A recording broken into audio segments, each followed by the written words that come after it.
accepted. Member for Denrenough. Mr. Speaker, I rise on behalf of the people of Denrenough to add my voice to a debate on a subject matter that has direct implication for their lives. The St. Jude Hospital Reconstruction Project has been a talking point in this Parliament and elsewhere for many, many years. Mr. Speaker, it doesn't matter who speaks and for how long people speak in this chamber, the facts will always be facts. And it doesn't matter, Mr. Speaker, what position you take, it is the people of St. Lucia who suffer when the hospital is not completed. But, Mr. Speaker, you will understand, based on the presentations that went before mine, that it is almost impossible to have an objective debate on the motion before us without juxtaposing the St. Jude situation against the national health crisis that confronts our country. Mr. Speaker, the long and short of it is that the health system in St. Lucia is in crisis. It is in shambles. And as I said, Mr. Speaker, when such a situation arises, it is the average man, the average woman, and the average child in every one of the 17 constituencies in this country who end up suffering and getting the short end of the stick. But, Mr. Speaker, before I delve into the substantive part of my presentation, I want to quickly make reference to the presentation that immediately preceded mine. The presentation by the member for Castries Southeast. Mr. Speaker, I sat in my chair trying to find words to adequately describe the contribution of the member. And just at a point when I was about to give up, Mr. Speaker, he himself uttered words which I believe encapsulate his presentation so beautifully. Empty vessels make the most noise. Mr. Speaker, it was the usual diatribe, the découché. And even he, Mr. Speaker, will admit tonight, if not on previous occasions, that it was a very lame attempt on his part. There was nothing new, still playing the blame game. Tonight it was convenient for him to tell this Parliament, and by extension St. Lucians, that he is not about calling names. And that when the member for Labrie, who spoke before him, referenced a particular constituent of his who died at the hospital, he thought that the member was playing cheap politics. But, Mr. Speaker, just a few sittings ago, the same member came into this honorable house and he made reference to a patient dying in the private offices of a doctor whom I will not name. He called the doctor's name tonight to make another point. But tonight, Mr. Speaker, he is not into the business of calling names. Mr. Speaker, he said that we promised in 2014 or 15 that we were going to open 2 brand new hospitals. And that did not happen. And for this, Mr. Speaker, he chose to criticize and to even crucify members on this side. Mr. Speaker, it is not even 1 year since we all sat in this chamber and we were promised that during this financial year, we will witness the construction of 5 hotels. And those were not just words coming from the other side, you know, Mr. Speaker. The point was accentuated by a PowerPoint presentation. And the people of St. Lucia, as the members of this honorable house, were told that, Mr. Speaker, 5 brand new hotels would have been constructed. Mr. Speaker, that is the double standard and the double talk that comes from the other side. Sometimes, 1 minute, they try to be objective. Another time, Mr. Speaker, for them, it is the opposition that has the problem. Mr. Speaker, I listened to other members on the other side.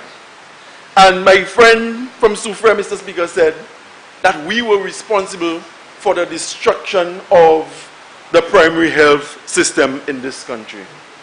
Mr. Speaker, how can we be held responsible for the shortcomings of the system? We all have admitted that we have a broken system. But Mr. Speaker, it is unfair and it is not politically honest to make it seem as if the problems of the healthcare system is as a result of bad governance on the part of the members on this side of the House. Mr. Speaker, the people of Dennery North have a vested interest in what happens at St. Jude. As we speak today, Mr. Speaker, and your clock says that it is 25 after 8, in a few hours from now, the Dennery Hospital that services the entire Dennery Basin and people as far south as Monrepo, they, Mr. Speaker, rely on the primary healthcare services provided at the Dennery Hospital. And at midnight, Mr. Speaker, the hospital closes its doors and the constituents from the communities that I've mentioned must find their way to either Victoria Hospital or St. Jude Hospital to get health care. So, Mr. Speaker, if St. Jude Hospital is reconstructed and St. Jude is open, it will benefit my constituents in great measure. Mr. Speaker, they spoke about the OKEU Hospital.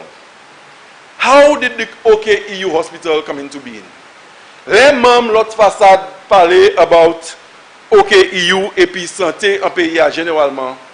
Yo buy or yo try faire moun kwe that problem et puis healthcare system ni pour faire et puis même St. Lucia Labour Party.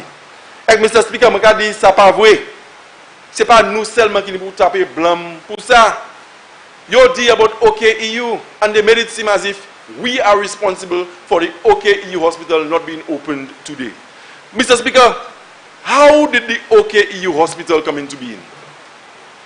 Every single month, whether they're from Choiseul, whether they're from Dennery South, whether they're from Monkey Tongue, whether they're from Marsha, it doesn't matter where in St. Lucia they emanate from. St. Lucians find their way to Martinique to get better health services. Services that cannot be provided here in St. Lucia. When the French authorities realized that that was becoming a problem, given the number of St. Lucians who were going across, and their inability to pay for the services that they were seeking, they decided to partner us, the French, and help us make representation to the European Union so that we could have gotten a hospital. The European Union, they were very kind to St. Lucia. They acceded to our request, and that is how the OKEU came into being. The largest investment by the European Union in the Eastern Caribbean. They gave us that hospital, Mr. Speaker. And it was not just enough to give us the building or the infrastructure. I remember sitting in the cabinet room, and whilst construction was ongoing at OKEU, through the EDF, I remember scores of St. Lucian health professionals were being given scholarship through the EDF to go and specialize in areas that were reflected based on the needs assessment that was done in our system. We agreed on the design, Mr. Speaker. They helped us train the personnel. They gave us the infrastructure. And Mr. Speaker, today, the hospital is still not open. I remember being in government and demonstrations were being planned. The United Workers' Party as a party in opposition, they decided that they were going to march to OKEU to put pressure on the then St. Lucia Labour Party administration to open the hospital. You come into government today, Mr. Speaker. It is almost 4 years since you're in government. You cannot open the OKEU. And the hospital that is the focus of the discussion today, St. Jude, when you came in, you stopped construction at St. Jude for 3 years.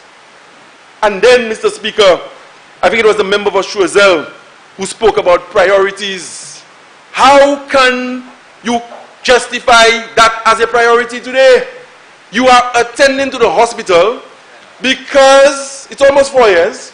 You are attending to the hospital today because the elections are on the horizon. So this is an election project. This is not a priority. It cannot be a priority. How can you tell me that it is a priority? You stop construction for 3 years. And at the same time that the construction is stopped, you can find $10 million to give to Ojo Labs. You can find $24 million or decide to forego $24 million to one hotel and tell them don't pay the tax. That's priority. And at the same time that your horse racing track work is ongoing night and day, you are settling with range. $43 million. The Packer Company in Lockerbie, almost $40 million. $500,000 for fireworks. And Mr. Speaker, how much are we paying per Mandu or Pimandu, whatever the name is, to help us with our vision plan? All that money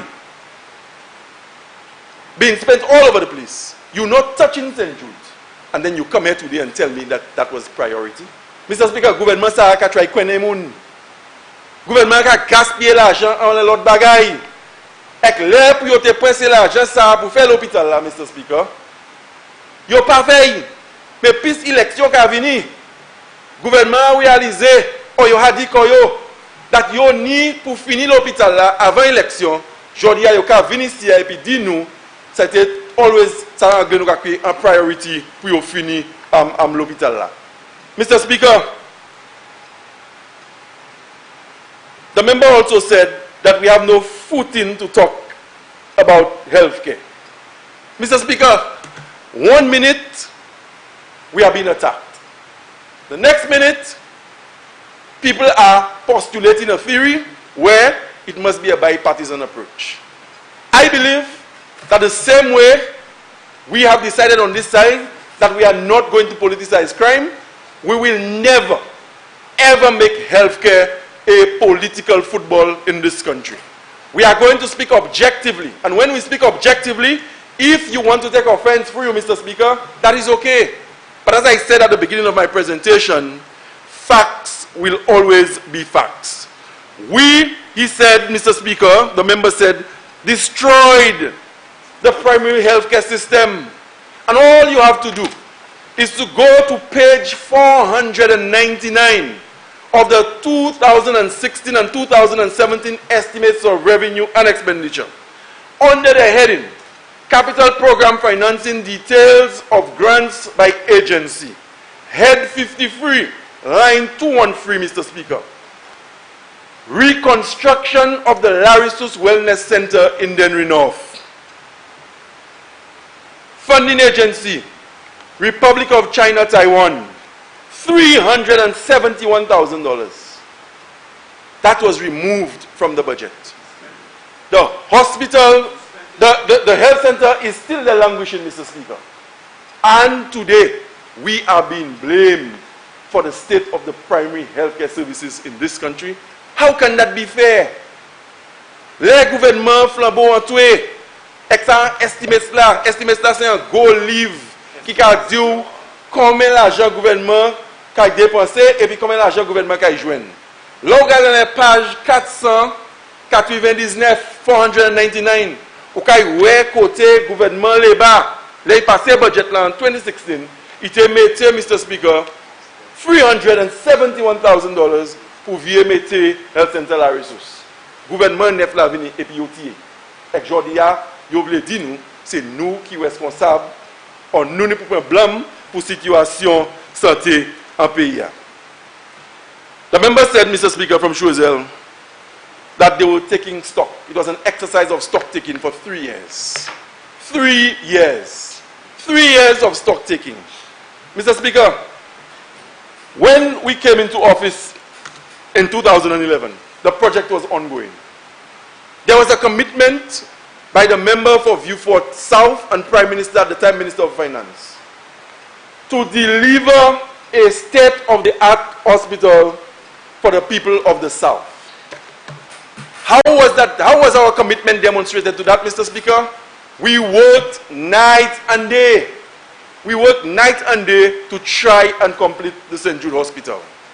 But tonight, Mr. Speaker, politicians and ministers turned engineer will even take the liberty and the protection of the House to attack professionals and to bring their name into disrepute in this honorable House by questioning their expertise and their judgment. That cannot be right, Mr. Speaker. That cannot be right, Mr. Speaker. So he said we were taking stock. How much time do you need to take stock? It will be 4 years. 4 years since you were entrusted with the reins of government. And you're still taking stock. You're still taking stock. And the point was made earlier on. There are a lot of people in this chamber. If something happens to them tonight, Mr. Speaker, they have the ability, they have the freedom, they have the latitude, they have the connections to hop onto an air ambulance and find themselves elsewhere in the region and even on the North American continent to be able to access proper health care. The average citizen, the average constituent that I represent does not have that luxury. And it was the member for Miku North who said, all of us have had somebody who has died at the hospital or who is sick and requires hospital care. So the idea, Mr. Speaker, of blame being placed on us, and the member for Labrie said it very nicely. It is as if we are supposed to come into this chamber, we are supposed to assume a very docile posture, allow any and everything to be said on this side of the House, and we ought not to respond. Mr. Speaker, if there was a more prudent approach to the resources of this country today, we would not have been in a position to come to this honorable House to ask to borrow 20 million US or 57 million EC for the reconstruction or completion of St. Jude. Mr. Speaker, a hospital is a necessity. And for too long, I believe that we have been exposing our people. For too long, I believe, Mr. Speaker, our people have had to wait. And if the hospital could have been completed tonight, I would be the happiest man on earth. But we have at times to put up our hands and say, yes, we faltered. It was wrong. It is wrong pour le gouvernement Flambeau, là, ils ont décidé pour de bout de travail à l'hôpital pour 3 années. Et même les travail de bout à l'hôpital, Mr. Speaker, on y a des gens qui travaillent shift, ils travaillent bon matin, ils travaillent après-midi, ils travaillent des goal light on or sweat pour travailler less than 1 kilometer away from the hospital on a horse racing track so that their friends and horses of their friends can come and gallop. And any one of you here who tell me you do not have an issue with that, a lot of things have to be questioned about you. You can never be comfortable. And sometimes I know that you have to assume a posture where it is collective responsibility that you are embracing. I can understand that. But you can never be comfortable. You can never be comfortable when you're in your beds at night to know that at the same time some of your constituents cannot access health care.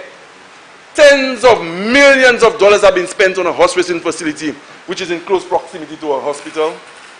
And we're supposed to come here and agree with you when such a motion comes before the House where we're going to borrow money, that quantum for the hospital.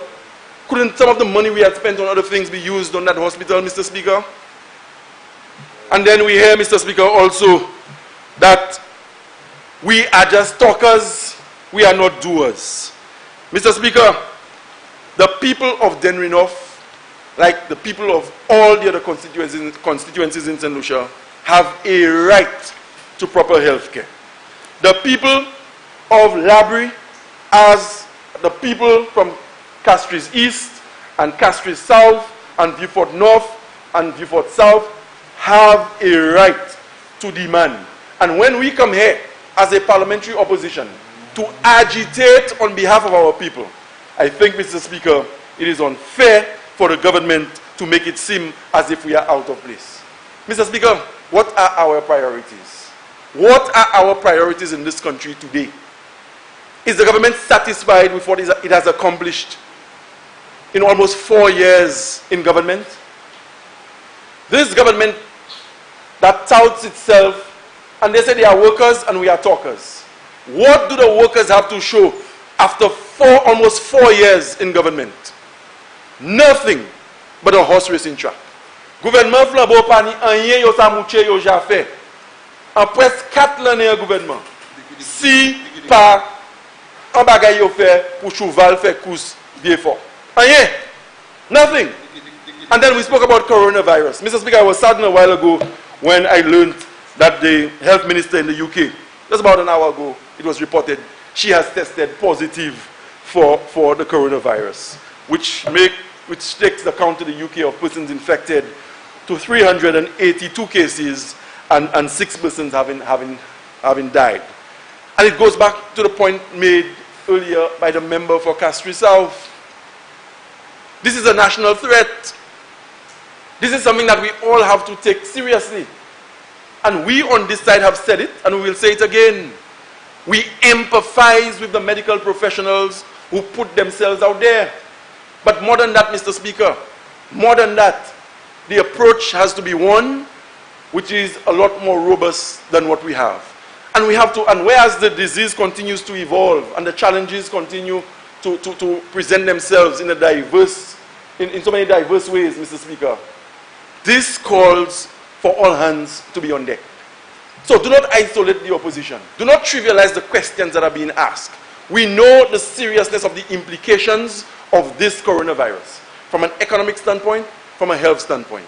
So when we come and we ask questions, do not trivialize the questions. Do not call us names because you don't believe that the questions ought to be asked. This is not a time for us to come here and to try and score cheap political points. Our concerns are real. We never know who will be the first case. And I don't know that the coronavirus, Mr. Speaker, would determine one's political affiliation if it has to strike. And once it enters our country, and God forbid, all of us will be at risk, given the smallness of our size. Banana farmers will be at risk, even when their bananas cannot be sent to France. Everybody will be at risk, Mr. Speaker. So let us not trivialize this thing when members on this side decide to ask questions which are legitimate questions. Questions that are informed by discussions with professionals. But you come here and then it is convenient to attack. It is convenient to go back in the past. It is okay to come and serve the same old découché, the same rhetoric, the same diatribe, the same style of presentation, so devoid of intellect, classless, faceless. The position of a minister, that is a privileged position. That is a privileged position. You come here and you're supposed to articulate the policies of the agencies for which you provide oversight. We hardly get that here. It is always an attack. The member did this. The member from Beaufort said that. The member for Castries did that. If I was in politics for as long as you've been, I will live. And it's the same old diatribe. And then you come here and when there are serious issues to be discussed, you can't even discuss it because you're stuck in a mood, a nastiness, Mr. Speaker, that resides in this parliament. Yes, Mr. Speaker, I will be so. So, Mr. Speaker, whereas I'd love to see the completion of the St. Jude Hospital because of, as I said, how it can benefit my constituents and more specifically the people in Beaufort and environs, Mr. Speaker. I believe that when such motions come before the parliament, members of the opposition, as is our right, must be heard, Mr. Speaker, and we must be allowed to express our points of view irrespective of what you believe. Mr. Speaker, j'allais pour les nous venir au gouvernement.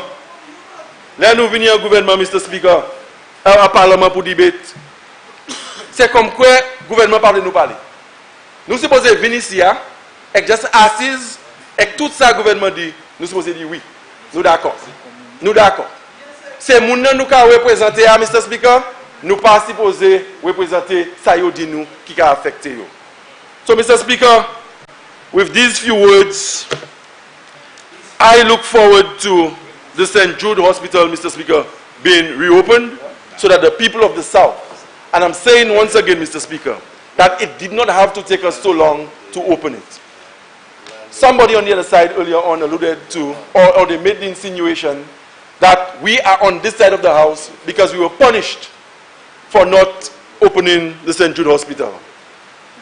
Mr. Speaker, time will tell. Time will tell. After 3 years of stock taking, almost 4 years, Mr. Speaker, the hospital is yet to be commissioned. And I see absolutely no reason why I should buy into any pronouncement made on the other side that this hospital is going to be open in December of this year. If it happens, Mr. Speaker, I welcome that on behalf of the people of Denrinof who so badly need it. But is that a case where somebody is trying to score cheap political points? But had it been us, Mr. Speaker, we would be accused of scaremongering. But they can come here and say whatever they want to, no matter how unrealistic it appears to be. And, Mr. Speaker, we're supposed to just come here and accept it. With these few words, Mr. Speaker, I end my presentation on this motion.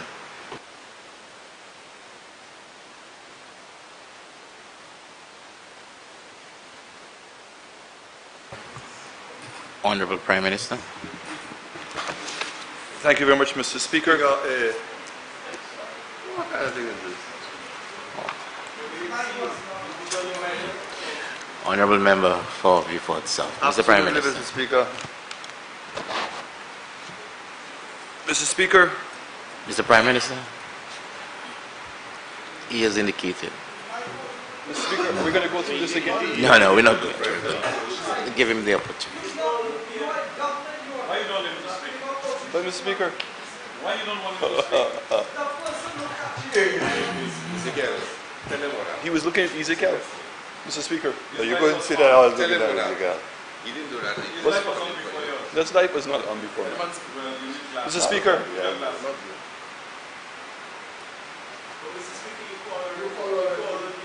No, you looked at Yes, him. but then earlier I did the same thing. So, Mr. Prime Minister, just Thank you. Thank you, Mr. Speaker. Mr. Speaker. Mr. Speaker, this has been a very interesting debate so far. And as is customary sometimes on controversial topics, I'd like to start off with my good friend from Castries Southeast. Now, today, Mr. Speaker, he was a little unusual. For the very first time in his parliamentary career, I saw him quarreling with himself. Do you know, he delivered a presentation, Mr. Speaker, and he quarreled with himself throughout the entire presentation. So much so that the members of the opposition, for the first time in a long time, did not take him on during the presentation. And I have to give him credit for one thing. I think he enjoys my speeches. Every time he comes to the House, he comes and makes reference to some long budget statement or budget speech that I have made. And I'm now convinced that he not only reads those speeches for pleasure, but it is also part and parcel of the making of the parliamentarian of Castries Southeast. But today, he was quarreling with himself. Now, tactically, he may have played himself right, Mr. Speaker, because he chose to speak up front, and by speaking up front, he would not know the questions that would be posed to him, the delicate questions that would be posed to him that are seeking clarification. Unless you think, Mr. Speaker, I'm not clear, but I'll give you an example. How does he explain that the preparation of foundation works, the clearing of the site for St. Jude, cost $9 million when the Ministry of Infrastructure put the cost at $4 million? How does he explain it? Maybe we'll get the answers on another occasion. But it is a perfect opportunity for the Minister of Economic Development, a member for Castries Southeast, to provide answers to the burning questions surrounding the construction of the St. Jude Hospital. It was also the very perfect opportunity to prove that this government has all the answers to the criticisms they have made of the former St. Lucia Labour Party government. They claimed we gave different dates for the opening of the hospital. We heard they were opening the hospital will be completed by December 2020. But now the Minister of Economic Development says he never said that. I'm not arguing. I am not arguing, but rather that it will be completed within the 5-year term of this government. They claim too that there was widespread corruption. They even went as far as to suggest that a member of this house benefited from the construction of the hospital because he was able to divert materials to the construction of his home. They claimed there was no planning approval. And of course, the desks, there was thunderous applause that this is the first time that a hospital is being constructed with planning approval. We shall examine what is the degree of planning approval that they have. And maybe I can then arouse the member for Babono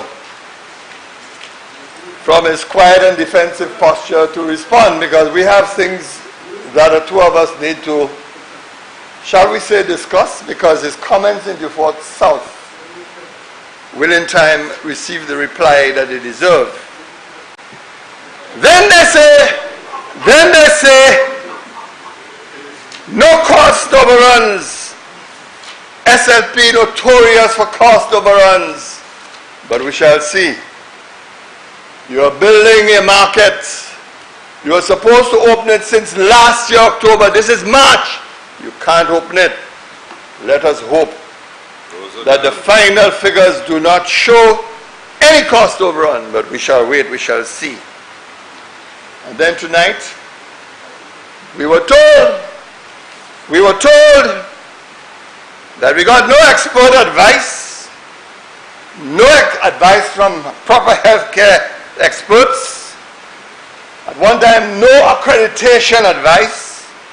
We were told that hospitals are to be built by specialists. And in a few moments, I will come to that, because I want to find out who are the specialists at St. Jude Hospital. And then that notorious statement from the member for Roselle Saltibus, that the people of St. Lucia did not forgive the SLP, but will certainly forgive the government in office. We shall come to that in a few minutes. But I take first the matter of approvals for the hospital. Mr. Speaker, it was no secret that the construction of the former hospital was done on a two-pronged approach. It was initiated in phases to allow for simultaneous design and implementation. That is what the report says. And that is what my predecessor in office utilized. So you see, you're starting to get agitated already, that one. And that is the approach which was adopted by my predecessor and which we followed. But the approach to obtain approval for the St. Jude Hospital is interesting. To use the language of the member from Castries Southeast, it really reeks of duplicity of the decision makers involved in the process. The facts are, Mr. Speaker, that the St. Jude architectural component was approved on December 20th, 2019. And what was approved was a steel structure, the steel frame. On December 20th, 2019. At that date of approval, Mr. Speaker, there were 7 items outstanding for which no approval was secured. They obtained no health approval. They had no drawings. They obtained no fire approval. There were no reports from the fire service. They obtained no approval in respect of solid waste. And of course the comments of the member for Labrie begin to resonate. No drawings, none whatsoever, was submitted for mechanical, electrical and plumbing. None. As of December 2019. And as of now, none of these approvals are in place. None absolutely.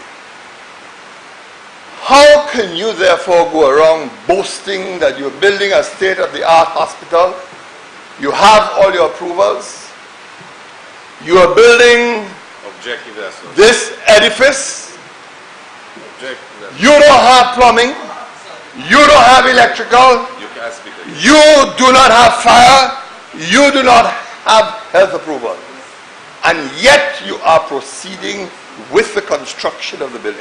This is precisely what you criticized about the former administration. No planning approval. And what is happening here is 10 times worse than what in fact occurred in respect of the former government.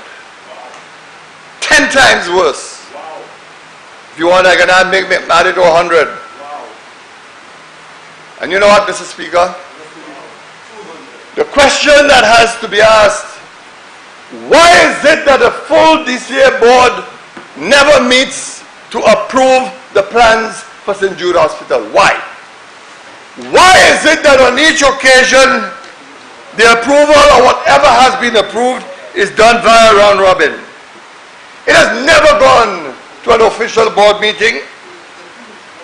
Why would such a major project costing ultimately over $100 million go only to the chairman of the DCA for approval? Mr. Speaker, why is this happening, Mr. Speaker? Yes, go ahead. Mr. Speaker, the member is making statements here that cannot be substantiated.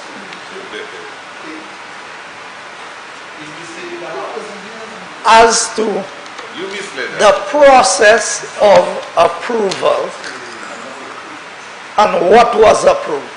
And I was listening to him, Mr. Speaker, because he mentioned the MEP, which we've said and we've explained the phased approach towards St. Jude, that you have the structural, then the architectural, and then the MEP. So the member, while he's saying there is approval, but he is questioning the issue of the process of approval. He has to substantiate. Mr. Speaker, he's saying that it did not go to the board and it was approved by round robin. So what is he saying? Is there approval or there's not approval? Point of order. Mr. Speaker, I don't know why I had to give way, because I don't know what the point of order is, whether he's suggesting I'm misleading, I believe misleading the House or not. But I will You should just keep on reading your phone. See, you Honorable you members. are in a class of your own, and you'll be Honorable, separate. honorable member. No, that having been said, Mr. Speaker, this is what I have said. One, the only approval that has been given is for the frame of the hospital, the box. Frame. Secondly, I have said, no approvals has been given for electrical works, no approval has been given for plumbing, no approval has been given for health, no approval has been given for solid waste, and the board does not have before it any drawings in respect of these matters. That's the point I'm making, Mr. Speaker. So we are building a hospital, and the only approval is for a structural frame, but no approvals of what the interior, how you run wire, how you run electricity, how you run plumbing. I want to ask, where on earth do you, Mr. Speaker, hear that modern buildings are constructed on that kind of basis? But you know, Mr. Speaker,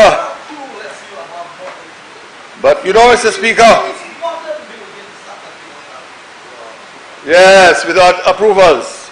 At least you admit it now that it is being built without approvals. Yet you have your colleagues banging on the table that you have approvals. Honorable members. Honorable But Mr. members. Speaker, you know what is worse? But you know what is worse, Mr. Speaker? The approval in respect of that framework, incidentally, was also subject to professional indemnity insurance from the designer, who is FDL Consult. Why then would FDL Consult be so keen at this stage on getting professional indemnity insurance? Why?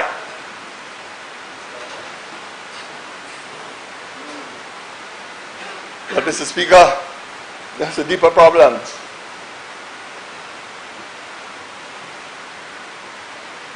Buildings are required to be certified by architects.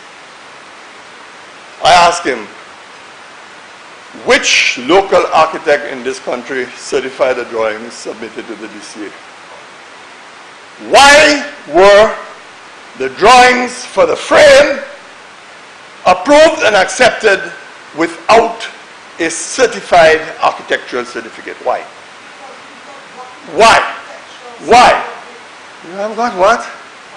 You're putting up a box with endless steel, cutting bamboo, left, right, and center all over the country, and you sit here and tell this parliament tonight that you haven't reached a stage where you require an architect to certify a drawing? We have such logic that the DCA must have some new rules for you.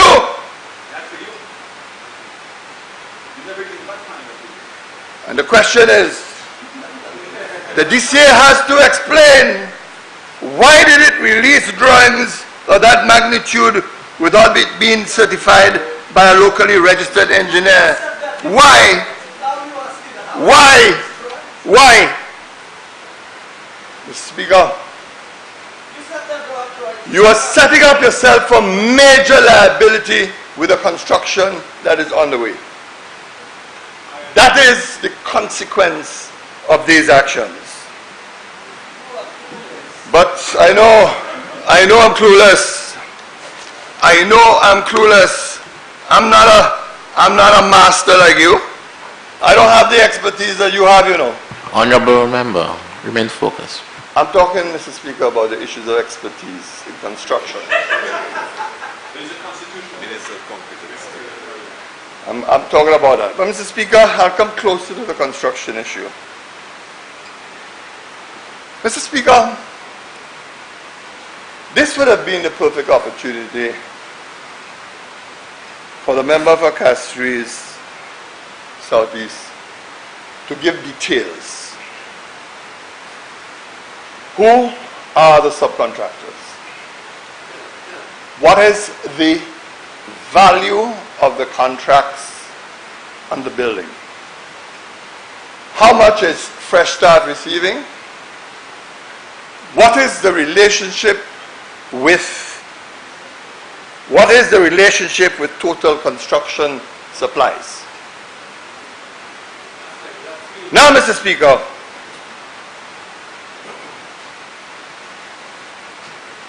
some months ago, Mr. Speaker, the Treasury held back on payments, asking questions on accountability for the manner of procurement of goods and services.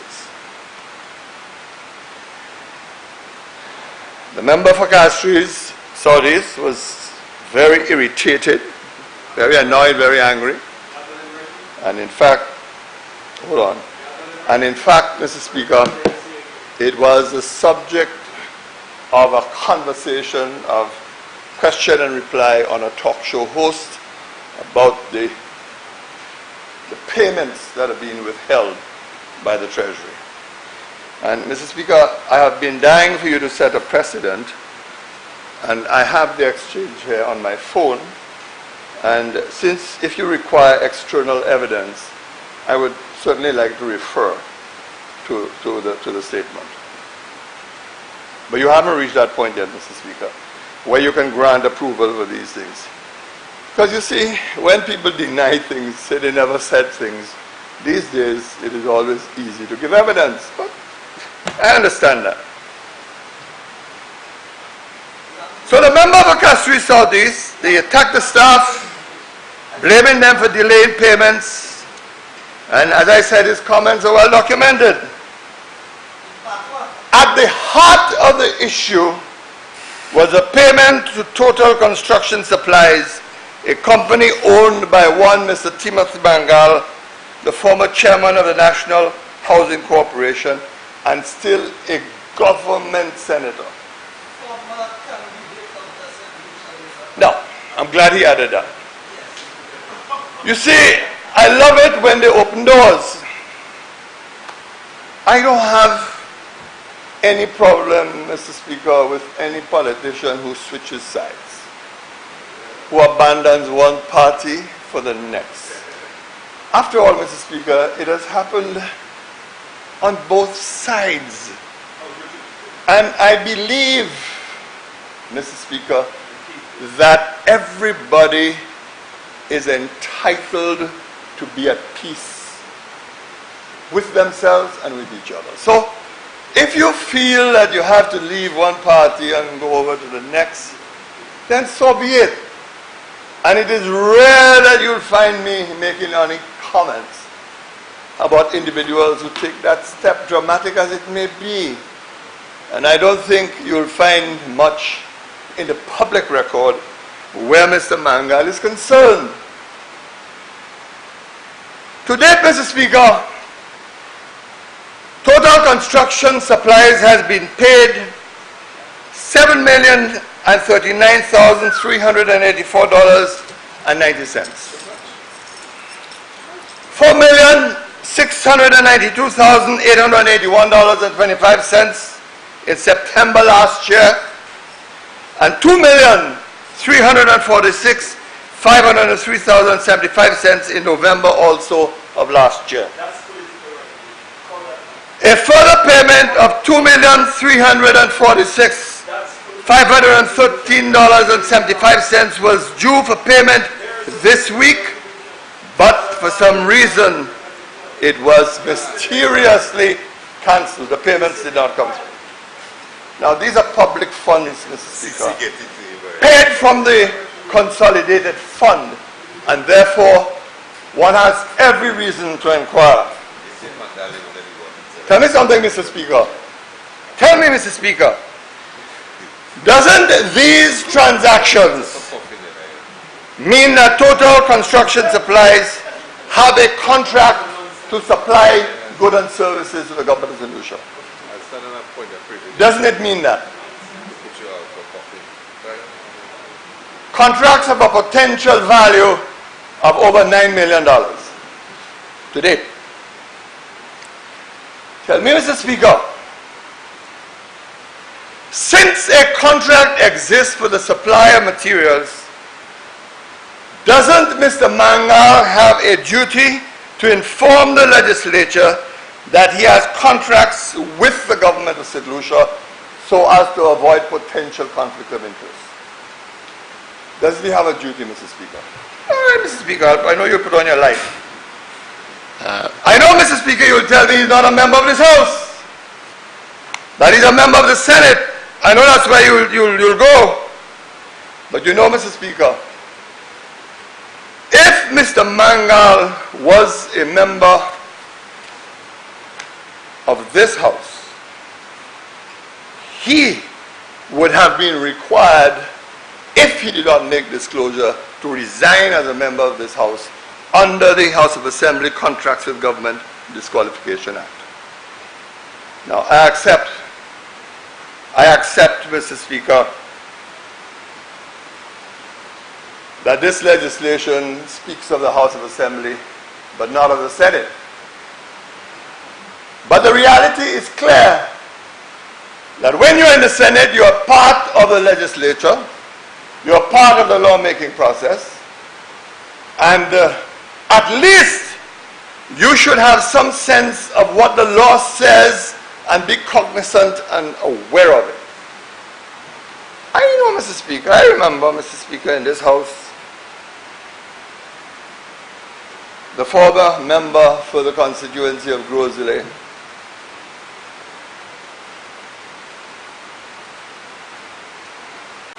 had Ms. Emma Hippolyte had a shop, for example, at Hewanora Airport, and on the advice of her colleagues, although of course she had leased the shop well before, on the advice of her colleagues, she was told to come to this chamber and make a statement to the effect that she has a shop and to avoid any potential accusation of conflict of interest.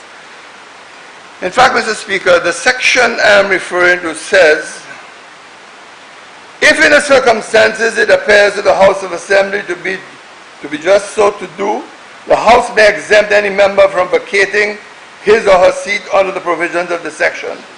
If such member, before making a contract referred to in section 3.1, or before or as soon as practicable after otherwise becoming a party to it, or otherwise interested in it, whether through a firm in which he or she is a partner or through a body corporate which he or she controls, discloses to the House the nature of such contract and his or her interest in it. Also, the seat of a person being a member who is required to travel on government duty to a place outside the territory shall not become vacant by reason only of his or her being granted in advance in anticipation of subsistence allowance, provided the advance is repaid in full within 1 month of the member's return to the territory. And this is the section that the Treasury often quotes when dealing with, of course, members who do not make their commitments in respect of the... You spend a whole investigation trying to prove that True Value was in some Cocomaca, came up with nothing, nada. You're still trying to persecute them. Honorable member. They're tired persecuting? Yes, sir. Mr. Speaker, that is the reality of the situation. But you know what, Mr. Speaker? For this government, Mr. Speaker, for this government, it is no big deal that a member of this legislature would freely enter into contracts for his benefit. And we are talking of a public contract. It is not an issue. As much as everything else is not an issue.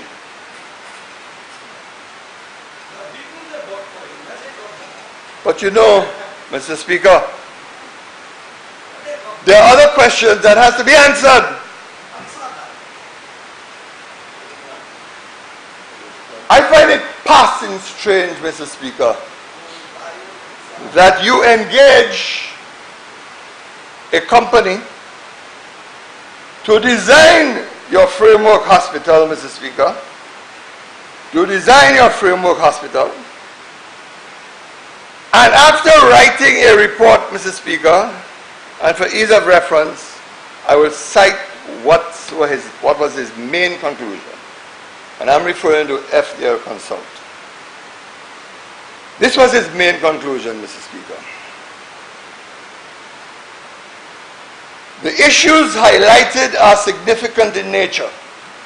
However, we do not see a great value present in the works completed to date and believe, however, we do see a great value present in the works completed to date and believe the project is salvageable and could be converted into a facility that can properly serve the needs of St. Lucia, as St. Jude Hospital is designated a primary healthcare facility with one of the primary roles to ensure effective acute and referral services in the south of the island with future potential for growth and development. Yes, Mr. Speaker. That is the conclusion on page. That is the conclusion on page 161 of that report, Mr. Speaker. Now, Forensic audit. that's his normal tactic. He authorizes reports, don't present it to the House, and then ask, why is the report when you're speaking about it? Oh, you always have a way of doing that. Now, Mr. Speaker, how could FDL, Mr. Speaker? Mr. Speaker, How could FDL? I don't know how we're going to Mr. Speaker, I'm not on any obligation to Are you give way. standing on a point of order, So I or think are you you have to sit down. standing I'm not on giving a... way. The point of order. If he stays standing on a point of order, sir. Okay, in that event, Mr. Speaker. Mr. Speaker, I don't know how we're going to have double standards in this House. If in fact the member from Viewfort South is going to quote from a document that he says, he admits himself that has not been released. So it means it's not an official document of the government or has not been made public. How is it that he's permitted to be able to make a comment? And if he's going to make a comment, at least he should be courteous enough, Mr. Speaker, to make the copy here available. We've gone through this process with you several times. So if in fact he is not able to do it, then I believe that that last statement should be struck out, Mr. Speaker.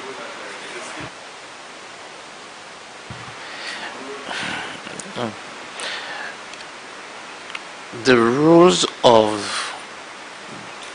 Parliament as established not by our standing orders, because our standing orders is silent on this point. But we tend to follow when our standing order is silent, turn to Erskine's May, which is what we call the Bible of parliamentary procedures. And it states, even though I don't know the exact page, but it states that ministers are required, if they refer to official documents, make the document the document of the House. It does not place an obligation on ordinary members of the House who are not ministers to make documents available. But I would want to believe that no member standing in the Parliament would stand to mislead the Parliament. What I would love for or require of the member to indicate what document he's referring to. He has not said that. He just simply said, he just read a quote and he just simply said whatever page.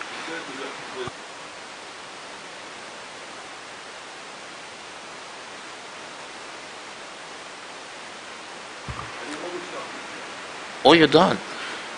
You don't. No, I'm saying that he's allowed to stand and make statement. We're hoping that everybody will be honorable and that will not attempt to mislead the House.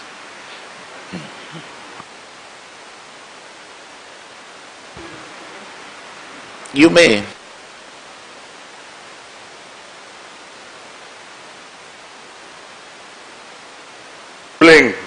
On this matter very clearly because it has come up too often. But maybe what the member from Micoud South could now do is finally to release the report of the technical audit on St. Jude Hospital so that it can be the subject of extensive debate in the Parliament of St. Lucia.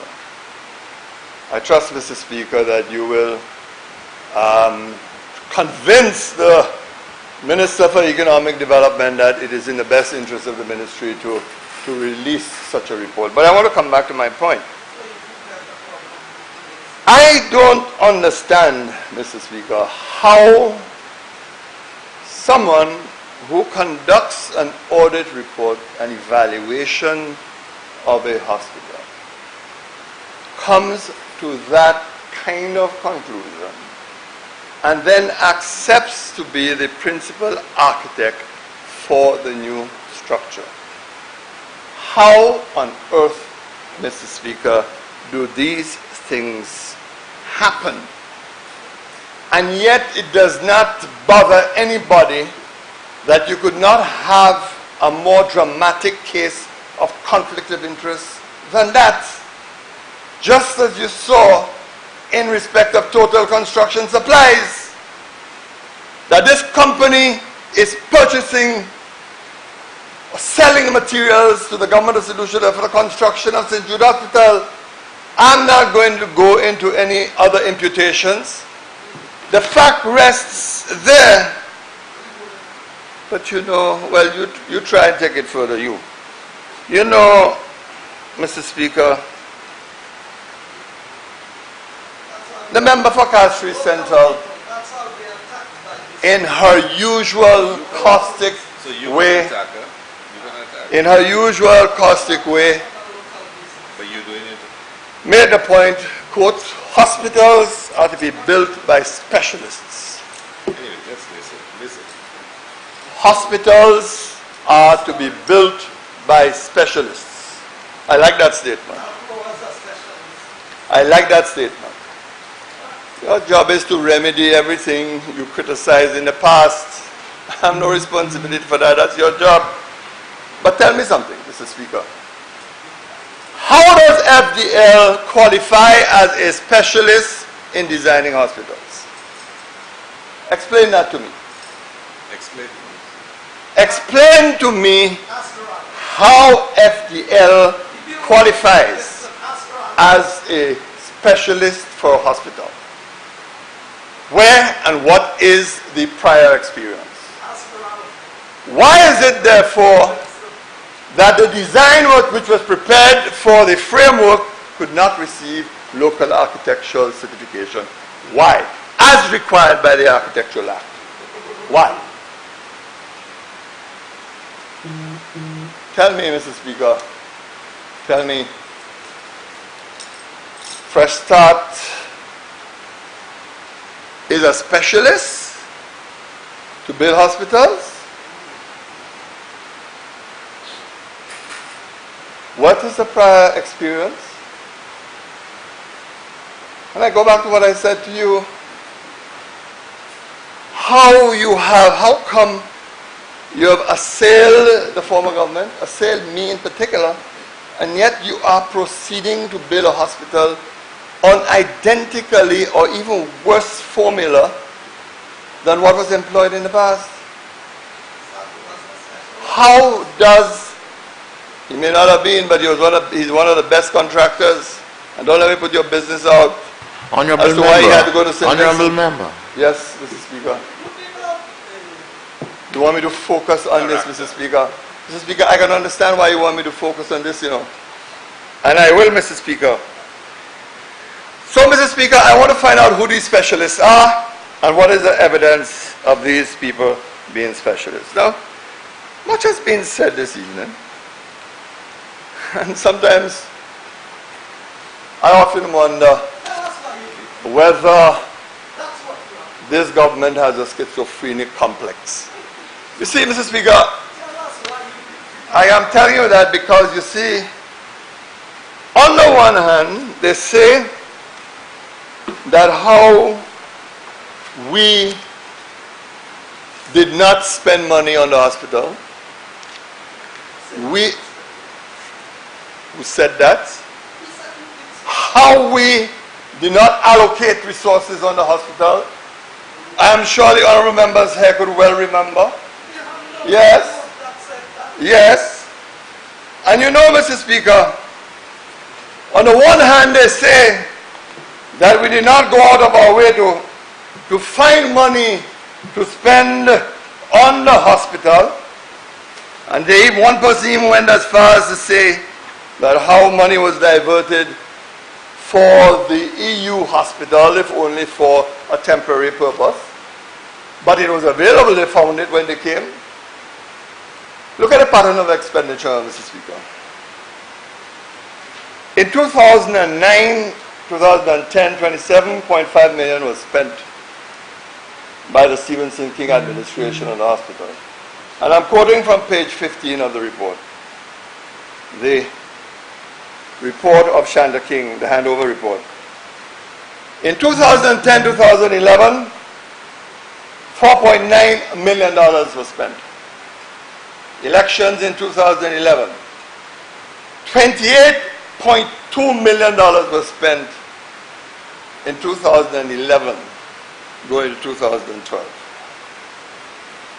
Now there's a story, interesting story behind that, but I know you'll rule me out of order, so I'll leave it alone for the time being. No. Until the right time. I'm not going to arouse the ire of the speaker this hour of the evening. He'll excuse you. No. In 2012, 2013, $17.1 million was spent. In 2013-14, $15.2 million was spent. That's the handover report.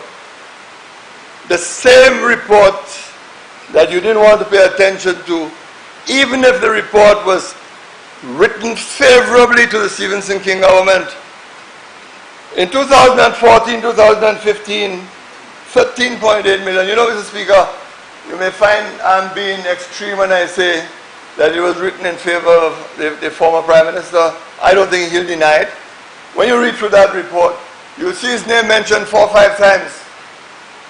In fact, it's so funny that they were attacking the decision to construct a chapel on the grounds of the hospital, Mr. Speaker. But it turned out that the chapel had the full blessing of the former Prime Minister, aided, supported financially and otherwise by the Catholic Church, who, because of historical reasons, the long association of the hospital with the Catholic community, wanted a chapel on the compound. 7, 2015-2016, 18.5 million, and in 2016 election year, $673,000. So how can you then tell this House that the former government had no interest in financing the construction of the hospital when the expenditure patterns are very clear and stand before you? This is the historical record. But Mr. Speaker,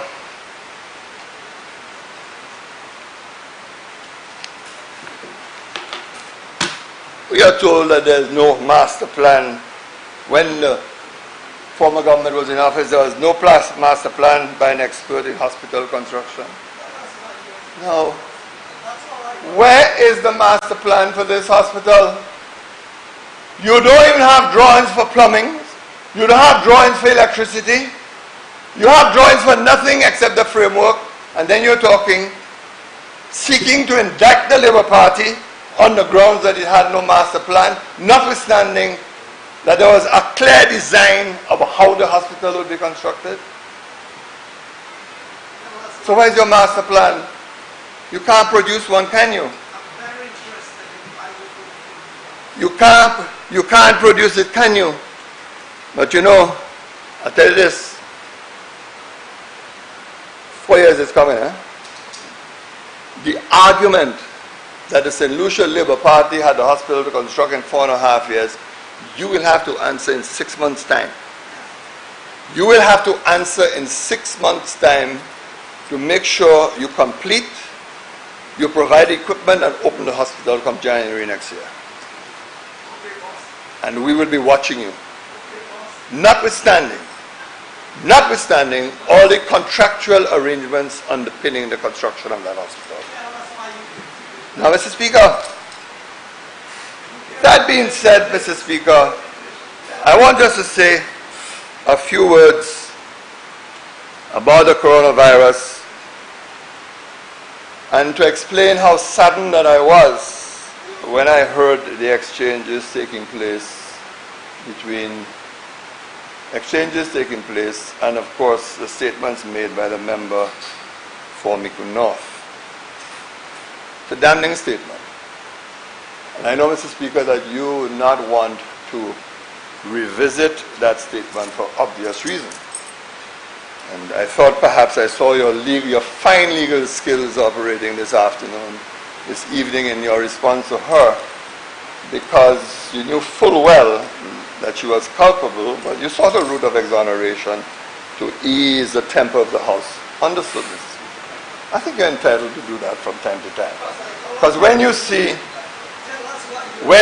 your members are going to engage in contretemps and then the passions might become uncontrollable, pour oil over troubled water. And that's part of your skill, and I certainly recognize it. But it is a dangerous line to take, Mr. Speaker. If there was one issue that both sides should put aside partisan rancor, it is this issue. The people on the opposition benches, Mr. Speaker, are as afraid as the people on the government side. And Mr. Speaker, even as we were in Parliament, the news is not good. Jamaica announced its first case of coronavirus. A young lady who traveled from the UK. She arrived in Jamaica somewhere around the 5th or the 5th of March and is now newly diagnosed. Yes, in Jamaica. She's Jamaican but traveled from the UK. Is immaterial. She's from Jamaica, traveled from the UK. Then of course, immaterial. Yes. Then of course, the announcement of a junior British minister was called it, but of course, this is not anything new for the very simple reason that ministers elsewhere, and it indicates the nature and the character of this virus that we are dealing with. Mr. Speaker, understandably there has to be panic and concern. Not only because of what we hear on televisions, what news and information that is carried, but we have the additional concern in St. Lucia that both of our major healthcare facilities have been compromised. And therefore it is natural that St. Lucians would feel considerable unease as to how they're going to deal with this virus. It's a thin line. On the one hand, you want the opposition to engage in dialogue with you, but when the opposition raises concerns, then you accuse the opposition of scaremongering. How can you walk on that road? If there are obviously defects in the approach that is taken to handling the situation, we have a duty to point out and explain these defects and ask that a different course be taken. I believe that this is a matter that calls for high-level political dialogue between both political parties. I firmly believe that, and I'm not so sure that this is a dialogue that should be conducted through NIMAC. I am not so sure, despite their responsibility, that perhaps the better thing might have been for the House to appoint a special committee of the House comprising members of the government and members of the opposition to meet regularly in dialogue with the medical community, the medical fraternity, to discuss the issue and what is unfolding. Now, Mr. Speaker,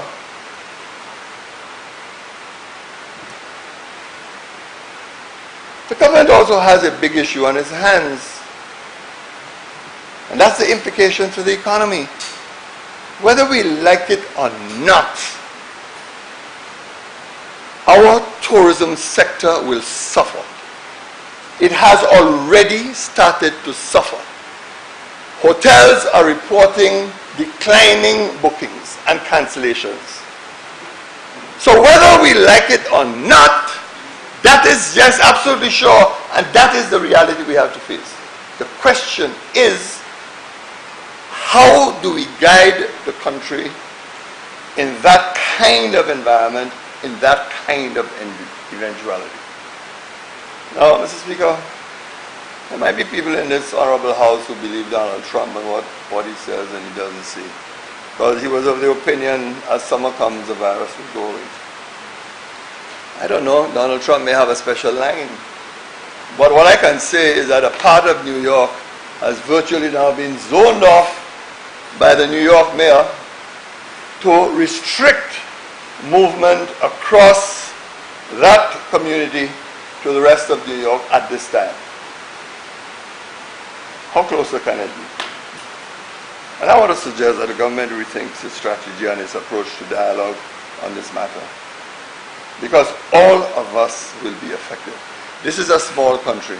And you go back to that little incident in Soufrière, Mr. Speaker, where a visitor who fell ill from a yacht was transported. Now, mercifully, he was not infected.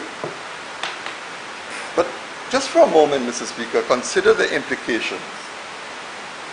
He climbed on a bus. There were several people on the bus. He was driven to the north. And every person on that bus who sat with him, had he been infected, would have had to be quarantined and eventually tested, including, of course, the driver of the vehicle. We can't handle this thing this way, Mr. Speaker. And as news information comes out, news unfolds, the anxiety deepens because there are basic things people want to know. What are we to do if there's an outbreak with the schools? How far do we continue sending children to school? What is the position? What are we to do with major sporting events? Jazz is being advertised. What are we to do with jazz? Now, we might just be lucky and for some reason we are spared, but the logic of these things always say that the tail end always hits these islands. So we have to face the reality. But there has to be a different kind of dialogue with the public at large. And I have known a member for Micoud North for a very long time. And I recall in my days, and she was the leader of the opposition, on several matters I was able to come across to her across the aisle and say, look, A, B, C, D, E, and F. I don't know what she told her colleagues after, but we were able to reach common ground on a number of issues. I recall there were several instances she came to me and says, look, I have some difficulty with this legislation you want to enact. Can you defer this legislation? On some occasions, I deferred it. On one or two other occasions, I remember in one particular case, I said to her, we were under pressure from the Caribbean Development Bank. We needed to pass the legislation. But what I can promise you, if you agree that we can go ahead with the legislation, we can meet afterwards and I can hear your comments and come back to the House and make the amendments. Remember, for Micoud South will tell you, I kept my word. She came, she had a meeting with us, we went through the legislation, and then we made whatever decisions we had to. But this thing is calling for a different kind of dialogue, not us attacking each other, accusing each other of deliberately wanting people to get sick to make a political point. Who on earth would want to see a tourism industry collapse because of this? Honorable Member, you have 10 minutes in which to complete your presentation. Nobody would want that, Mr. Speaker. Thanks for the reminder. And that is why I think the level of dialogue has to change. And I'm certain that the leader of the opposition will agree that if this House is able to appoint a select committee made up at least 3 members on this side, 2 on this side, that it can meet and dialogue, and so we can both issue messages from a common page. But NEMAC cannot be the body, cannot be the instrument to achieve this. Mr. Speaker, this afternoon we heard about the commitment, the passion, the love for the people of the South. We heard a lot of that, Mr. Speaker. We heard a lot of that. Pity that I didn't hear those statements when the problems at the stadium occurred from time to time. And for me, it is always a sensitive issue. Because I said once in that house, I had 3 brothers who died at St. Jude's. And it isn't that I could not have taken action, but I would not do that for 101 reasons. And they need to understand what this anguish has been. And this is not about scoring political points. It's about remedying a hole in the healthcare system in St. Lucia and doing so quickly. The people of the South are disadvantaged. Nobody pays for the expenses when they have to come to Castries to undertake tests in Castries that cannot be done elsewhere. No one cares about those realities or those things, and they're hurting. But it's convenient to blame Kenny Anthony and the Labour government for not finishing St. Jude's, even in the face of the very evidence that is sympathetic to them. But Mr. Speaker, Judgment Day is not far off. We will see on Judgment Day whether the people of St. Lucia will forgive you for the fiasco and the corruption at St. Jude. Thank you, Mr. Speaker.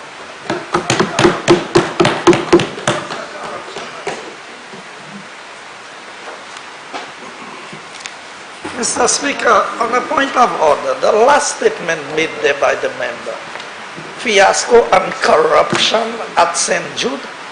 Mr. Speaker, what corruption? That is an inappropriate statement, and I think the member should withdraw the corruption part of his statement, because there is no evidence of any corruption. In his opinion, he can talk about fiasco if he wants, but to label what is happening there as corruption is inappropriate.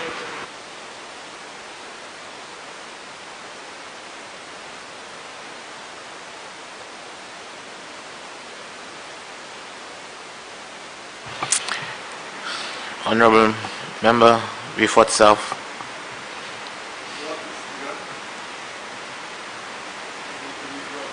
Assessing the corruption part. Mr. Speaker, you know that's not a point for you to raise. I mean, here's a gentleman from time to time who has accused people of all kinds of things. But I'll let it go.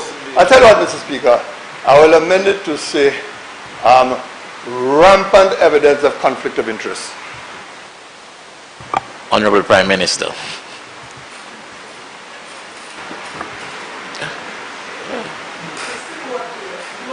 Honorable Member for Dennery South. Thank you, Mr. Speaker. Mr. Speaker, first of all, I rise to lend support to the motion in question. Be it resolved that Parliament authorizes the Minister of Finance to borrow the sum of US $20 million from the Export-Import Bank of the Republic of China, Taiwan, for the purpose of financing the St. Jude Hospital Phase 2 construction project. Mr. Speaker, my comments should be very brief, and I want to look at this as I support this motion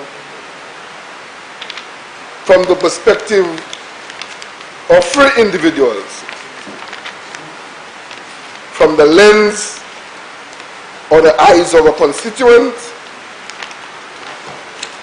from the lens or the eyes of a sportsman, and thirdly, from that of a politician. But Mr. Speaker, a lot has been said here today. A lot. And the layman on the street of St. Lucia, listening to the debate in this honorable house today, I'm sure they would have their own perspective as to what has happened with this St. Jude reconstruction project.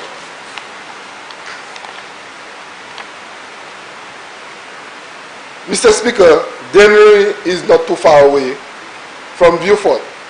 As a matter of fact, Dennery is smack in the middle between Beaufort and Castries. So when something happens that or somebody needs medical attention out of Dennery, the person can decide if the services are not available in Dennery, either to go to Castries or to run to Beaufort. It might take you the same amount of time. But growing up in Dennery, Mr. Speaker, most times, although the protocol from our health services, as it dictates that the ambulance is supposed to take you to Castries, but many a times, our preferred area to go for services when it's not available in Dennery is to go to Beaufort, to the St. Jude Hospital. And there are a number of reasons for that, Mr. Speaker. One reason a constituent will tell you is that the wait time in Beaufort was a lot shorter, and still is at this present day. The wait time for emergencies a lot shorter than Castries. When you go to, a lot of times when you go to Castries, you have to wait and you have to wait and you have to wait. You never know when you're going to live. There can be a number of reasons for that. Maybe because a lot more persons populate the Castries area, and so you get a lot more persons seeking medical attention in Castries, i.e. Victoria Hospital. But, Mr. Speaker, as far as St. Jude is concerned, it is important that this hospital construction be concluded. And so, Mr. Speaker, in 2010, during Thomas,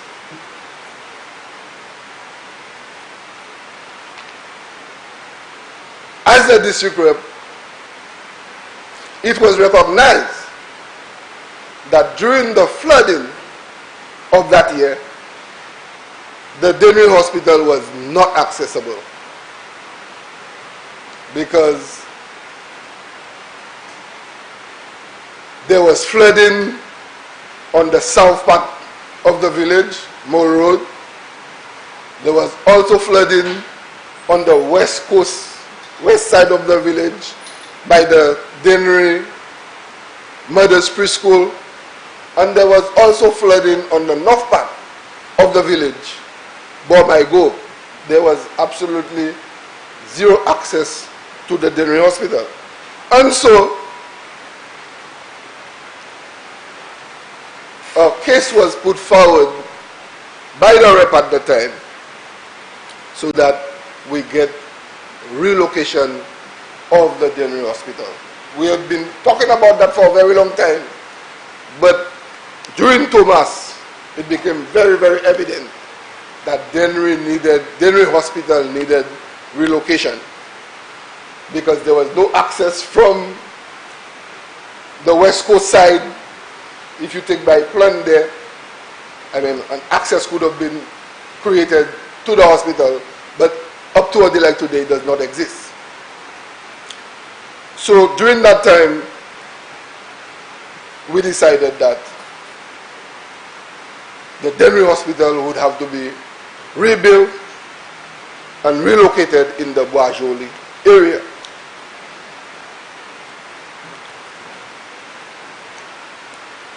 In 2013, Mr. Speaker, Dennery people were faced with a similar situation whereby during that Christmas Eve trough, the same thing happened. Again, Dennery Hospital was not accessible. I say this, all of this, Mr. Speaker, to say that while we are waiting for the construction of the Dennery Hospital, and I can take you back to between 1997 and 2006, when the Dennery Hospital was renovated to, well, from a hospital to something much, much, much lower, a health center. That was under the reign of the St. Lucia Labour Party. And so, Mr. Speaker, we have been grappling in the village. The constituents of Dennery still need to leave Dennery on a regular basis to access health care, either in Castries or in Vieux-Fort. And so the need for the St. Jude Hospital completion is there, and it has been there for a long time. So, Mr. Speaker, the Dennery Hospital project started, and there were flaws in the design. There were flaws in the design. It was during the Labour Party administration again that I think this project was rushed and a suitable design was not drawn up for the completion of the hospital. And as the contractor started work and the consultant on ground realized that if the construction of that hospital continued, that it would have gone to waste. So, Mr. Speaker, I say this to say that from a medical attention point of view, St. Jude reconstruction and the completion of St. Jude Hospital is needed by the layperson in Dennery. Mr. Speaker, going back and looking at this through the lens of a sportsman now, and the evidence is there, from the time St. Jude's in 2009 got destroyed by fire, the following year, the Labour Party was on the doorstep of St. Jude, marching and saying that the people need their sports facility. Give the people back, give the sportsmen and women back the sports facility. And so this thing has been played out, and up to a day like today, St. Jude is still under construction. Now I will come to the other part of it, which is looking at this thing through the lens and eyes of a politician. Okay? So, Mr. Speaker, it is high time. It is high time, and all St. Lucians know that. Now we have embarked on a sports infrastructure development program. When it comes to track and field, we have said that we want a track in the west, and we are constructing a track in Soufrière. We need a track in the south. We already have a track in the south, but we cannot use it. That is the site of the now St. Jude's Hospital. We are proposing to construct a track, or to build a track in Mabuya Valley, which is the next place that we're going to go with a track. And then for us to have a track in the north, and possibly in somewhere in Castries Southeast, when we will do the necessary consultations. And if we will realize that this is the best way to go, then so be it.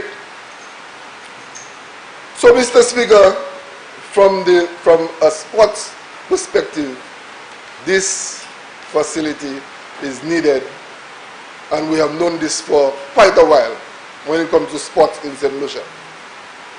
We are in the process, and the entire nation knows that we are trying our best to develop sports facilities on island at a certain standard. And so, Mr. Speaker,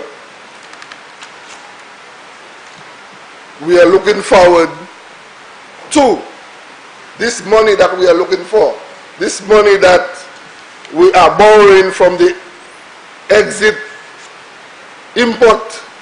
export bank of Taiwan to help us do the trick and get St. Jude construction completed.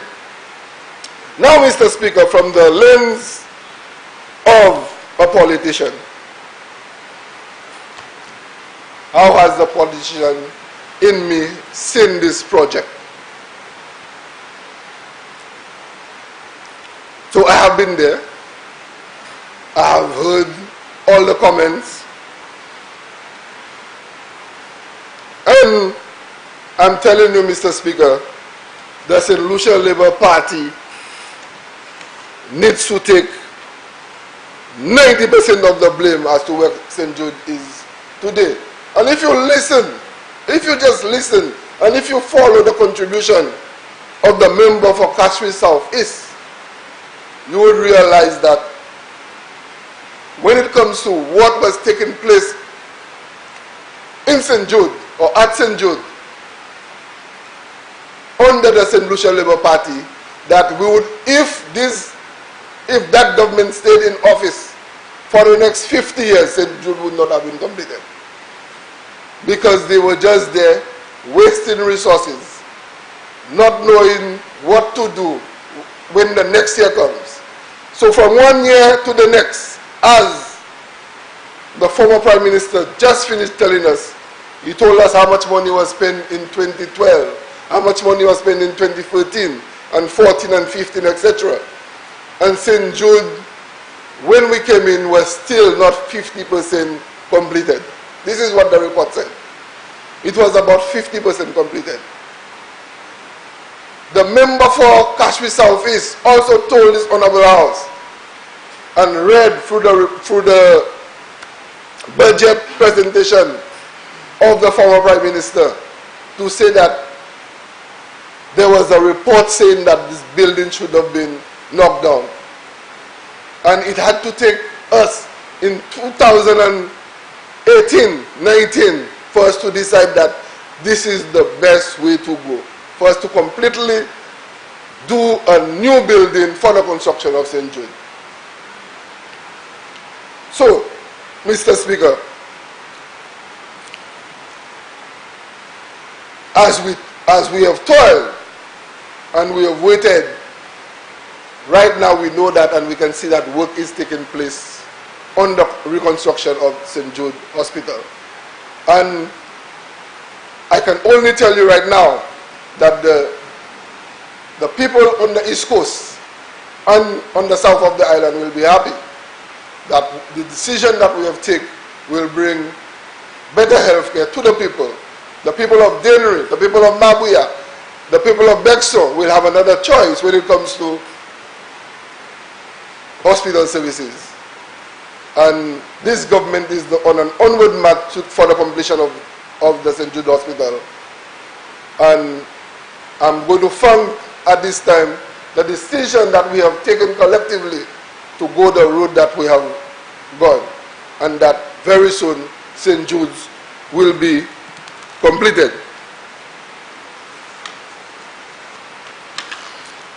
Just before I take my seat, Mr. Speaker, it's looking very evident to me, very, very evident. And after listening to the former leader of the opposition, that he is back on the move to reclaim his position as the leader of the St. Lucia Labour Party. He is making a comeback. With these few words, Mr. Speaker, thank you very much.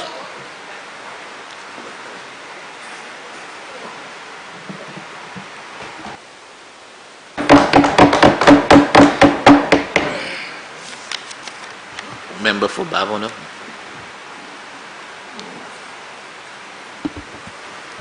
Thank you very much, Mr. Speaker.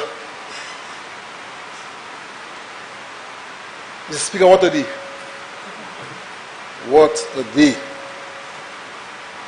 And I don't intend to keep this Honorable House here for much longer, because we still have matters on the agenda to speak to.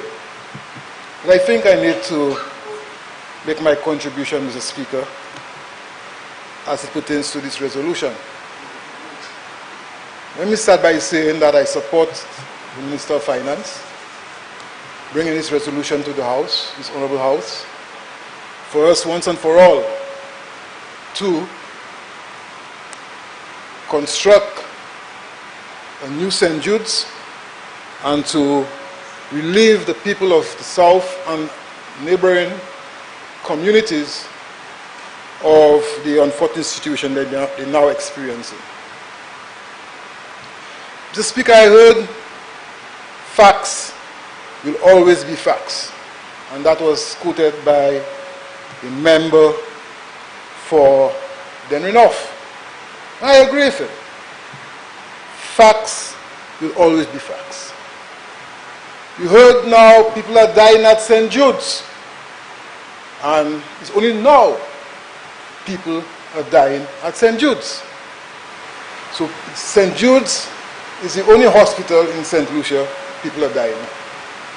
St. Jude is the only hospital in the world people are dying at.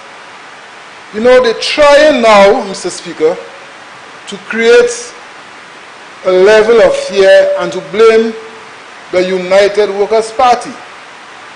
It is ça you can try fair, Mr. Speaker. Ça, c'est même opposition na ka try fair. You can try tirer blâme na asou yo, et puis mettez asou parti étoile là, ka dit nous pouvons finir St. Jude's. Et puis moun ka mort St. Jude's because nous pouvons finir St. Jude's. Question c'est, est-ce que quand nous venons au gouvernement, moun ka mort St. Jude's. So, là, moun pas de ka mort St. Jude's. So, si moun pas de ka mort St. Jude's, là, pour qui ça y fait un morgue? If people are not dying in St. Jude's, why the only project they finish in St. Jude's is a morgue? Mr. Speaker, you heard the member from Castries East say that we spent over $98 million and we never finished St. Jude's. And I asked myself, Mr. Speaker, where did he got the figures from? Because I'll come to it in a while. The report which he made a document of the House clearly indicated the amount of money that was spent during the time we were there.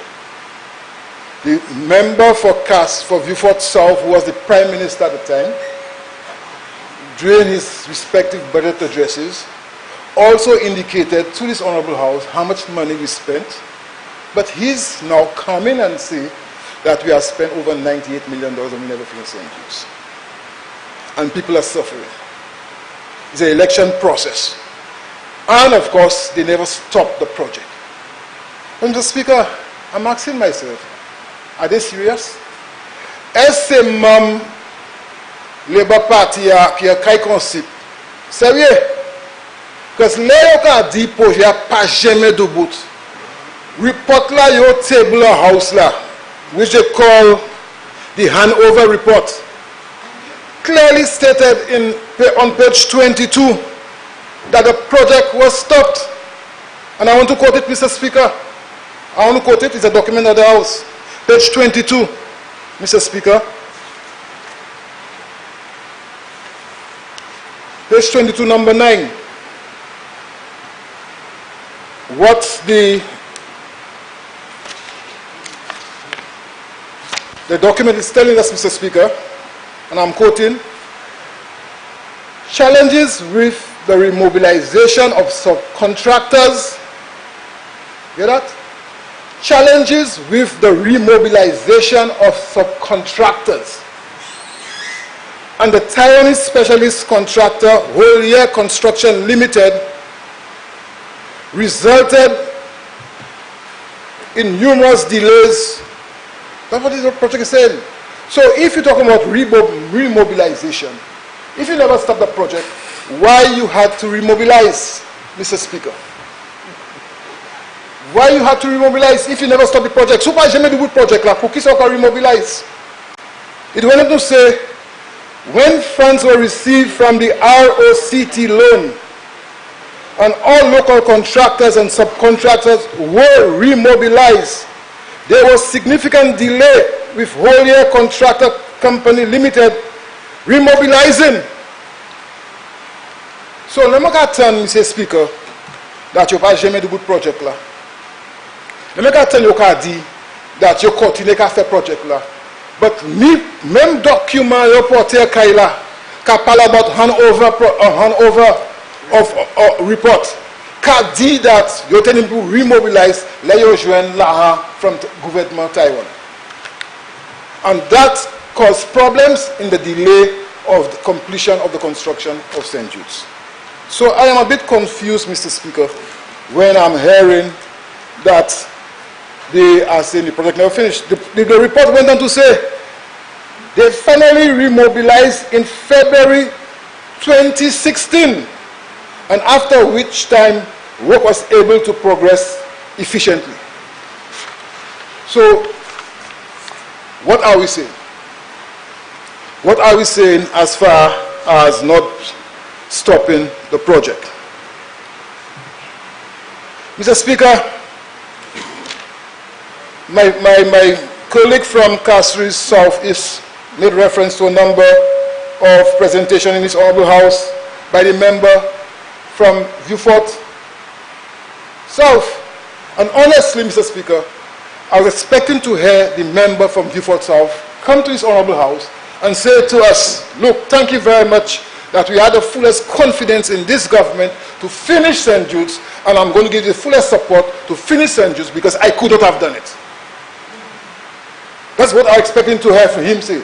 I was expecting to hear him say, merci, Honorable Alan Chasney, pour ça finir St. Jude's.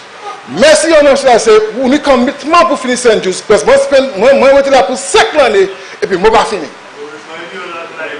Moi, pas fini. But what he did, Mr. Speaker, he went on and to make people look bad. And I don't go along that road, but I sat down there and said, why he went down that road? Why he went down the Mangal road, Mr. Speaker? Mangal got a contract, I would assume. And Mangal would have delivered, I would assume. But there were senators during his time, and I'll not mention them, because I have a lot of regards and appreciation for the lady, who got contracts to supply materials under his watch. I'm not going to mention them, you know who I'm referring to? There are senators during his time, Mr. Speaker. During his time, right? Who got supply contracts? You know, for the youth in agricultural program. So what I'm hearing, I'm not there condoning these things, Mr. Speaker, but we have to be consistent. That we heard when he was Minister of Finance, he came and changed bills to give tax concessions for developers, which of course were members were senators. You know, so let's not go along that road. Let's stay on the debate. Let's stay on the debate. Inconsistency, Mr. Speaker. When is they that do it? Mr. Speaker, you see, if they had, and I heard they say they continued, and I quote him, they continued with the work that we started. And the records are showing differently, Mr. Speaker. The records are showing differently. I can say, yes, in 2012, it was the intention of the members opposite to continue with the work that we started. I can say so, Mr. Speaker, because when he presented, or when they presented, in fact, all of them were in government at the time. The only one I was not in government at the time was a member for Castres South. And of course, I can tell you, because he just confirmed, when he spoke about the member of Castres East, that he is also part and parcel of the decision making. So in 2012, he was there advising the then government, Mr. Speaker. So all of them are aware of what was presented in this Honorable House, and all of them had a part to play in what was presented in this Honorable House, Mr. Speaker. Because, Mr. Speaker,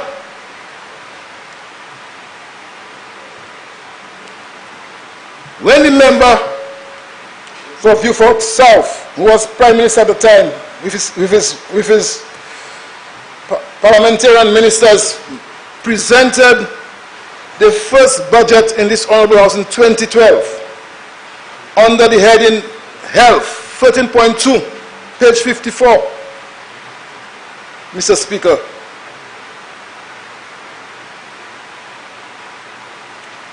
he said, Mr. Speaker, and that was the phrase. Mr. Speaker, and it's not you, Mr. Speaker, you're speaking to the Speaker at the time, and I'm quoting him. Mr. Speaker, a modern and well-functioning healthcare system is critical for the economic development of our nation. And we all agree to this. We all agree to this. There's no dispute as far as that's concerned. Right? A modern and efficient healthcare system requires the appropriate infrastructure and system to deliver affordable health services to the population. We all agree to this, Mr. Speaker. He said, we will continue on the works that are started by the opposition. And he was referring to the United Workers' Party, who was in opposition at the time, Mr. Speaker. And he made a commitment. He made a commitment, Mr. Speaker, that his commitment was that, Mr. Speaker, I am anxious for the nightmare of the people of the South.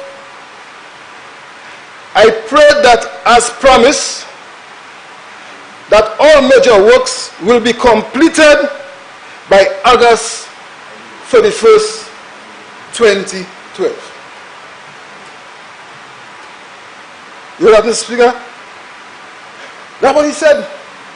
On the 8th of May, 2012, that he's going to finish St. Jude's, Mr. Speaker, he's going to finish St. Jude's by August 2012. He's going to continue with what we started, which was almost 80% finished, and that is why he could have come into this Honorable House and say he's going to finish St. Jude's by August 2012. C'est ça il dit. En 2012, Mr. Speaker, mon parlement vient fort, venu à Kaikonsip en mai 2012, et puis il dit, Kaikonsip, il dit c'est Jean Saint-Christia, il dit qu'il finit St. Jude's en avril 2012, Mr. Speaker.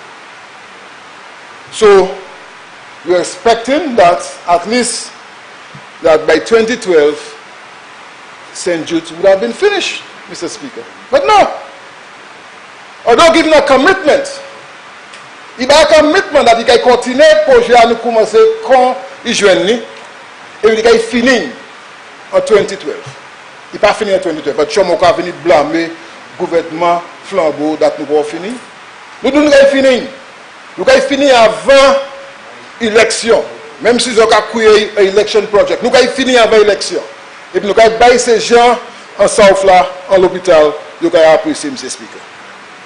Mr. Speaker, the Hanover report that they brought here, page 8, spoke to what our intentions were as it pertains to St. Jude's. And he made reference to it, Mr. Speaker. We agreed that we are going to refurbish the burnt building, and we are going to look at a new site for a new hospital.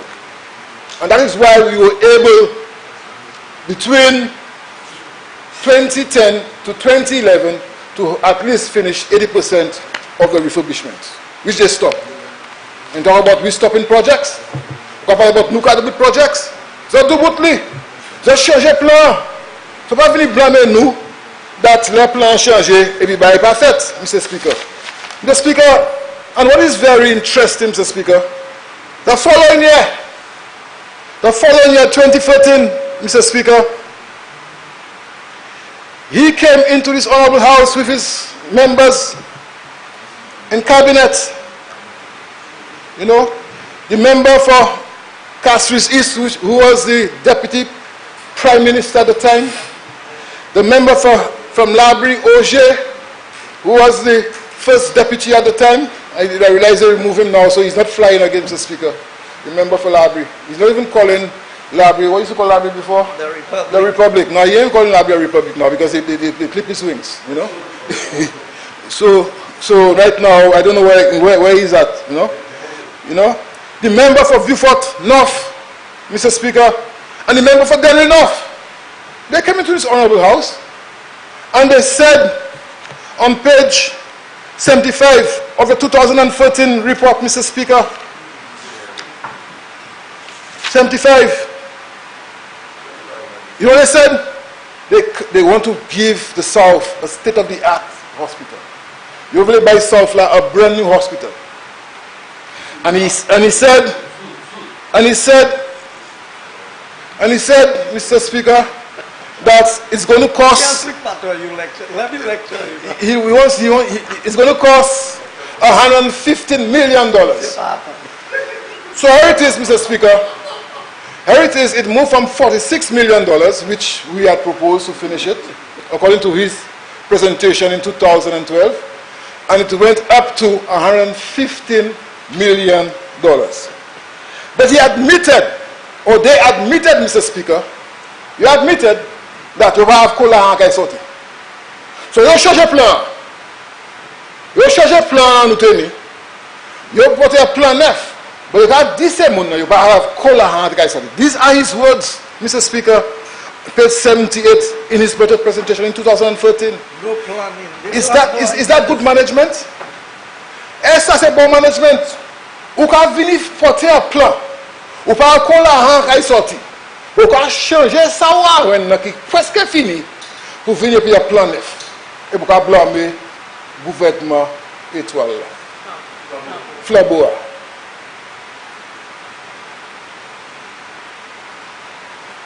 How I say étoile? Gouvernement Flabo. Mr. Speaker, so to me, and that is what we are doing here, Mr. Speaker. That is what my Prime Minister is doing. We have a plan. We have an approved plan. And contrary to what he said, we have an approved plan. It's not like them who did not have an approved plan. It's not like them who went and built. It's not like them who went to Beaufort just before elections and said they're going to build a complex. No approved plan, Mr. Speaker. No, the law not even belonging to them, Mr. Speaker. Right? But they gave a contract to build a complex in the south. That's not how we operate. We have an approved plan. And now, with the approved plan, we know we come in here to get the necessary legal instrument. To come here now and get the legal instrument so as we can finalize the loan to build the hospital himself. That is what you call good management, Mr. Speaker. So I'm saying that we have an approved plan. So, Mr. Speaker, that is so. I was expecting him now to come and tell us. You know, over the 5 years, I served as Prime Minister of this land, as a member of Parliament for Beaufort South.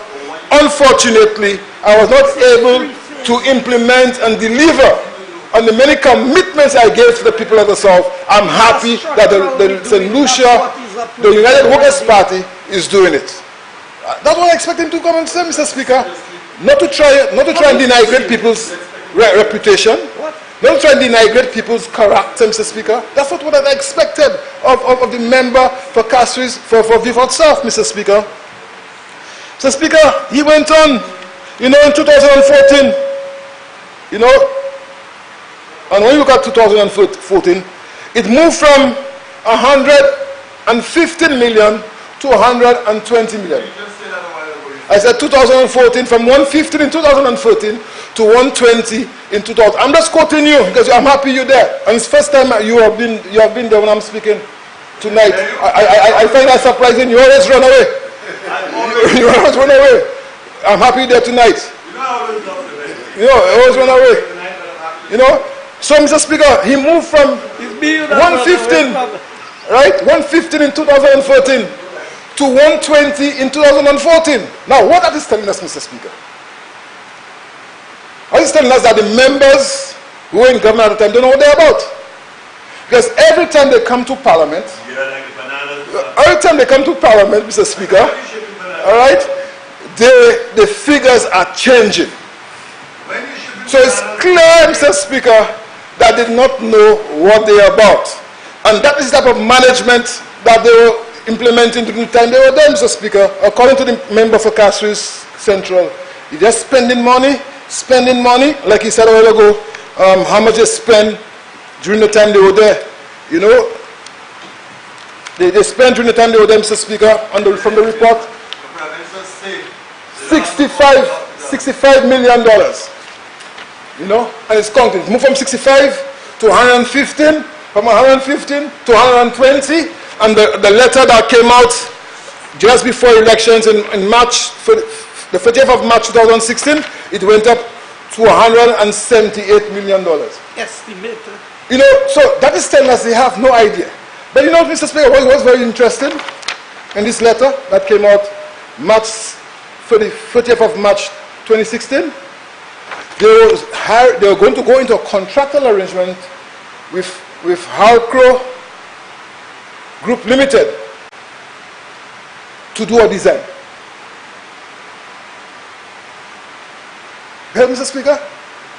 They were going into a contractual arrangement with her in 2016 to do a design. So here it is, Mr. Speaker. That's when they submitted that one. You have been spending money. You started spending money from 2011. You spent money in 2012, according to the member for Beaufort South. It's correct. The records are showing that. You spent money in 2013. It's correct. In 2014, 15, and only in 2016, Mr. Speaker, then you are going to engage a company to do a design and to supervise the project. And it moved from 120 million to 178.7 million dollars. Is that management, Mr. Speaker? Is that good management, Mr. Speaker? I don't want you to answer it. I just want you to think about it. I want to ask the member for Beaufort South, is that good management for you, Mr. Speaker?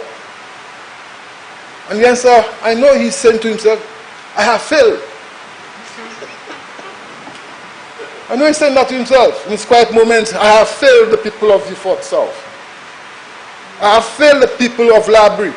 I have failed the people of Micoud. I'm sure he's saying that. But be open about it. Stop and say, yes, I agree that I have failed the people. You know, because I was not in a position to implement the projects.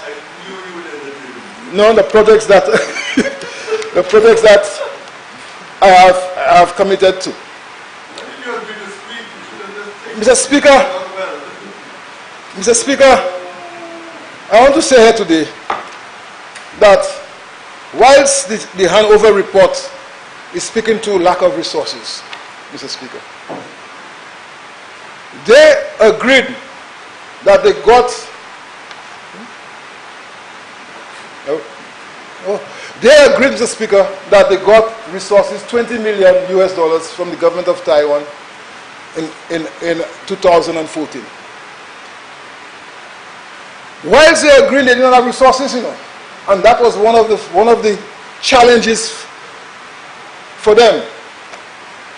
But they got $20 million US in 2014. How much they were able to spend come elections 2016. Only half of it, 50%. Which is the pace of implementation, a slow pace of implementation. And my information is that they could not account for it, Mr. Speaker. They could not account for it. So, Mr. Speaker, I want to say today that we on this side are the implementers. And the facts will show that this government, under the leadership of Honorable Alan Chastanet, we are the implementers. This accident, what we have to show since we came in, we have a lot to show. We have to show that unemployment has gone down. The records are there to show that, Mr. Speaker. The records are there to show that both youth unemployment and the thing has gone down, Mr. Speaker. We have to show that we have seen growth in the economy, Mr. Speaker. We have to show that. You know, when they came in, what did they find? It went up under them. We have seen the reduction in unemployment, and we're not saying that we are happy. We're not saying that we are happy, Mr. Speaker. We have never heard any one of us here, including our Prime Minister, say that we are happy with what we have been able to accomplish so far. We have a lot more to do. All right? So, Mr. Speaker, I'm happy that Mr. Speaker, that my Honorable Prime Minister has seen the wisdom to come into this Honorable Chamber to seek the legal instrument to engage in that law. All right? And I give full support to my Honorable Prime Minister. I give full support to the Minister responsible, Mr. Speaker, for implementing that project. And like they all know, they never had confidence in themselves, and that's why they're telling us to finish it. And now we have started it, Mr. Speaker. Now we have started it, and they know we're going to finish it. You heard a different story right now. A different story right now. Changing the tone. No? So, Mr. Speaker, in closing, let me tell the people of Beaufort South and surrounding communities, gouvernement Florboa kay fini l'hôpital Saint-Just. Gouvernement Florboa kay fait ça, gouvernement Étoile la pas ça fait. Et puis mon toute confiance là, Mr. Speaker, that Abba Jig Alan Chastanet comme Premier ministre et puis Guy Joseph comme ministre responsable pour économique développement, responsable pour projet ça a fini et puis nous avons ouvert, right? Because yo pas ça fait, yo pas de ça fait et puis nous avons fait. Et puis toute confiance là, that nous avons fait, Mr. Speaker. So I want to thank all those who are involved in this project, and I'm looking forward for the completion of this project in record time. Thank you, Mr. Speaker.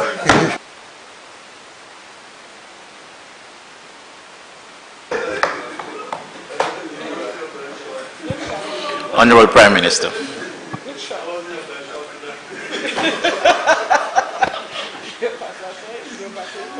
Thank you very much, Mr. Speaker.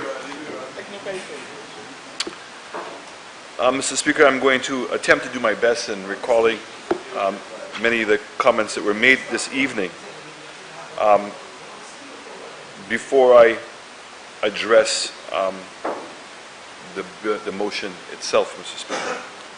So first of all, there was a concern that was brought up by several of the members on the opposite side, Mr. Speaker, with regards to the condition of the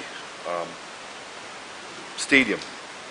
So in fact, it's a document that was already made a document of the House, which is the George Odlum Stadium Structural Appraisal Report that was done in 2015, Mr. Speaker. In fact, it was done under the leadership of the former government. And just for concluding remarks, it says recommendations and conclusions, which is on page 14. The structural condition assessment concludes that there is uncertainty in determining the structural integrity of the roof structure when exposed to an extreme event such as an earthquake or hurricane. However, the roof structure is in extremely dilapidated state and may be approaching a premature end to its design life. The levels of deterioration observed in the structure is not consistent with the age of the structure. Therefore, it can be concluded that some form of urgent intervention is required to improve the structural capacity of the structure.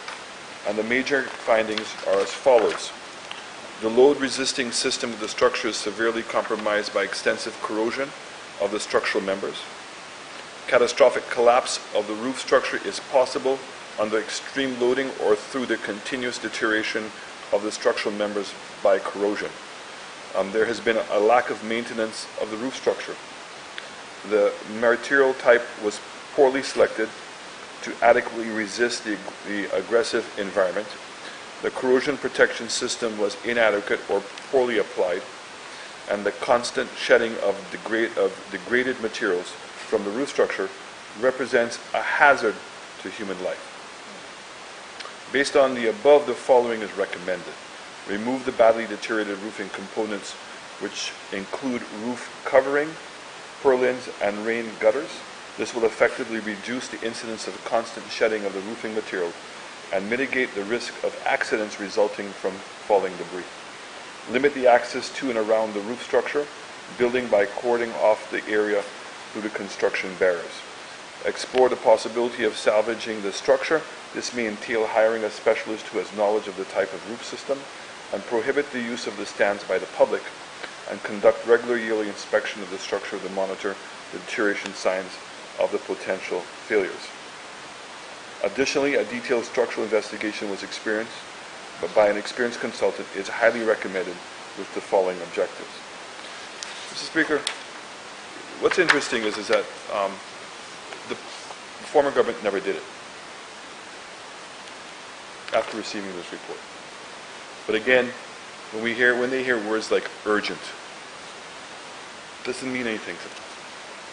When they talk about that they care.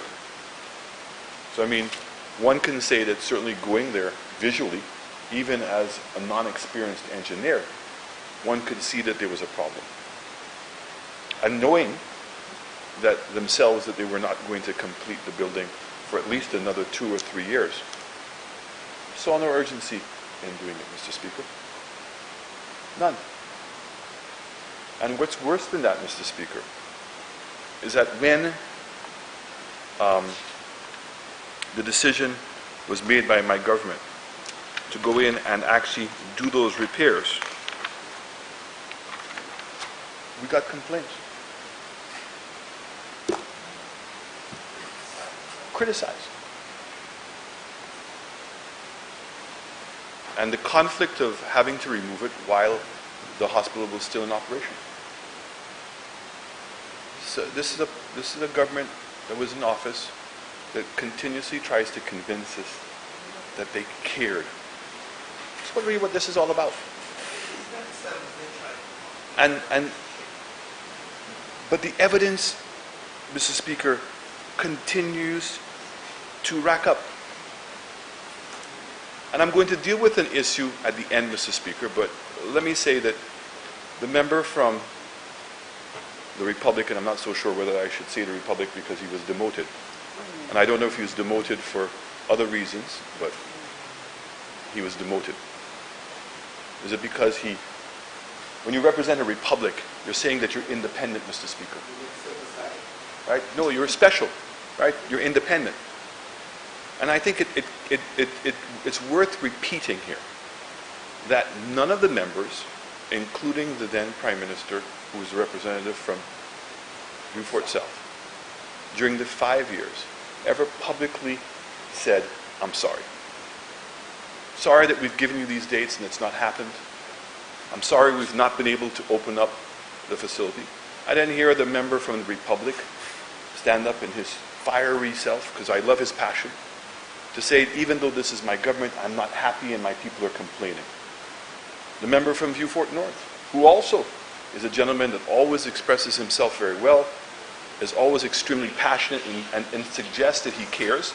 Not once for the 5 years did he utter a word or a complaint about what was going on. So there's no sincerity. You can't then now come and make complaints when you yourself were in government and you yourself were in a position to have made it happen and you didn't? So when people on this side, Mr. Speaker, suggest that they have lost the moral authority to be able to speak on these issues, this is what we're talking about. It's not that in any way that the opposition should not speak. What we're saying is that when it comes to issues to make recommendations to us, now that we're in government, given their dismal track record, we truly, honestly, do not believe that they have the moral authority to speak on these issues.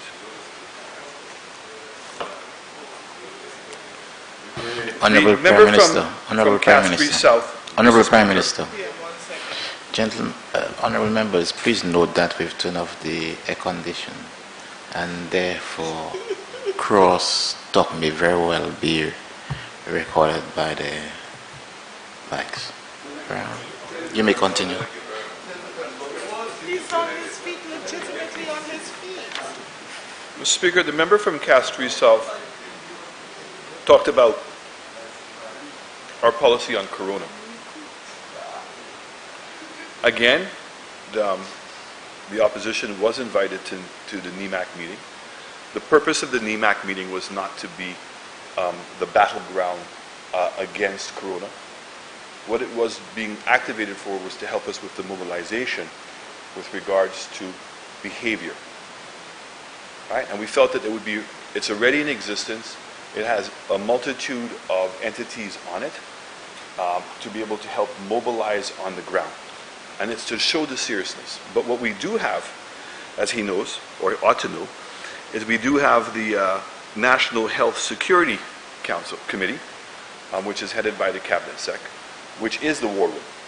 In fact, that meets on a regular basis with a multitude of the different agencies in order to be able to deal with the Corona crisis. So in fact, the policies that finally make it to Cabinet actually go through that committee first. So the Ministry of Health, headed by the CMO and their team, are the ones that came up with the overall strategy. That strategy then goes up through the Security Committee, is endorsed at the Security Committee, and comes to Cabinet for endorsement. And I can say to you that my government has taken an approach to depoliticize this completely. And I think that if the member from Dennery North will recall at the meeting that we had with NEMAC, I went to pains to say that the singular spokesperson on this issue is the CMO. So in fact, the Minister of Health made her first real presentation today because I felt it was appropriate at Parliament that it should be a minister who makes that. And the Minister of Health is in the front line of the issue and is a parliamentarian. I made a statement on it today, but fundamentally, the person who's been the spokesperson, the singular person driving this process has been the CMO and the Ministry of Health and also the National Security and Health Committee. I want to say that my Cabinet, and in particularly the Ministry of Finance's role in all of this, is to find the resources to make it happen. So to understand the urgency of this situation. So for instance, we spent or had to find an additional $1.5 million, not budgeted, in order to be able to open up and prepare the 15 rooms. We've had to now expedite the $28 million in order to be able to move into OKEU. So the fact is that OKEU, and we said it when we were in opposition, we said that the government could not open OKEU because they couldn't find the money. They couldn't find the way to be able to fund the operations of OKEU. My government has taken the attitude that we have to open it. We must find the funds. And so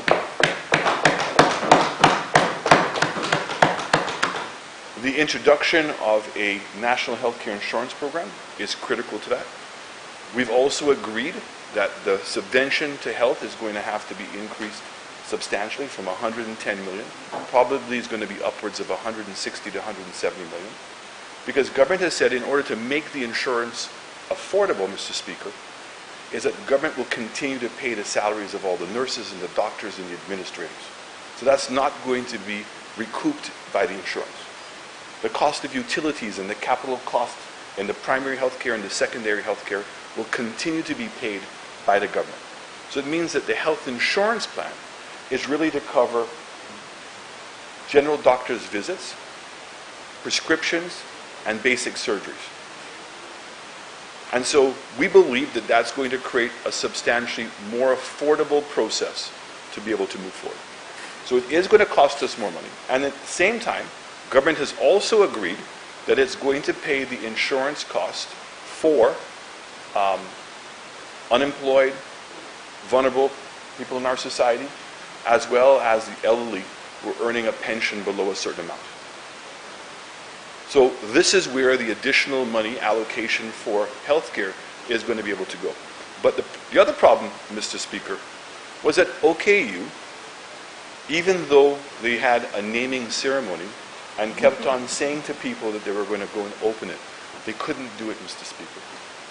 The MRI machine, that was a brand new MRI machine that never worked, is inoperable.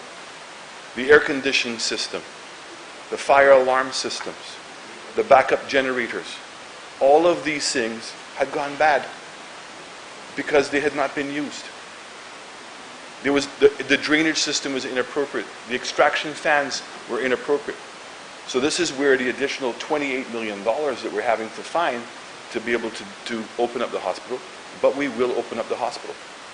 And clearly, one of the options that we have for the corona, because the balancing act between leaving Victoria and going into OKU is really the risk. It's the risk. And so the generators that are at OKU only can back up essential services. The air conditioning system is not that functional and not that reliable. And it's a building that you need to have an air conditioning system working.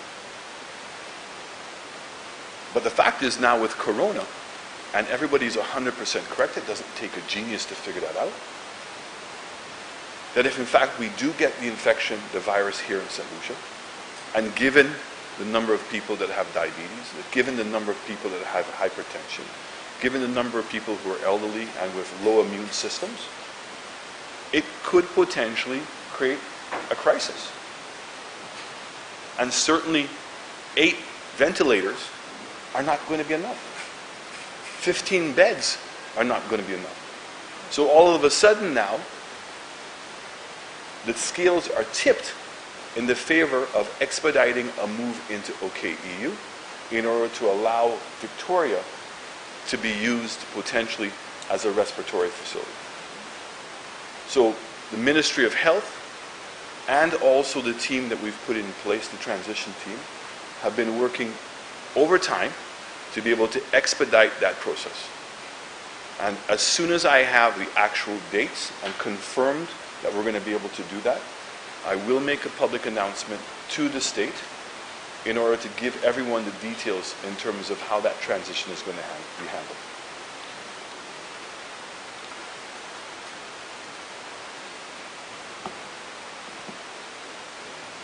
The member from Castries East. You know, Mr. Speaker, well, actually I'm going to leave him for later. I'm going to go to the member from Dennery North.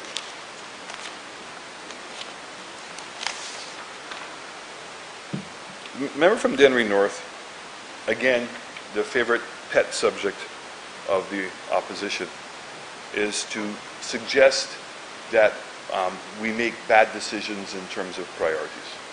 And he continues to make reference to this $24 million, which I assume was the Sandals incident with taxes. So, Prime Minister, can you just give us a moment?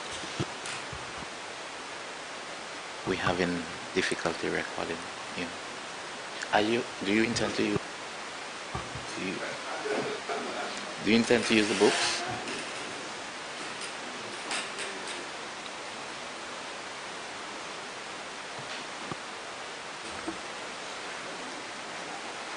So first of all, the amount was $24 million because of penalties and interest. The amount that was in dispute was $8 million. And sadly, it sat on the cabinet papers for over 9 months, in which your cabinet refused to deal with the matter. And there was no way that Sandals could proceed on building the new hotel and obtain its financing with this matter outstanding. And on the recommendation of both the AG's office as well as Inland Revenue, the issue was with regards to a tax that we call withholding tax. And whether in fact when they transfer monies from the hotels in St. Lucia to their head office to be able to pay for their insurance, whether that's considered to be revenue or whether that's considered to be cost. And there was a case in Antigua in which the exact same issue was brought up. And in fact, no, in Antigua. In fact, that brought up the exact same instance, and the court ruled that it was not to be considered revenue. So government simply rectified a problem, because the problem that existed is that Sandals' incentives were redone, Mr. Speaker, 3 times. The first time it included the exemption from withholding tax. The second time it did not include the exemption from withholding tax. And the third time it reapplied the withholding tax. So the question is, was there an error? Because pretty much every single hotelier development in this country gets withholding tax waivers. So it was because of that gap between 2001 and 2008 that there was issue. So to suggest that the government just waived $24 million, again, is misleading, mischievous, and again, old-time school politics. The $32 million for Ojo. Again, this money is in the ground.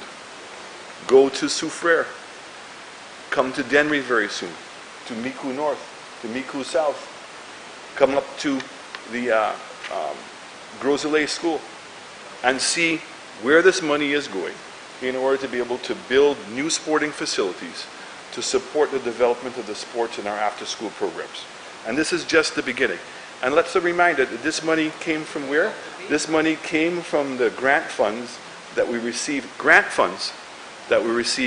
the Taiwanese. The $10 million they're claiming for Ojo. Just another interesting number, and again, old-time politics, Mr. Speaker. Why do I say that? Who did the money go to? If you listen to the opposition, they would suggest that the money went to the owners of Ojo. The money went to the people working there. So for the first 100 people that were working there, the government contributed $1,000 a month to their salary. And then many of them were getting paid over $2,000. So it means that the business was actually paying more. After that, for the first 6 months, for the next year, government contributed $500 a month towards the salaries of the individuals. So the money never went to the businesses. The money went directly to workers in this country. And more importantly, and I now understand, Mr. Speaker, for the first time, what has vexed the opposition so much on this. It was jobs for young people in the south of the island.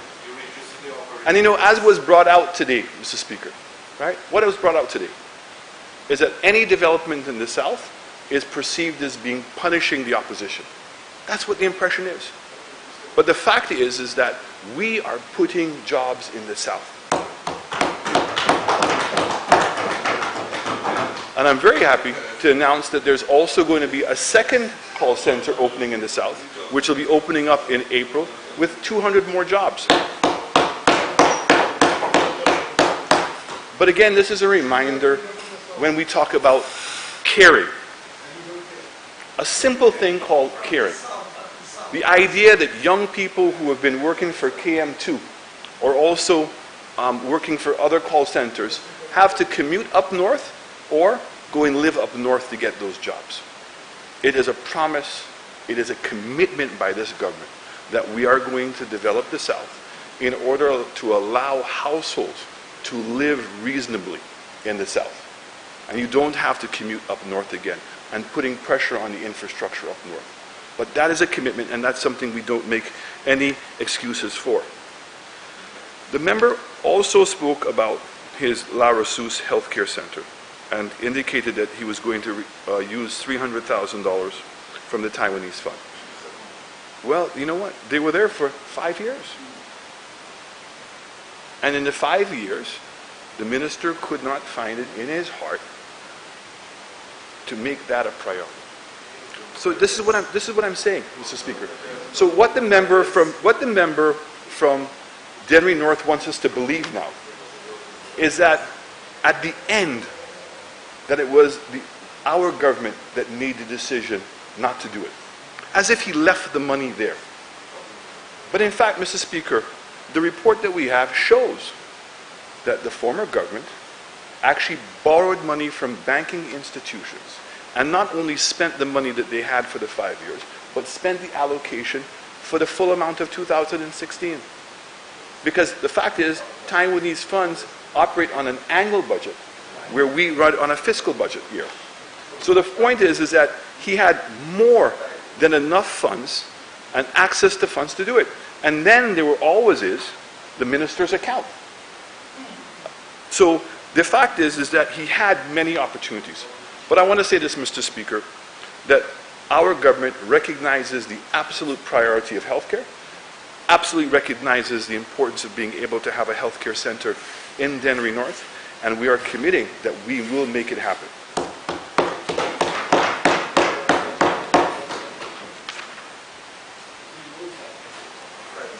Mr. Speaker, I wanted to address some of the issues that the member from Micoud South also brought up. Vieux Fort South. It's always very interesting to hear him pontificate when he speaks. And that he is actually holier than the Pope, because he's always right. Everybody else is wrong. But I guess that must be the old school teacher in him. But it's interesting that he continuously speaks with two sides. And so there's a set of rules that apply for everybody else, and then there's a set of rules that apply for him. So let's take, for example, planning approval. So we're talking about the situation with St. Jude's. So for the 5 years that they were in office, and that they continued working on the project, and had their departments, there was no planning approval. Ever. Never. So it's not like to say that they even had a master plan or had details. And in fact, I will read from the report, which will reaffirm what I'm saying. But what makes it even more interesting is the NIC project, in which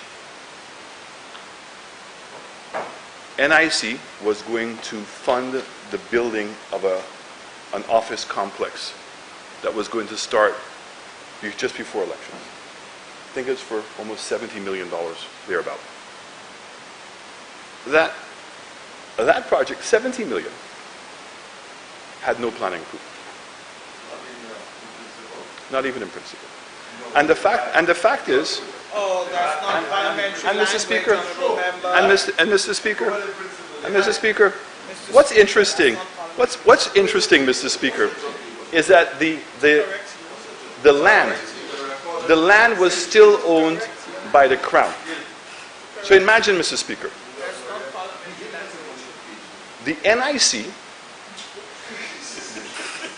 gave money and commissioned a contractor to commence work, and the land that was owned by the Crown had not even been transferred into the NIC. You hear me, Mr. Speaker? Not even the land had been transferred into the NIC. So we continuously see evidence of that kind of stuff.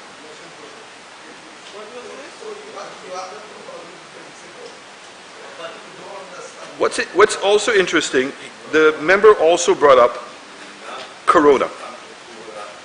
And I want to cut to the chase. Is the member from Vieux Fort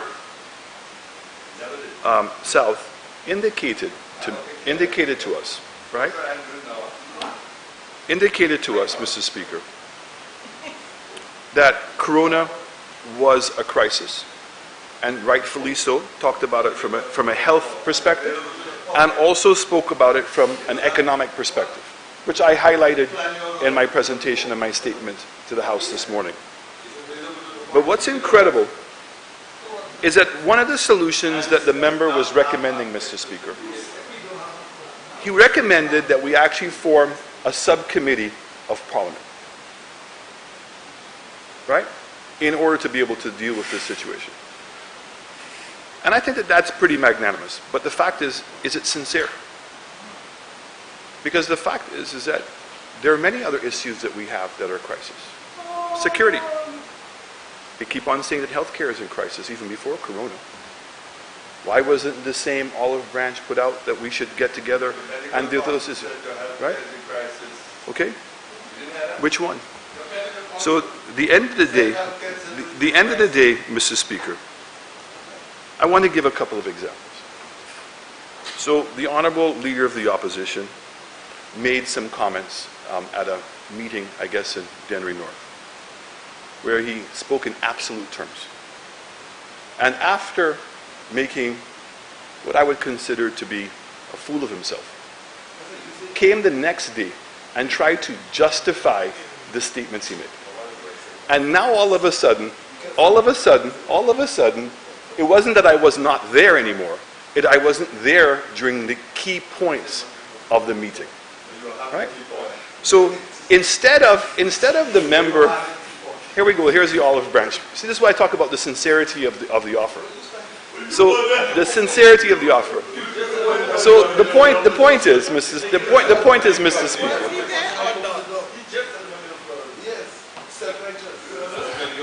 Honorable members, allow the Prime Minister to make his presentation, because I also like to.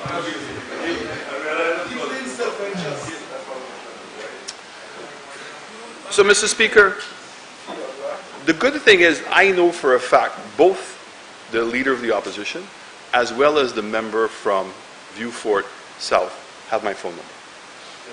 My phone number. Yeah.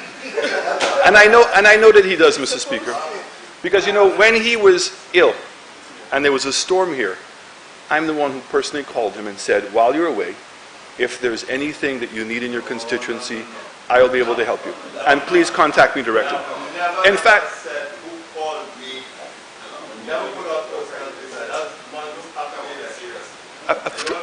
absolutely, months after the election. Mr. Speaker, I just wanted to confirm that he had my phone number. Okay? He had my phone number. And the fact is, Mr. Speaker, the Leader of the Opposition. So before the Leader of the Opposition, he says that some third party in Barbados told him that I wasn't there. You'd think that he would have called me up and said, hey, PM, I heard this story. Can you confirm that? Okay? I also want to say, Mr. Speaker, that there is an incident that took place in this House after elections and after we had a budget debate, where I reached my hand out to shake the member from Vieux Fort South's hand. And he refused to shake my hand, Mr. Speaker. So how is it, see what I'm saying, Mr. Speaker? The fact is that there's no sincerity in the offer. All this is just pandering to their support base. And because of something as important as Corona, there is no sincerity, Mr. Speaker. There's none. It's not genuine. There's no intention. This is just being said and pontificating as if in fact that they care. But the fact is that this project, Mr. Speaker, is a very good example. Honorable members. Mr. Speaker, this project and what took place today, and some of the examples are giving, are telling you how far the opposition is willing to go. So, my good friend and my colleague from Castries East, who came and said, and it started off his presentation, to indicate that we had spent $35 million in 2016. And remember, the budget the budget already had been approved in 2016 when we came in. Mr. Speaker, the members of the House came in and in 2 minutes gave the approval of the budget and moved on, and then we went to elections. And we never changed the budget. So the $35 million that he saw in the budget is right. And then in 2017-18, it was $19 million that was allocated. And in 2018-19, $15 million, and 2019-2020, $28.9 million. Now, what's interesting, Mr. Speaker, is that what you normally do is you go through the expenditure books, and the following year, you see what the actual amount that was spent against that budget item. So in 2016, of the $35 million, $1.4 million was actually spent. In the $19 million in 2017, $261,000 was spent. Of the $15 million in 2018, $4.5 million was spent. And in 2019, the full amount was spent. Now, the fact is, Mr. Speaker, that the member from Castries East is also the leader of opposition. And as leader of the opposition, he is also the chairperson of the Public Service Account, Public Accounts. And I certainly would not embarrass him, Mr. Speaker, to ask him how many times that committee has met. And also, given the fact, Mr. Speaker, on a point of order, the member is misleading the House. He knows very well what the Public Accounts Committee does. He knows very well. He knows that what it does, it looks at accounts that comes to it from the Parliament. The Public Accounts Committee has no authority to act for expenses. He knows that. But he comes very pious and talking that kind of thing. And that's not true. Thank you very much, Mr. Speaker. So the point is that the member has been in the House for over 20 years. And similarly, as to how his colleague from the Republic was able to give us figures of what actually was spent at St. Jude's, I would have hoped that by now he would have actually learned the same thing. So, unfortunately, given the situation with the Barbados meeting, and this as being another example, was it genuine mistake? Or is it intentional? Is it intentional to suggest that the government misleading the House? And this is a constant behavior that we're seeing by members on the other side.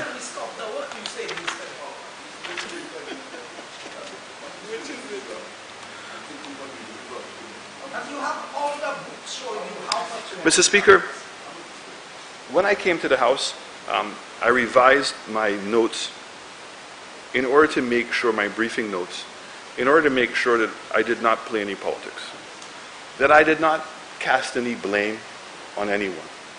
Simply presented the facts, all of them as I know them, in order to be able to advise the House. And we came here today simply to give the government the authority to borrow the money. That was the purpose of the motion today.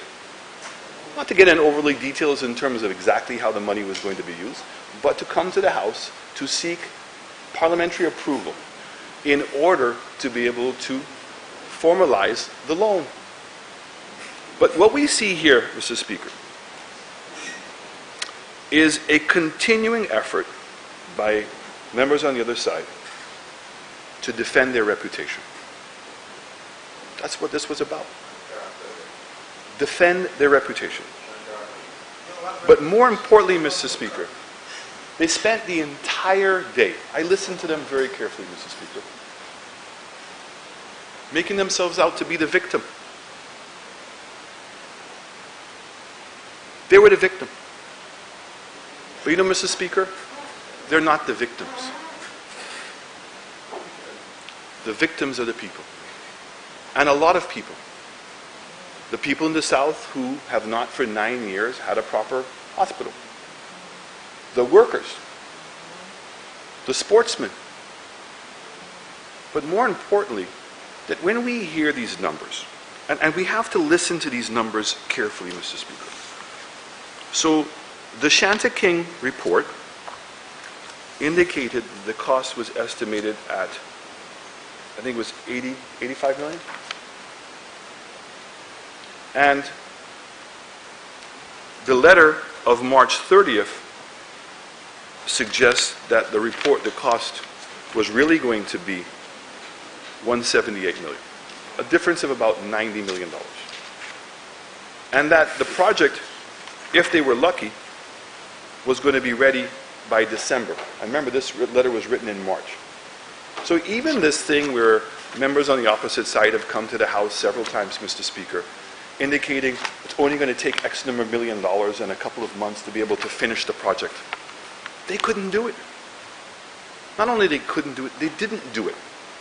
That's what the fact of the last 5 years is they were not able to achieve it.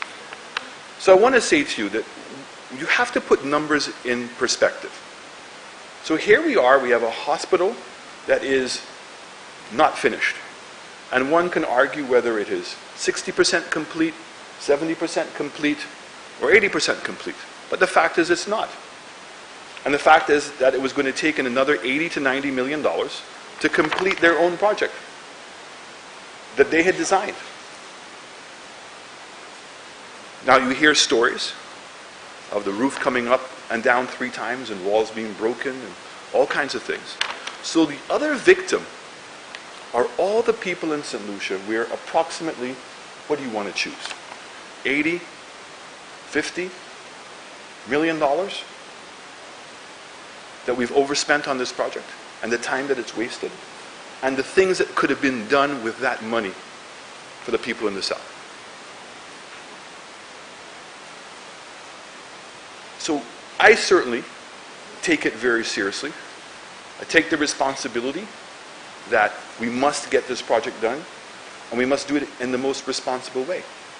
And to do that, Mr. Speaker, and when you look at Shanta King's report, and she says,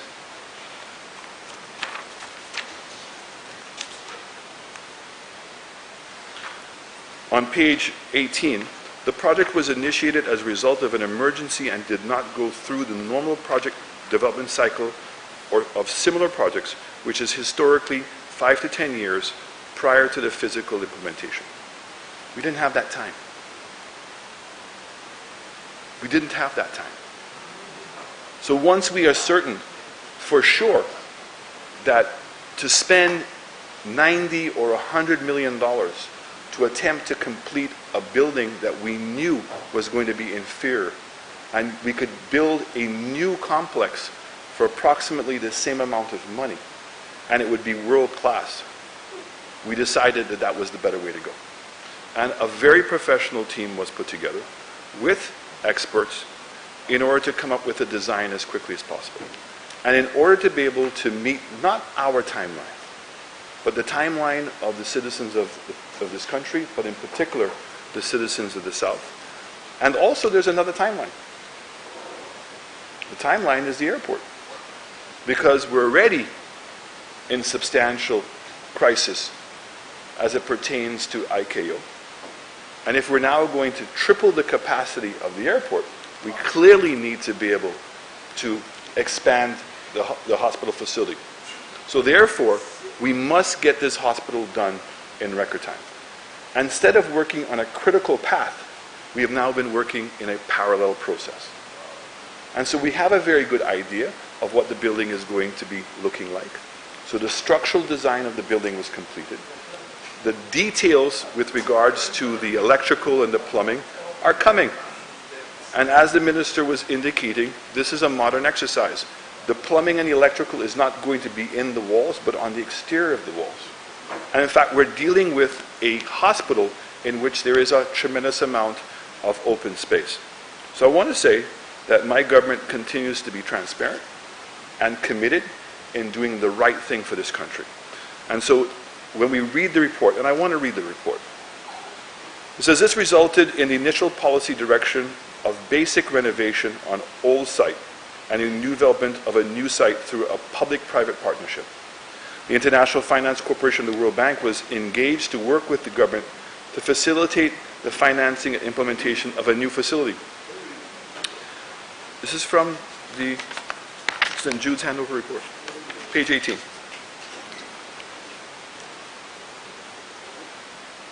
Initially, both short and medium-term solutions were being implemented simultaneously. Can I repeat that again? Both short and medium-term solutions were being implemented simultaneously. Project implementation commenced on the original site in September of 2010 with minimal funding to facilitate only the short-term solution. So it wasn't that they didn't have financing for the project. They didn't have financing for the longer-term project. But they had financing in place in order to be able to bring all of the operations that were currently at the stadium back into the facility. Correct. We were. No, I said we. No, we. Planning, design, and construction had to be they being us. Planning, design, and construction had to be undertaken simultaneously by breaking up into subcomponents, which is not normally the preferred mode of implementation, but this was necessary in an effort to progress quickly. Change in policy direction in August of 2011 resulted in replanning exercise to facilitate permanent reoccupation of St. Jude Hospital. Change in policy direction in August of 2011 resulted in replanning exercise to facilitate permanent reoccupation of the St. Jude Hospital. However, financing was not available to meet the requirements of this new direction. As such, the PMU developed a strategy to disaggregate the outstanding works into smaller components and into thematic areas to qualify for targeted sources of funding such as water, wastewater components, renewable energy components, medical equipment components. This resulted in the project management unit preparing various reports for funding, the Mexican government, the German government, World Bank, United States government, Taiwanese government. Construction on the site from 2010 to 2014 was directly related to the limited funds available through Government of St. Lucia, Republic of China, Taiwan, German government, Australia government. With the change in the implementation strategy, there was a greater demand on the Government of St. Lucia to mobilize financial resources to facilitate implementation of the works. During the period 2012 to 2015, fiscal year 2012-2013, fiscal year 2013-2014, fiscal year 2014 and 2015, the availability of funding dictated the pace of works on the ground. Despite the request by the project management unit to adequate financial resources to progress the work on site, the funds made available were inadequate and work on the site was restricted to approved funds for the respective financial years due to budgetary constraints. As such, the strategy for implementation of works was dictated by funding. The PMU advised the consultant Halcro on the available budget for the respective years. The consultant was charged with the responsibility to identify a feasible scope of works out of the overall scope of works to match the available funds.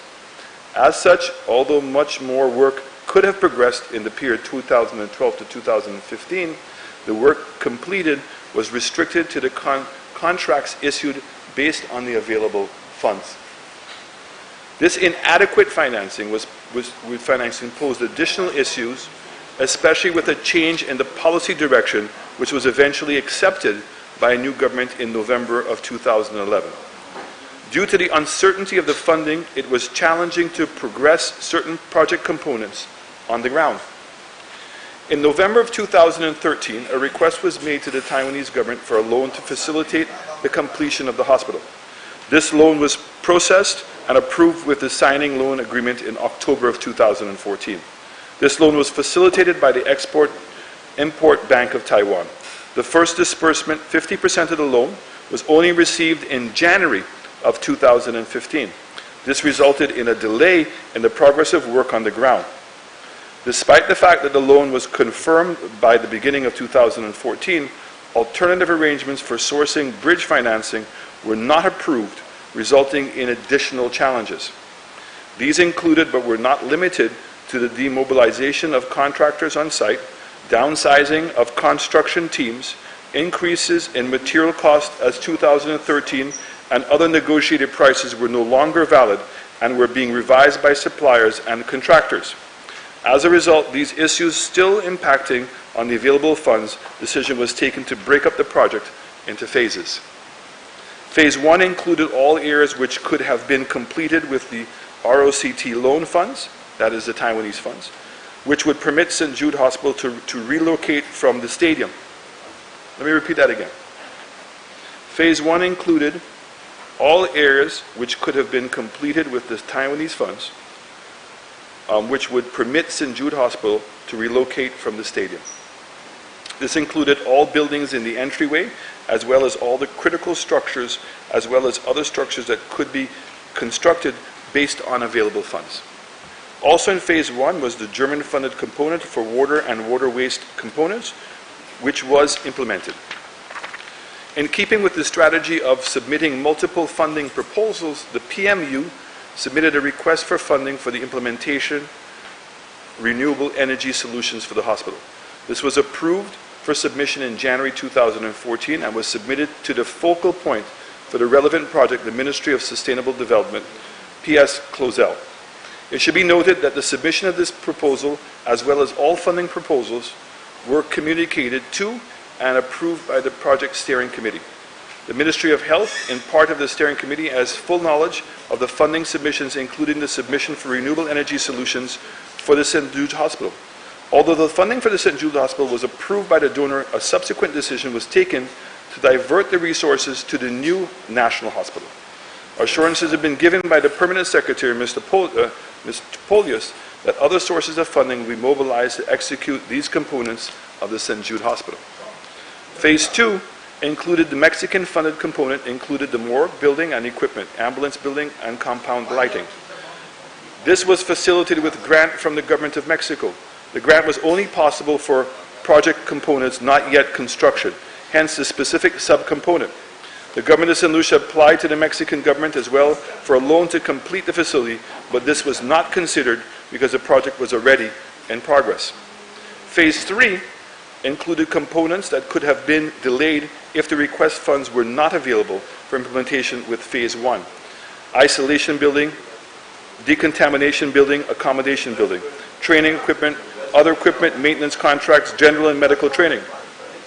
Challenges with the original main contractor, Cyril Donnelly Construction Company Limited, resulting in ongoing contracts being concluded by December 2013. The major issue with the main contractor was primarily his inability at the time to adequately finance the project works, despite being paid for work done. There were no major issues with all the subcontractors, and associated works proceeded as expected, except where hindered by the main contractor, whose major responsibility was that of civil work components. The ongoing challenges with the main contractor had been managed through few key mechanisms. All nominated subcontractors and suppliers were paid directly by the government of St. Lucia through the main contract. The supervision consultant handled procurement management of the specialized equipment and furniture due to the technical deficiencies of the main contractor. A new main contractor, OB Sabdu Engineering Services, was contracted in January of 2014 to continue the works. All the existing subcontracts and suppliers mitigated to the new contractor seamlessly. Collateral warranties were recommended to the consultant to provide additional security with respect to the subcontractors under the main contractor to ensure that the subcontractors are liable to the client in the event of issues between the contractor-client, as in the case with CDC. The consultant was severely constrained and challenged due to the uncertainty and availability of financing. Only after confirmation of the pending availability of loan funds in October of 2014 was the consultant directed to proceed with full implementation of Phase 1, which included various extensions and expansion of the St. Jude Hospital to facilitate the permit occupation. Prior to this, there was no confirmation that the government of St. Lucia was able to fund the revised policy direction of full reconstruction of the St. Jude Hospital. At this stage, there were modifications to original designs to ensure suitability of the space for long-term occupation. A number of architectural reviews to ensure the suitability of the space for long-term occupation. A number of architectural reviews were undertaken by the Halcro Group in collaboration with St. Jude Hospital. Equipment specialists and design specialists. In addition to general review, the specialist design areas included but not limited to Sterling areas, dental suite, eye clinic, radiology suite, endoscopy suite, cardiology clinic, operating theaters, maternity areas, outpatient areas, patient wards, kitchens, food service areas, laundry facility, morgue and warehouse, in an effort to facilitate the transition from the renovation works for temporary use to the reconstructed works for the permanent use. Halcro Limited also collaborated with the Accreditation Canada to support the architectural reviews to feed into the hospital layout of the final designs. Challenges with the remobilization of the subcontractors and to the Taiwanese specialist Halcro resulted in numerous delays on the ground. When funds were received from the Taiwanese loan and all contractors and subcontractors were remobilized, there was significant delays with whole year construction, remobilizing on site from Taiwan and the Philippines where the workers were originated. So you notice they used a Taiwanese construction company. Equipment and materials and storage, very interesting. The implementation of the project, it became necessary to store construction materials and associated equipment. All materials and equipment stored are the responsibility of the relevant contractors until incorporated into the works or installed. Halcro Group provided the details on equipment and materials and storage site off-site. Medical equipment procured through the project currently in storage include the equipment supplied by Holdier Construction, the storage of equipment and furniture from his own company, and equipment in the storage. Over the last 2.5 years, there's been a number of requests from St. Jude Hospital being aware of the equipment in storage. Based on the request from the St. Jude Hospital, a number of pieces of equipment have been transferred and further to the approval of the permanent secretary. Files contain relevant approvals for the transfer. This included the medical equipment. Mr. Speaker, I can go on and on with a report. Point 13, Development Control Authority approval. From the inception of the project, the Permanent Secretary of Ministry of Physical Development, Mr. George James, was written to appraise of the project, and a request was made for the assignment of an officer for support throughout the process of seeking approval. This process of seeking approval was deferred as initially basic renovations were being done, not resulting in an increase in the existing footprint of the facility, and the plans for the new facility and the new site had not yet been developed. As time progressed and the new policy direction was affected, the associated funding became available. Halcro Group Limited proceeded to work with the various referral agencies to ensure review of the approval of the facility. When the project phases had been confirmed, it was clear which components were being financed. Final approval was sought. The approvals were received from the referred agencies, i.e. Fire Service, Health Department. Subsequent to this, the final submission was made, including all relevant referral agencies. The application was recommended for approval. The Ministry of Physical Development informed, and that the board has requested a presentation of the project of the approval. The PMU has agreed to the presentation and was awaiting information on its schedule. So what's really amazing, Mr. Speaker? What's amazing, Mr. Speaker? We know how the planning approval Honorable Prime Minister, and that the Ministry of Planning, the DC, is the one that goes through the consultation. So after all of this, Mr. Speaker, at the end of the day, no planning approval was received. Okay? Not received. Okay? Not received. Not just that. What I'm reading here,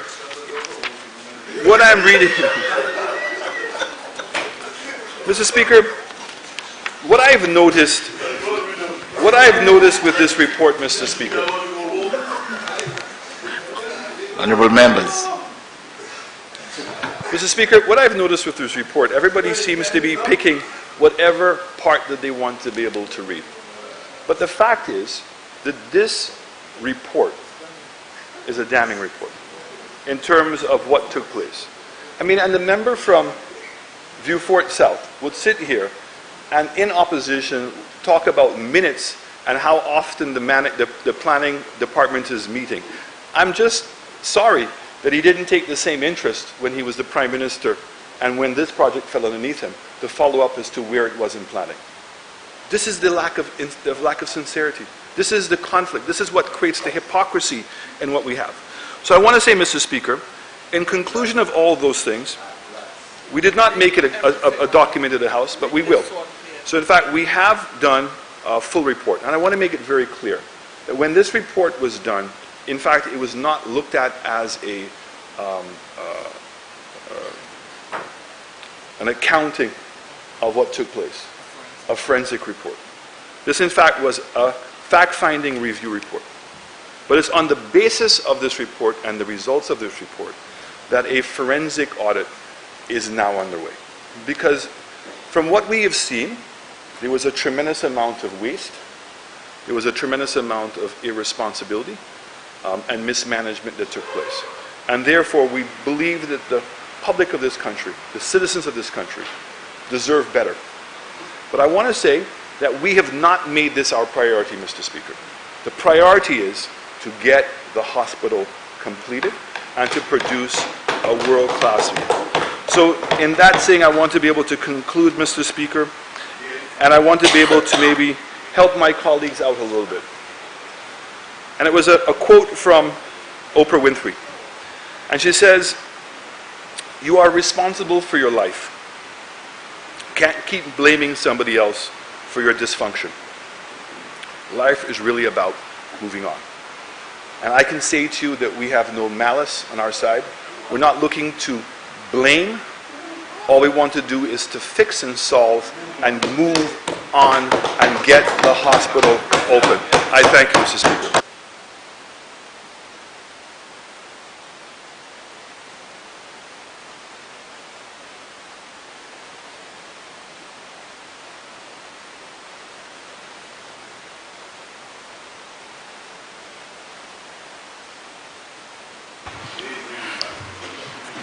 Honorable members, the question is that Parliament authorizes the Minister for Finance to borrow the sum of US $20 million from the Export-Import Bank of the Republic of China, Taiwan, for the purpose of financing the St. Jude Hospital Phase 2 construction project. Be it further resolved that A, the loan is repayable in 20 years from the date of the first disbursement of the loan inclusive of a 5-year grace period. B, the interest is payable at a rate of the 6-month London Interbank Offered Rate plus 1.5% per annum. C, the loan payments shall commence after the grace period of 5 years has expired. D, the principal on the outstanding amount shall be repaid in 30 consecutive equal or as nearly equal as possible semi-annual installment. E, the terms and conditions proposed by the Export-Import Bank of the Republic of China, Taiwan are accepted. I now put a question. As many as are of that opinion, say aye. Aye. As many as are of a contrary opinion, say no. I think the ayes have it. The ayes have it. Madam Clerk. Member has called for division.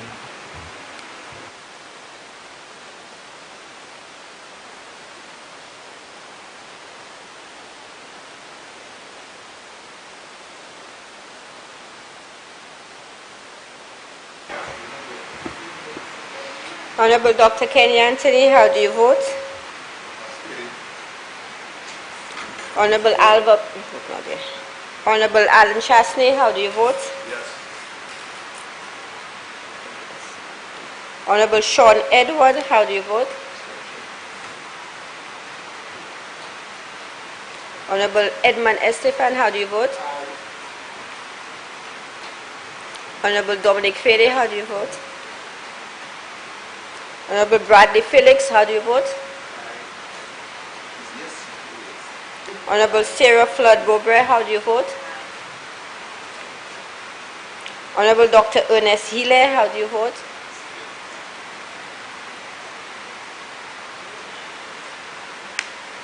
Honorable Ezekiel Joseph, how do you vote?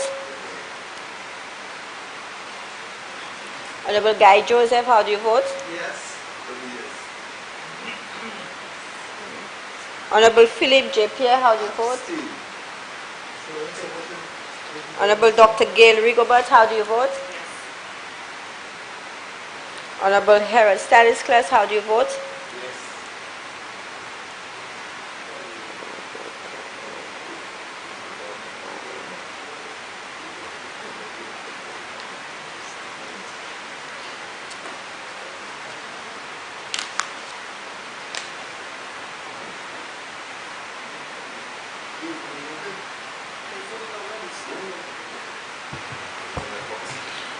No, that's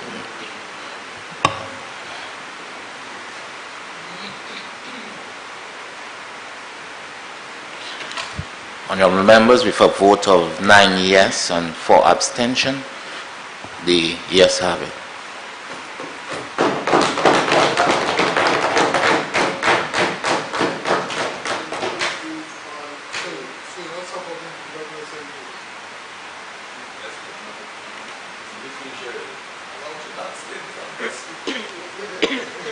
Honorable Prime Minister. Mr. Speaker, I beg to move for the first reading of a bill shortly entitled Alien Landholder License. Alien land holding licensing. Honorable Member, Prime Minister. Mr. Speaker, I beg to move for the suspension of Standing Order number 48-2 to allow the bill to go through its remaining stages at this sitting. Mr. Speaker. Honorable Member for Castries South. Mr. Speaker, I ask you, Mr. Speaker, in accordance with Standing Orders 85, for you not to allow this House to consider this bill through all its sittings, all its stages in one sitting. Mr. Speaker, this is after 11 in the night, which means a lot of St. Lucians are not up listening to the business of the people being debated in this House. This bill is a very significant bill that will transform how foreigners, so-called aliens, will own land in St. Lucia. It is a quintessentially important bill. It is a bill which I believe all St. Lucians should listen to the debate and the discussion on the various components. I do not think now is an appropriate time, at this time, for us to be rushing through any debate on this bill. Secondly, Mr. Speaker, the length of this bill and the significance of it means that it should be gazetted and be made available to the public to really analyze and understand the provisions of this bill, Mr. Speaker. Just a few weeks ago, we hosted, Mr. Speaker, you hosted a workshop here in St. Lucia, a parliamentary workshop, that the member for Miko North himself addressed. No, of course it's a contribution. This is, Mr. Speaker, is a motion. No? No, if I'm out of order, tell me. It's a motion to suspend. I'm speaking on the motion. It's not a bill. You move a motion to suspend the standing orders. So, Mr. Speaker, and at that workshop, you heard from all participants around the region and the Commonwealth of the importance of us not continuing this anti-democratic practice. Now, I accept there may be times, because of national importance and emergency, that you would want to go through all the stages of a bill in one sitting. There is no urgency, there's no national importance to force us to put through this bill through all its stages at 11:30 in the night, Mr. Speaker. You were at that meeting. We gave an undertaking at St. Lucia that we will not continue to go down that road. And thirdly, Mr. Speaker, I am aware of correspondence, Mr. Speaker, between the Bar Association and yourself on this matter. That a version of this bill was sent to the Bar Association. They made their comments, Mr. Speaker. And the Bar Association is now saying, having seen this bill, that this is substantially different to the one which was sent to them and the one upon which they made their comments. And they have asked you, Mr. Speaker, asked Parliament through you, to give them an opportunity to comment on this version. This is the Bar Association asking you not to proceed, Mr. Speaker, with all the stages at this sitting and to give them once again an opportunity to comment on this bill. And they also pointed out the importance of letting the public know what is contained in this bill, Mr. Speaker. I think having cognizance of all those points, Mr. Speaker, you should exercise your authority and the Standing Orders 85, I think it is 85, and not allow this bill to go through all its stages in a sitting. Thank you very much. Mr. Prime Minister. Mr. Speaker, I very much appreciate the contribution from the member of Castries South. So let me just correct him on some information. So first of all, the Bar Association and dialogue for this has been going on since September. And in fact, we did receive extensive notes back from the Bar Association, and the vast majority of the comments that were made by the Bar Associations was accommodated in this document. And also for the member of Castries South to suggest that this is not urgent, it is urgent. Because, Mr. Speaker, what has been going on in this country under the pretext of alien landowners licenses is in fact pathetic. So what has been happening, Mr. Speaker, is foreigners who are purchasing lands in this country have been using our IBC Act to circumvent the system of alien licenses. So they can purchase it through a local company, and that local company has its shares through an IBC.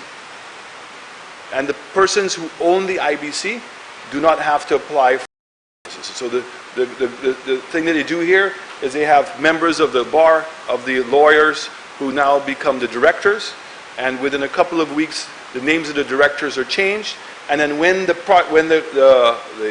piece of land is being sold, it doesn't have to go in landowner's license. But worse yet, Mr. Speaker, we have been losing the vendor's tax. Now you will know that because of the harmful taxation situation, we have had to make substantial amendments to our IBCs. And so we have now blocked the ability of people being able to do that.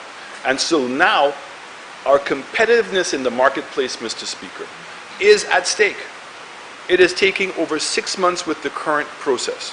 We are not substantially changing what the intention. So the background checks of the individuals now is being proposed to be done through CIP. And planning is simply saying that when you're purchasing land now in an approved tourism development area, that we can give approval. But like the old system, anybody who is going, any foreigner who's going to purchase land outside of a tourism development area, that they're going to have to go through the normal process. So, Mr. Speaker, we believe that we have satisfied and engaged all of the entities. This has been in discussions since I indicated to you, Mr. Speaker, over 6 months. I've been given the assurances of my Attorney General's office, who actually took the charge, and I also have the PS of Commerce, who also was heavily involved in the interaction. And I can assure you, Mr. Speaker, the Bar Association has been given more than adequate time, and more importantly, the comments that they gave have been, for the most part, incorporated into this bill, and it is imperative because this is a huge loss earner for the government from a revenue perspective, and more importantly, it is making us very uncompetitive within the Caribbean region in terms of attracting foreign investment in our country. Is the Attorney General here? The Attorney General? Is he here? May I hear from him, please?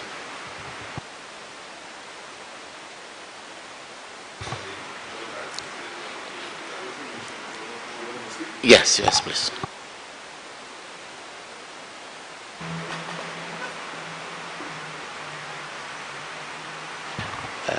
Attorney General, can you indicate to this House,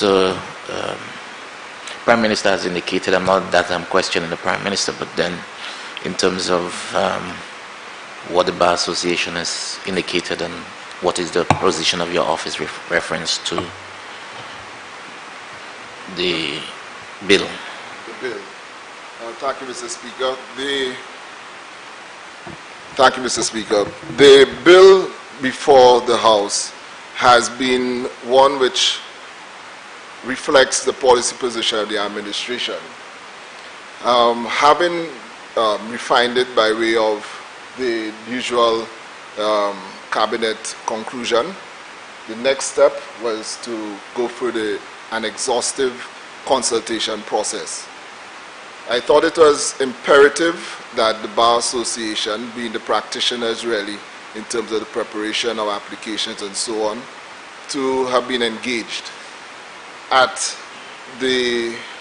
From my level, I personally engaged the president of the bar, who assured me that a committee had been set up, and that committee had dealt with the matter, through the draftsperson, who is none other than my deputy director of drafting, and the assistance of the legal officer at the Ministry of Commerce, and the other technocrats, the PS and so on.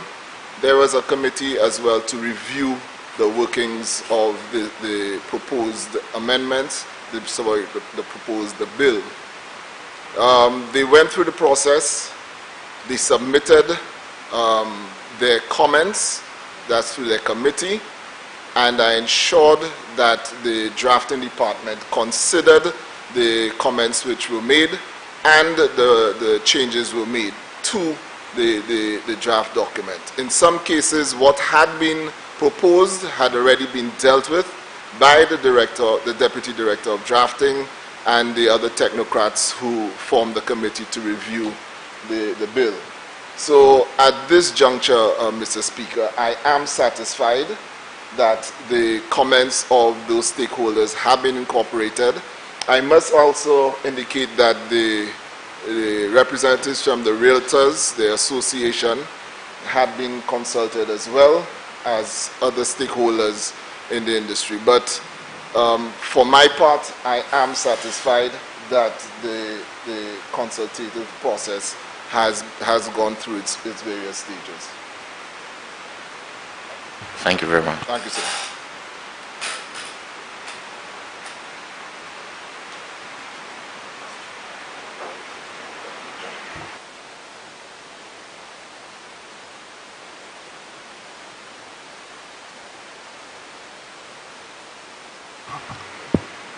Very well. I would want to accept the word of the Attorney General in the sense of the consultation, the extent of the consultation. The only question is time. Are we able to deal with this tonight, considering that I'm not sure what's the position of the opposition or even members of the government side, to what extent that members would want to contribute to this bill?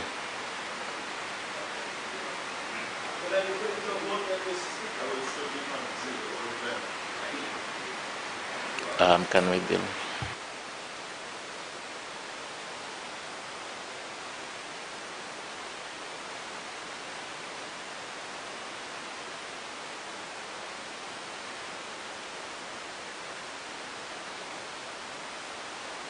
You have an email from the Bar Association, and let it be on record that you have received an email asking you not to proceed.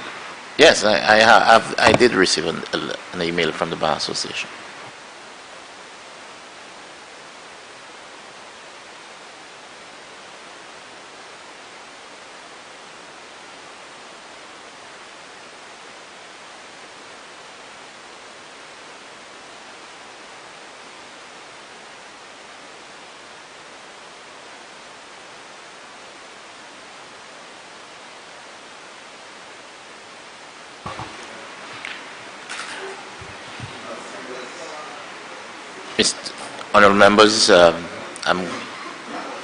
Honorable members, I'm going to grant leave to the Prime Minister to proceed.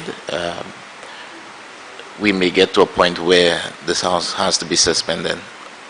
Not suspended, but adjourned to continue, but we will start off at this present time. Leave is granted, Honorable Prime Minister, to make the application for the suspension of the standing order.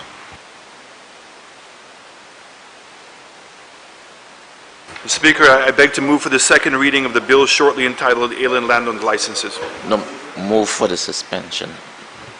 Which, I had to grant leave, move for the suspension.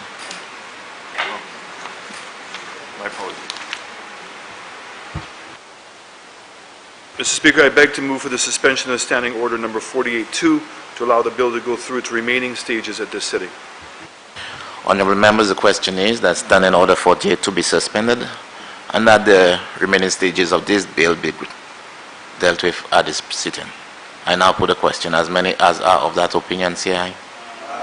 As many as of a contrary opinion, say no. I think the ayes have it. The ayes have it.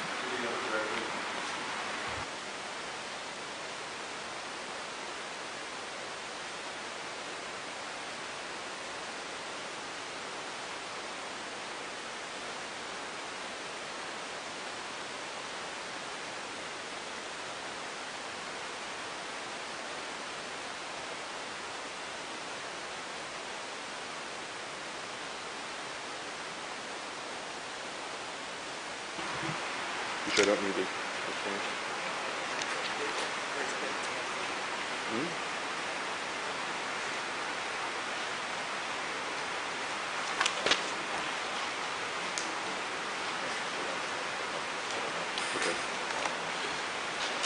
Mr. Speaker, the Alien License Act, Cap 15, I already did that.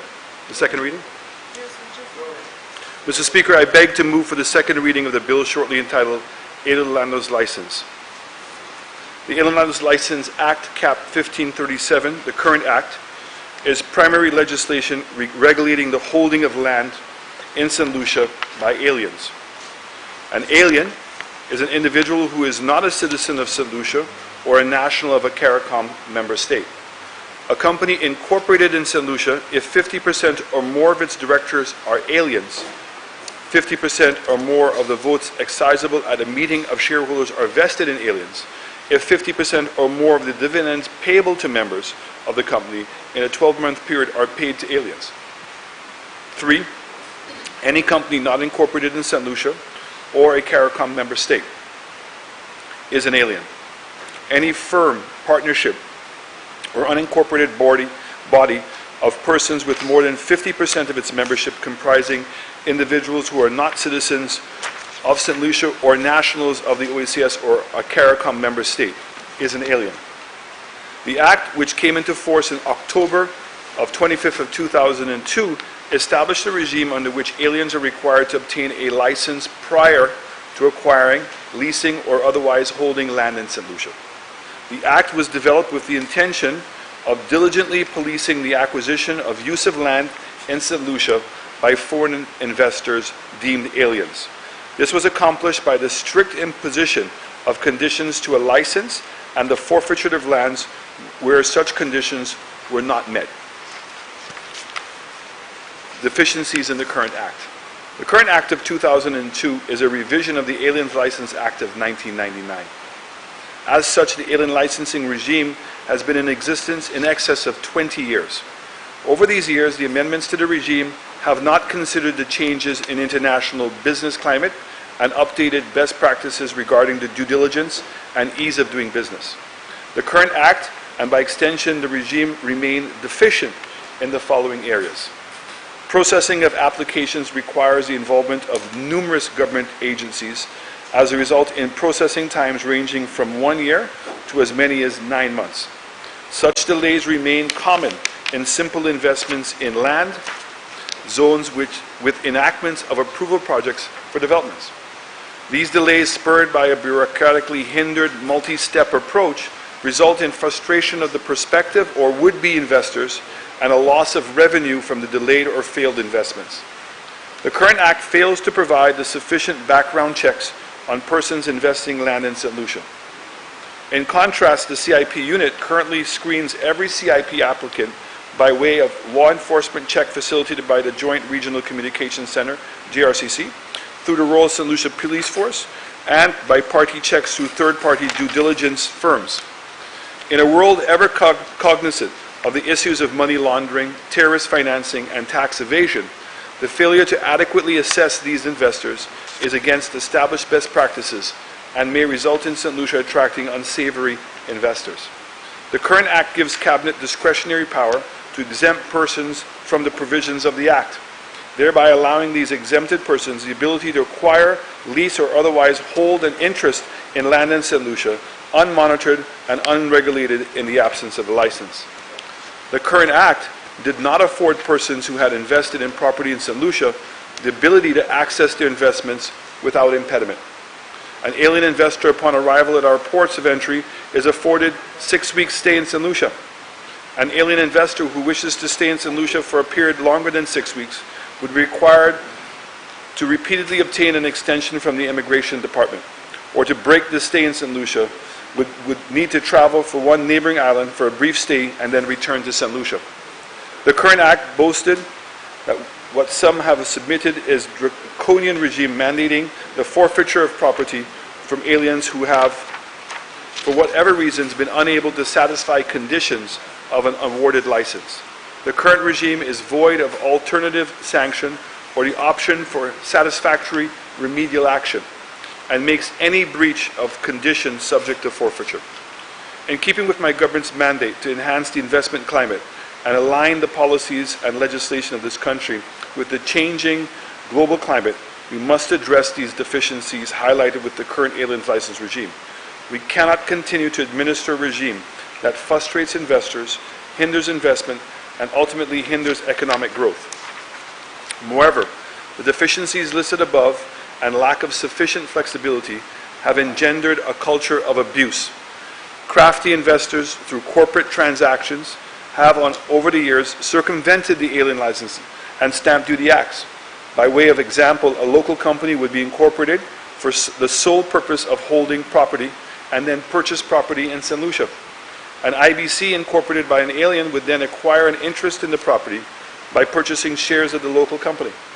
Since an instrument relating to a transaction involving an IBC created prior to 2019 is exempt from the payment of stamp duty, the transfer of ownership results in zero stamp duty and in effect negates the requirements for an alien land license. So by going through an IBC, Mr. Speaker, in fact, everything that we've set up is bypassed. So background checks and any form of tax collected, they're completely exempted and bypass the system. And this is exactly what the majority of people were doing. These and similar alternative means and processes have robbed the nation of a vendor's tax ranging from 2.5% to 10% of the value of each property being sold, and duty paid by the purchaser of 2% on the value of the property. By way of illustration, a $1 million EC dollar property sold by a citizen in St. Lucia attracts a vendor's tax of $45,000, and a duty paid by the purchaser amounting to $20,000. The use of the process highlighted above in the case of the sale of EC 1 million property would result in an estimated loss of revenue of almost $65,000. I stand in this honorable House today to present this alien license bill, which will streamline the application process, enhance the screening of prospective investors, and allow alien investors unlimited access to their investments. Part 1 of the bill deals with the administration of the bill and vests the authority to administer the bill in the Citizenship by Investment Unit. Under Clause 3, the functions of the Citizenship by Investment Unit are widened to make the unit responsible for processing applications for a certificate of eligibility, a certificate and an alien landlord's license, and to keep and maintain a record of all certificates, licenses, and alien investor entries and permits, which will be explained further. The unit already engaged in vetting prospective investors will, under this bill and revised regime, also access aliens intending to purchase, lease, or otherwise hold an interest in land in St. Lucia. Under Clause 4, the powers of the Citizenship by Investment Board are broadened to give the Board additional powers to grant or deny an application for a certificate or license, to issue a license subject to conditions, to suspend or revoke a certificate of license. The Board under Clause 5 can appoint a committee to assist in discharge of its powers to ensure the expedited processing of an application. Part 2 of the bill speaks to the requirements, considerations, and processes for the application and insurance of certificate of eligibility. An alien intent on investing in our nation should be vetted to ensure he or she is of character and standing that we wish to have invest in St. Lucia. The process is not arbitrarily refuse persons, but to verify that these prospective investors are not persons with a criminal history or otherwise engaged in activities which would negatively impact our nation. Already possessed of the resources and expertise in this field, the Citizenship by Investment Unit is best poised to assume this task. A person who has successfully passed the due diligence assessment as required by the bill and been issued a certificate of eligibility is thereupon able to apply for and obtain one more licenses to hold property in St. Lucia through the duration of the certification or certificate of eligibility. A certificate is valid for 1 or 10 years and depends on the investor's preference and investment needs. An investor who is interested in a one-off investment or investments in 12-month period can opt to pay the relevant fees of $3,000 for 1-year certificate. Alternatively, a longer-term investor can opt for the 10-year certificate at $10,000. For the removal of any doubt, though the bill provides for this as a two-step process in the interest of promoting the ease of doing business, an alien by virtue of Clause 8 is at liberty to apply for both a certificate and a license at the same time. Such an application would result in the unit seamlessly staggering the processes internally. It shall remain an offense for an alien to hold property in St. Lucia without a valid alien holder's license. Part 3 of the bill speaks to the requirements, considerations, and processes for the application and the issuance of alien landing license. Though the authority to issue this license rests with the Citizenship by Investment Board, the grant of such license, in keeping with Clause 16, shall, in certain circumstances, be subject to the recommendation of the Physical Planning Development Division and the Development Control Authority. This step is to ensure that these agencies remain the watchdogs of our very limited and dear resource. License issued under the bill shall be under the conditions provided in Clause 20 of the bill, as well as any other condition imposed by the Physical Planning Development Division and the Development Control Authority.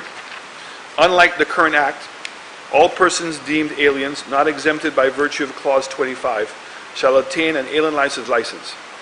Cabinet, by virtue of Clause 24, is only vested with the authority, and this is very important, Mr. Speaker. Cabinet, by virtue of Clause 24, is only vested with the authority to waive the fee associated with the license, ensuring that all aliens are subject to the due diligence checks and are subject to the provision of the bill and the conditions of an issued license. Let me explain this, Mr. Speaker, because it's so important. We have examples in the country today where we have aliens who own, in some cases, 50 acres, and in some cases, almost 1,000 acres of land. And they've held on to that land in excess of 20 or 30 years. And sadly, what had happened is cabinets in those days, and was a continued practice, that we waived those people, those individuals, from an alien landlord's license. In doing so, it now makes it virtually impossible to hold those developers accountable for not developing the land. And so we think it's an important change that Cabinet not be given the authority to waive an alien license. We can waive the fees, but we cannot waive the license. So any alien who's purchasing land specifically for development in this country will still be accountable for the conditions that are put in by the DCA and by physical planning in terms of how long they're going to take to develop the land and what they can use the land for. The license fee structure, Mr. Speaker, a lot size of up to 1 acre will be $2,500. Over 1 acre into 5 acres will be $5,000. And over 5 acres and up to 10 acres will be $10,500, and above 10 acres will be $20,000. And that's the license to hold land. The license to lease land is $2,500, or 2% of the aggregate rentable payment in respect of the full duration of the lease, whichever is higher. A license to hold land in a trust is 5% of the value of trust property, and any other license is $1,000. Should an alien investor breach the conditions of a license, the Physical Planning and Development Division of the Development Control Authority shall inform the board. The board shall in turn notify the tribunal establishment and governed by Part 4 of this bill. Part 4 of this bill makes provision for the establishment of a tribunal. The tribunal is responsible for determining whether an alien or an alien investor has breached the conditions of the license issued under the former Act or under this bill. The tribunal shall give notice of its decision to the Board, Physical Planning and Development Division, and the Development Control Authority, and Accountant General in keeping with Clause 30. An aggrieved alien may apply to the tribunal for its consideration of matters relating to the breach and approval of the extension of time remedy to rectify the said breach. Instead of the immediate forfeiture which takes place under the existing regime, an alien in breach of imposed conditions may be directed to pay a fee to the Accountant General for such a breach. Only after prolonged failure to address the breach or failure to pay the imposed fee or both shall the property of alien be forfeited as outlined in Part 5 of the bill. Again, Mr. Speaker, important to note that this was something that was done by Cabinet previously. And now we're creating a tribunal in order to be able to make this determination. Part 5 of the bill provides for the forfeiture proceedings. The Attorney General may apply to the court for a forfeiture declaration, an extension of time to apply for a forfeiture declaration, and must give notice of an application for the forfeiture declaration to an alien investor. The holder of a valid certificate of eligibility and alien land license pursuant to Part 6 of the bill may apply to the Chief Immigration Officer for an alien investment entrance fee. The alien investor entrance permit shall be issued to an alien investor at no additional cost. A director, beneficial owner, or shareholder with minimum shareholding of 25% at no additional cost. A dependent of an alien investor or payment of the prescribed fee. A due diligence check, the equivalent of a world check, shall also be done by the unit on the dependents of an alien, and the Chief Immigration Officer shall be informed of the outcome of these due diligence checks in considering the alien lands entrance permit application. So as outlined, Mr. Speaker, in the background, we have individuals who own properties in St. Lucia and have owned them for years, but can only stay for 6 weeks. And so once they have received an alien LOSA's license, what they could now get is an entrance permit. And that entrance permit will allow them multiple entrances, and they can remain in the country. And obviously they cannot work in the country, but they can come in and out and remain in the country indefinitely. As provided in Clause 47, the holder of this permit is entitled to enter and remain in the country for the duration of a valid license issued under the former act of this bill. Where the Chief Immigration Officer is notified of the fact that the alien no longer holds a valid alien lands license, the Chief Immigration Officer may revoke the alien investor entrance permit issued to the alien and his or her dependents. The holder of an alien investor entrance permit is not entitled to work in St. Lucia and will still require the work permit and any other documentation required by local laws. The introduction of this new regime is consistent with my government's 2020 vision to safeguard our borders and resources while competitively spurring economic activity by making investment more attractive and less burdensome. So, Mr. Speaker, this bill is long overdue. I can say to you that we have had several dialogues with the Bar Association, also with the Real Estate Association.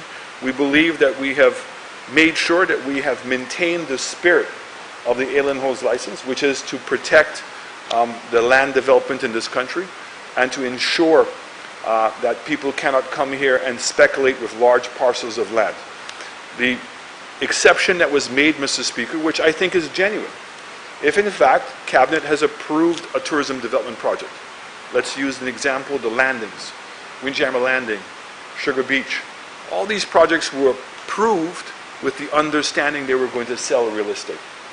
So in essence, it already has the endorsement of Cabinet, it has the support of the Development Control Authority, and therefore allowing an alien to speedily obtain his license once he meets the security standards of the country ought to be facilitated.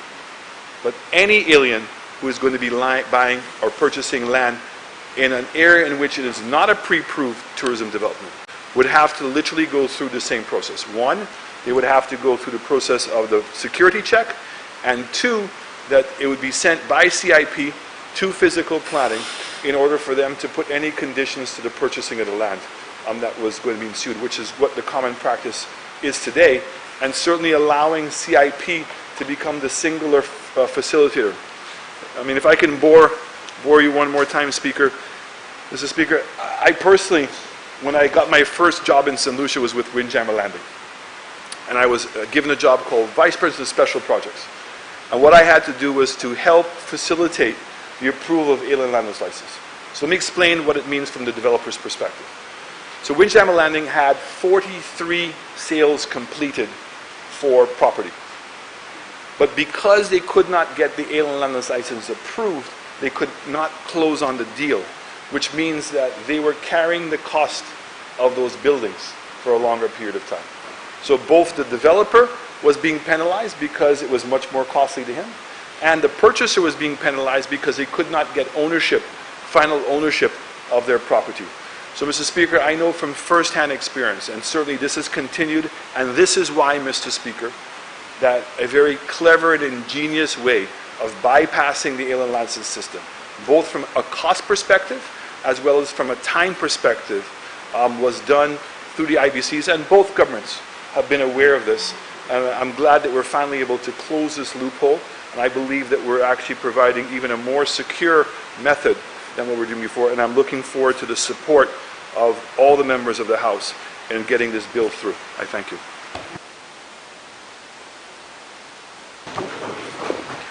Honorable members, the question is that the alien landholding licensing bill be read a second time. Member for Castries South. Thank you very much, Mr. Speaker.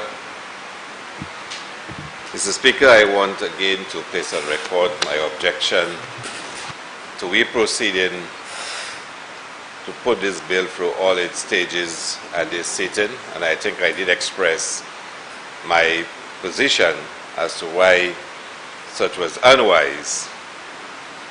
And Mr. Speaker, I hope that the implications of this bill we are about to pass will be fully appreciated by St. Lucians. Granted, it may be after the fact. We would have passed the bill and it would have become law in St. Lucia. Mr. Speaker, my response will be a very layperson, very common sense understanding of what I have read. I will not necessarily want to go into all the legal drafting as such. There are a couple of comments I want to make, but I will try to restrict myself to what an honorary person reading this bill would make of it. And I would leave to the lawyers to deal with some of the very technical legal issues. Mr. Speaker, I want to start off by reflecting on the Prime Minister essentially saying that there is a problem and there's a loophole where people are using IBCs to acquire property in St. Lucia and to avoid paying the dues and fees that they need to do so. And I'm wondering, why do we need an entire bill for us to be able to deal with a loophole as it relates to IBCs? And why is it that you even need to hand over to the CIP unit if the issue is really about persons using IBCs? And I cannot seem to understand why, but I think we can move on beyond that. I think I have a personal difficulty in giving the regulatory and approval function to a corporate body like the CIP board.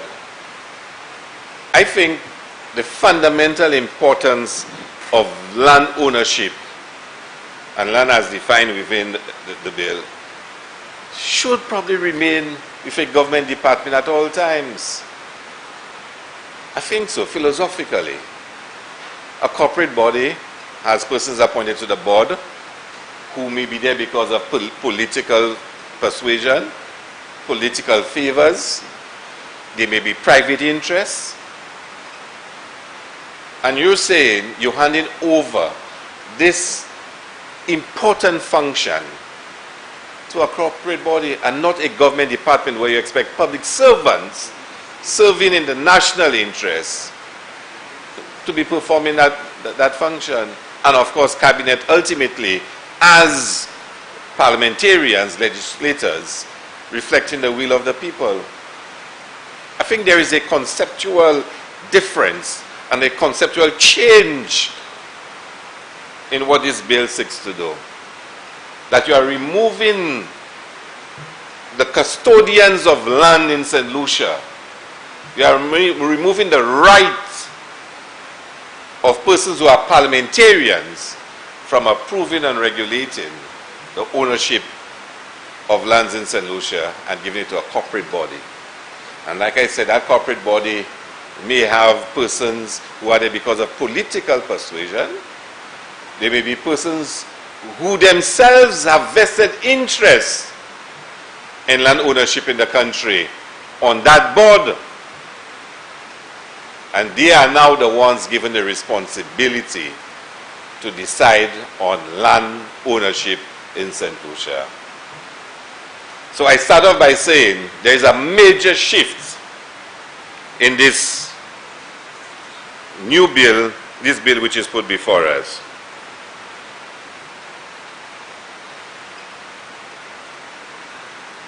Mr. Speaker, it's been handed over to the CIP unit. And I heard the member from Micoud South saying because the CIP unit is already doing due diligence. I will start off and say to you, I have no confidence in the CIP unit when it comes to such matters. I don't. And Mr. Speaker, I will state here, there's actually a legal matter where the due diligence officer of the CIP unit was fired by the CEO. It's a matter under a legal process, so I won't say too much about it. Was fired because he refused to recommend the approval of an entity because no due diligence had been done on that entity. So he was asked to prepare a document recommending the approval of an entity. He refused, and he was fired. But, Mr. Speaker, it will become, and more details will come out. And that same unit we have been asked now will be the one to do due diligence on foreign investors. I can speak a lot about the CIP and a lot of what's going on in the CIP unit right now and the reputation of St. Lucia. But tonight is not the night for that. I am saying to you, Mr. Speaker, I have a difficulty in the CIP unit, given the present state of function of the CIP unit, to be the ones responsible for doing due diligence and for approving the issuing of such licenses in St. Lucia. I think it is wrong and we should not do it, Mr. Speaker. Now, Mr. Speaker, if we move on to 6, on page 21. Well, 5 and then go on to 6.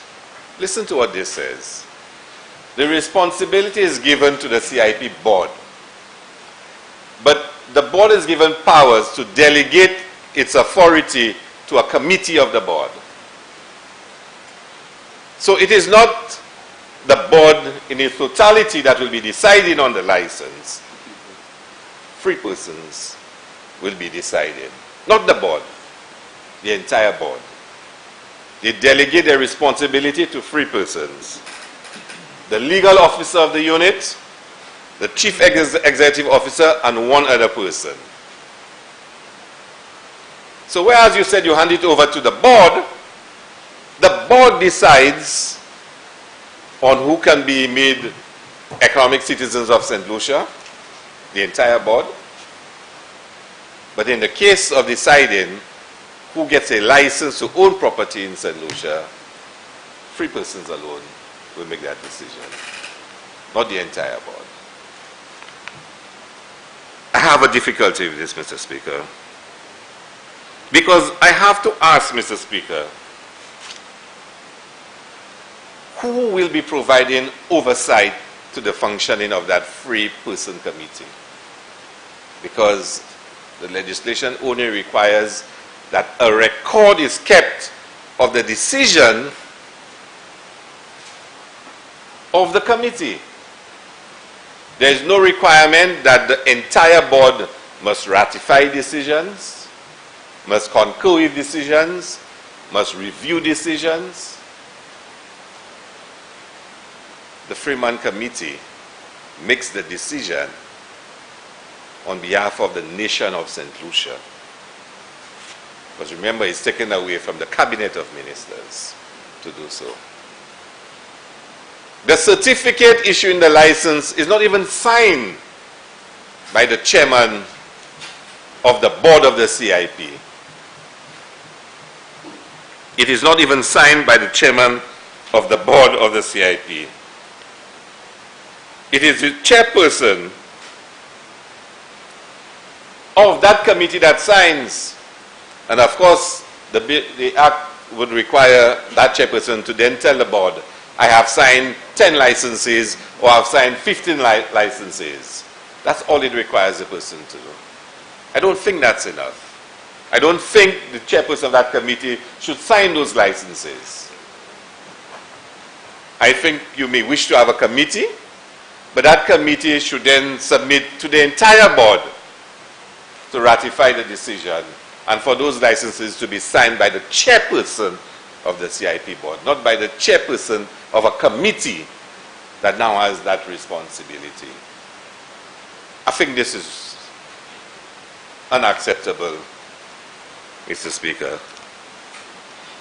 And like I said, I really have a difficulty with removing the ultimate responsibility of cabinet being the custodians of land in this country. I have a difficulty with this.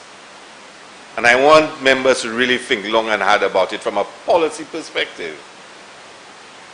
That one person who may be chairing that committee may have a vested interest in land ownership in this country. That person is not an elected person, a member. He's not a member of parliament. He's not a representative of the people. And I'm just cautioning. You hold elected members ultimately responsible for decisions they make. Who holds that person ultimately responsible for the decision that they make?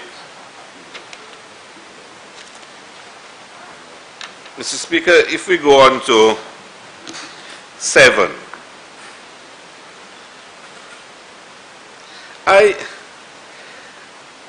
I must tell you, Mr. Speaker,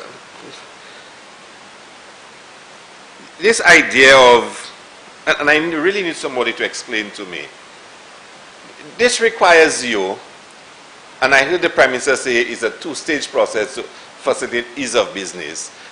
Am I reading this right? Hear what this says. You have to qualify for a certificate to then qualify for a license. Sorry?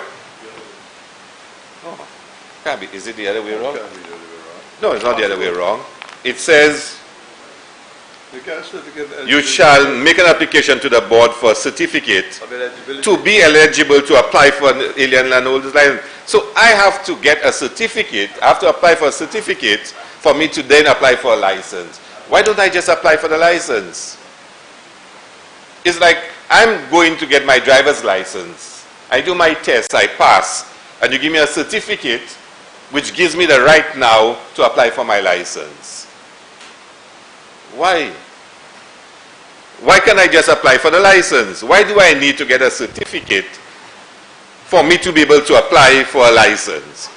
So I have to qualify for a certificate, and I have passed all my qualifications. Yes, you are bona fide, you're this, you're that. Here's your certificate. Can you now go and apply for the license? Let me just apply for the license. Am I missing something in terms of process? Maybe there is some substantial value in doing so, but I don't see it. Maybe somebody can explain it to me, Mr. Speaker.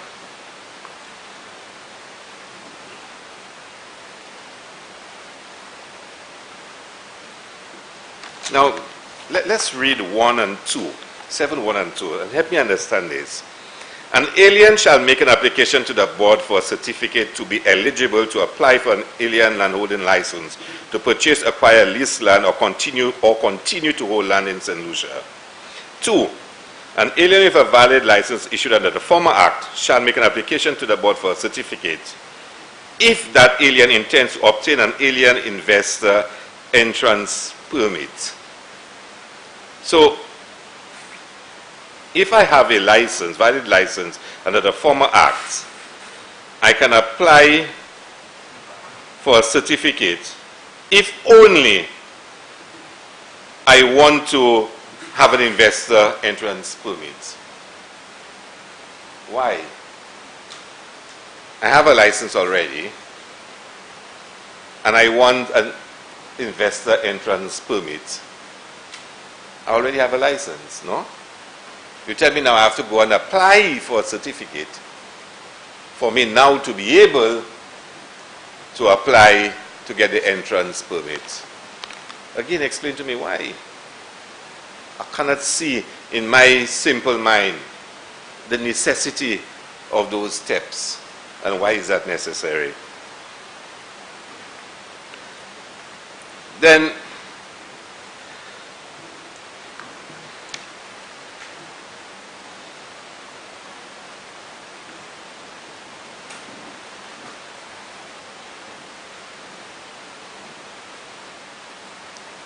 let us look at 7.9.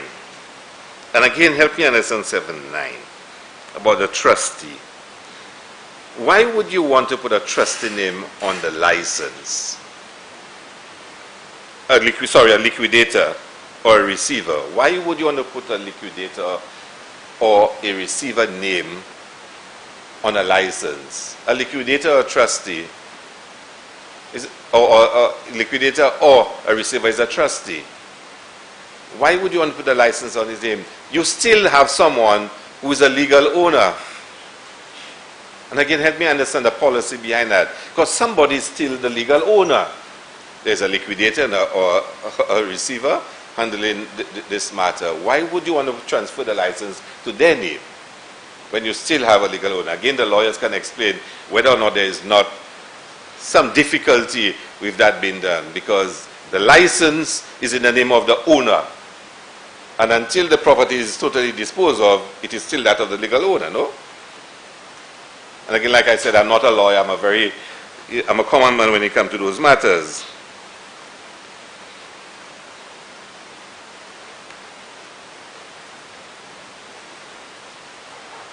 Let's go on and look at 7.2. Sorry, I skipped a point. I went to 7.9. 7.2 and 7.3, Mr. Speaker.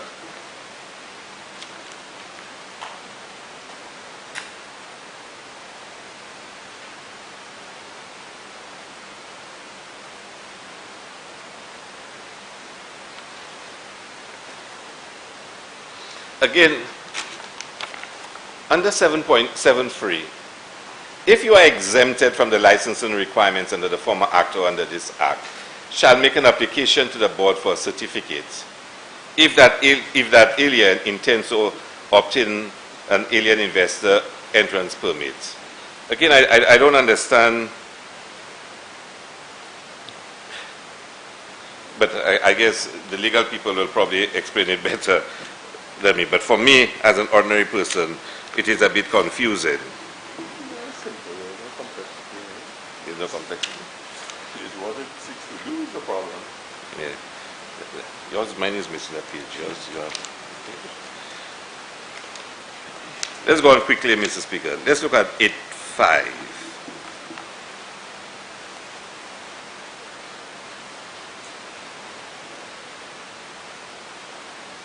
Now, I got the impression you needed to have a certificate, as stated in 7.1, for you to be able to get a license.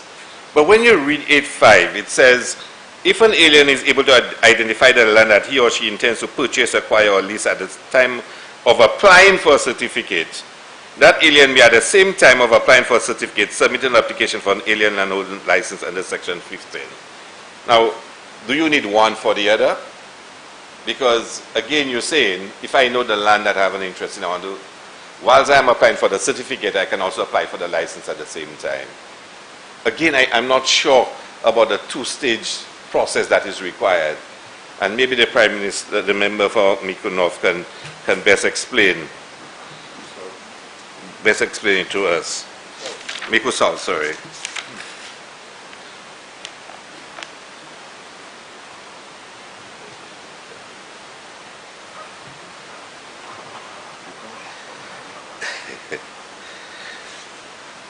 Mr. Speaker, there is a reference.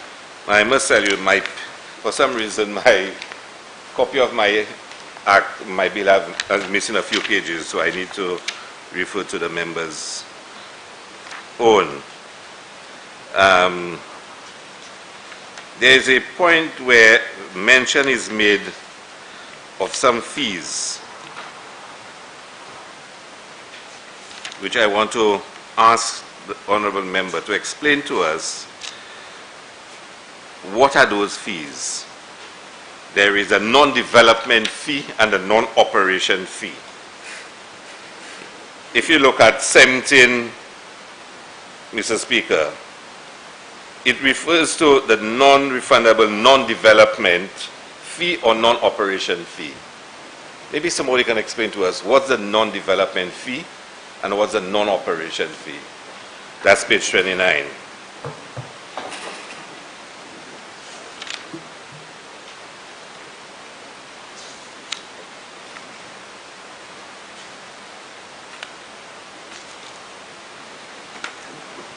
Your writings will confuse me.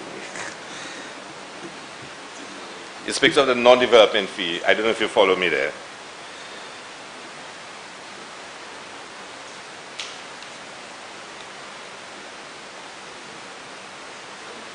Yeah.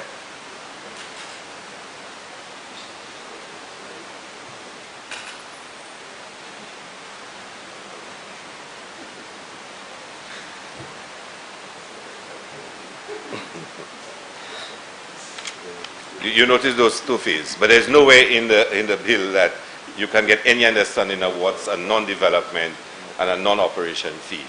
So somebody might want to explain to us what those fees mean. Then let's go on to 16, Mr. Speaker, on page 29. And again, help me understand it. The lawyers probably, they're drafting, maybe it's the drafting that's beating me. But let's read this and try to understand what this means. The board may grant approval of an application for an alien landholding license if A, the land to be purchased comprises of 1 acre or less, 1 acre or less, or a lease of land is for a term of not less than 2 years. That means the lease is more than 2 years. No?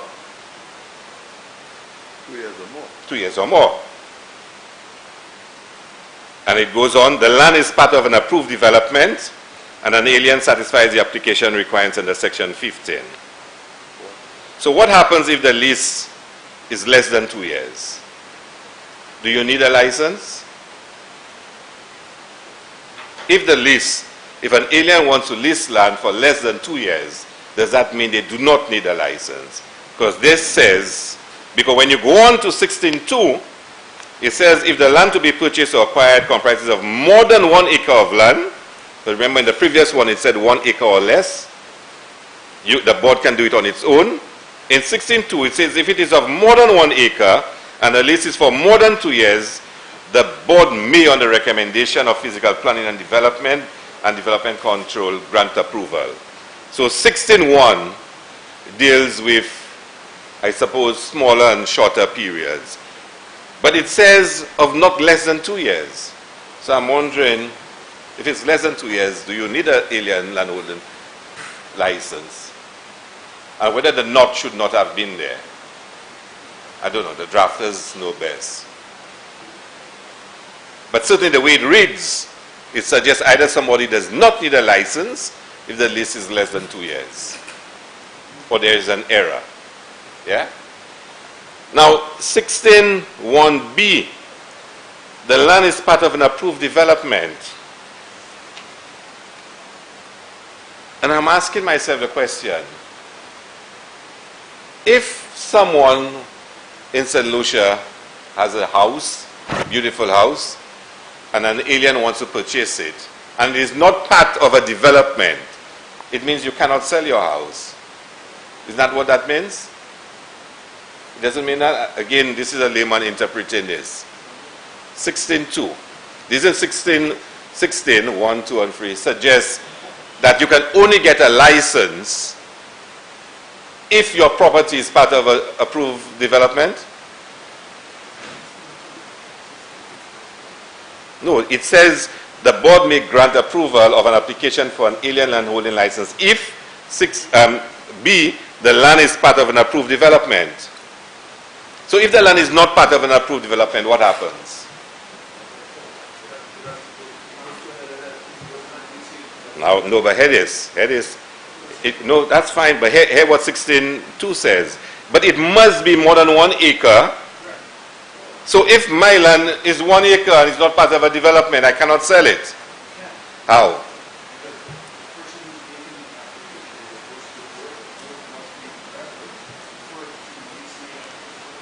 No. DC and physical planning said it only goes to DC and physical planning.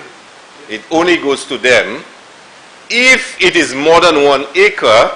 I'm saying if it is less than 1 acre, I have a beautiful house on a ½ acre of land. Some tourists came here, they say they like it, they want to buy it. Where? Under what provision? Where? Yeah, but that's if the land to be purchased or acquired comprises of more than 1 acre. Where you see your 1 acre list? 16A, but it has to be, the land has to be part of an approved development. Okay, the lawyers will have to guide me. 16A, no, let's get that right. Now that's legal drafting. So help me understand it. I may be wrong. Are you saying to me under 16.1 can stand on its own, 16.1A can stand on its own, 16.1B can stand on its own, 16.1C can stand on its own, or all three must be taken together? Legal drafters. A and B have to work hand in hand. Not yet. A, B, and C. I thought A, B, and C were the satisfying conditions for 16.1. So the board will grant you approval if you satisfy, the board itself can give you approval if it satisfies 3 conditions. The size and length of the lease, it is part of an approved development, and you satisfy the application requirements under section 15. No? It cannot be that you stand on its own. No, Mr. Speaker, we're all aware of the time, Mr. Speaker. I have a long way to go still. I'm rushing, I'm trying to rush. But I need to understand this, because from reading this and from what I know as a layman, Mr. Speaker, you want to rush me, Mr. No, Speaker. I'm also going to suggest to you that we also have committee where we can do the back and forth. Right. So, Mr. Speaker, from my understanding of this, 16 is drafted badly. Either it's very right or it's drafted badly. And from what I understand, all 3 must be satisfied for the board to give you approval. It's not A by itself, B by itself, and C by itself. And under 16.2, after the Physical Plan Development Division has, and the Development Control Authority has approved it, the board may approve the license to you. Why may? Can somebody explain to me? So I have met all the application requirements. DCA has approved it. Physical Planning has approved it. Why this still has to be the board may grant it to me? Again, maybe it's legal drafting. Why doesn't it say the board shall grant once you meet all those requirements? Why me still? So I've met all the due diligence, I've paid all my fees, I've met all the application requirements under section 15. DCA has agreed, planning has agreed, and you say to me the board still may give it to me. No, that's the application requirements under 15. You have to meet the due diligence requirements. So you've done everything you had to do. So, and it still says me. But maybe that's how the legal draft people put it. But for me, once I've met all the requirements, so maybe that, again, I said I'm not a lawyer, so please bear with me. Let's go on to 20. Mr. Speaker is rushing me, so I have to take my time. When he puts me out, he goes. Mr. Speaker, 21A. I need someone to explain that one to me. Now, maybe again in the lawyers and how they draft stuff. It says, an alien investor shall, subject to subsection 2, register the alien landholding license within 90 days of issuance of an alien landholding license at the office of the Registrar of Lands to vest an interest in land in the alien. Now, I guess that's probably what happens now. When you buy it, you have to go and register it in the register. But why you just don't say to me within 90 days, of I get the license, I buy the land? Simple. Is that not what it says? Is that what is meant there? That within 621A, that within 90 days of getting your license, you go and buy the land, you go and purchase the land. Simple. I don't understand the concept of going and register so you can invest in the land. Within 90 days of being given the license, you complete the transaction. Again, it might be legal drafting, but 21A, 20, subsection 1A, yeah. So I really don't understand this one.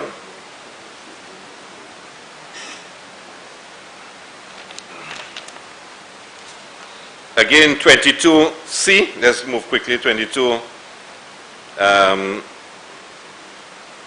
See, I mentioned it earlier. I don't see the necessity for a receiver who is a trustee. For that person to name should be the license to be that person's name when you still have a legal owner. And I want to refer to 23(1), subsection 1D2.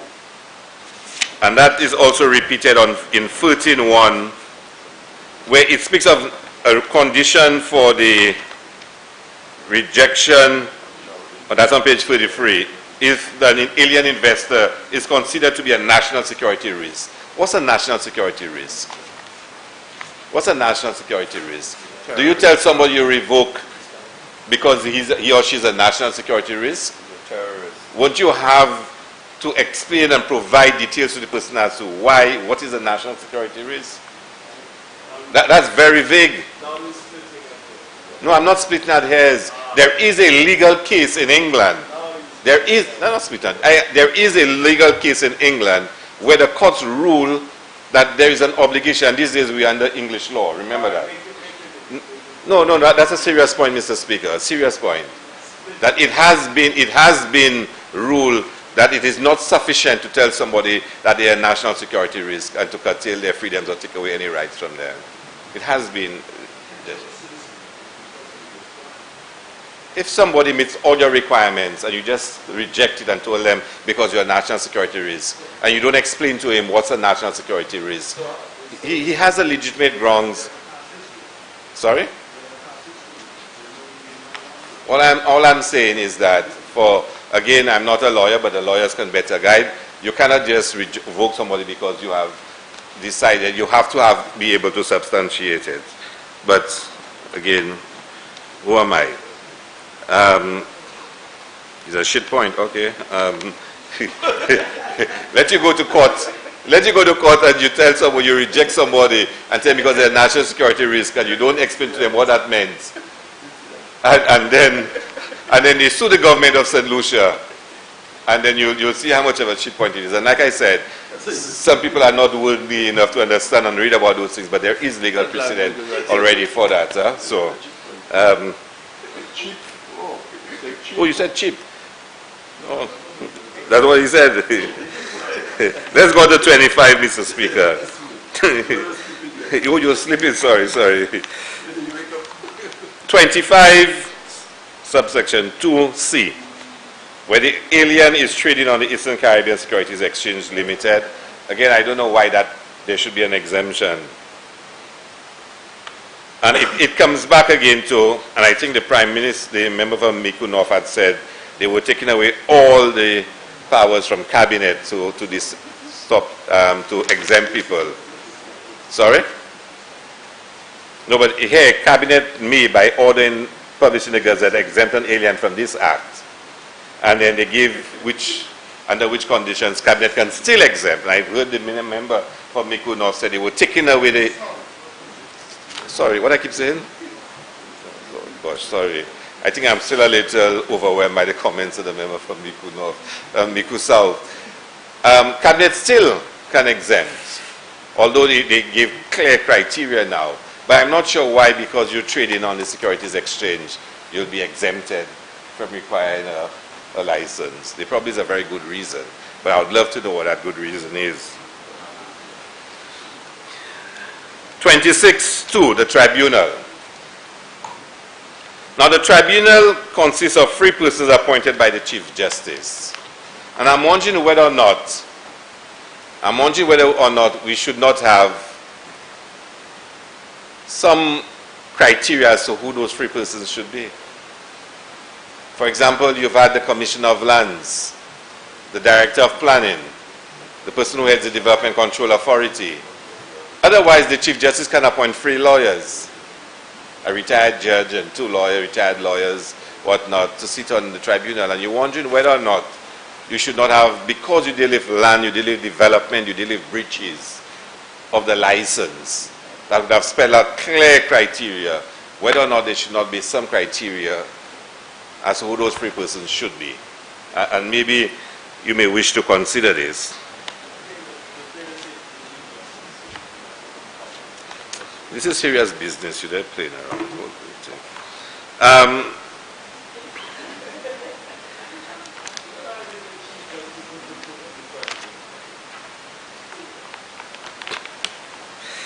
Sometimes you make me wonder, Mr. Speaker. We're not arguing, we don't want to tell the Chief Justice who to put on the tribunal. If you're going to say, as a parliament, you're going to give a Chief Justice to set up a tribunal for you, you may wish to say to this Chief Justice, when you set up the panel, can you consider at least 1 person who's not a lawyer but have expertise in development planning or matters relating to those things? You may want to do that. You're not telling her who to, you're just advising because it's you giving her the power to set up your tribunal for you. Now, I want to understand this one, Mr. Speaker. 28E. You've set up a tribunal. The tribunal has had its hearing. And under E it says, and the tribunal makes an order. So the tribunal been told that there's a breach, the tribunal has a hearing, the tribunal makes an order. And E says, make an order that the board considers revocation of a certificate or license. I don't think the board should consider. Again, maybe legally consider means yes. Doesn't mean that. I don't know. I'm not a lawyer. You know, the lawyers are strange people. You're saying to me that a breach has been reported. The tribunal has all the evidence. The tribunal makes an order to revoke a license, and you're saying the board will consider it. I don't think the board should consider it. If the tribunal makes an order, I think that's the order.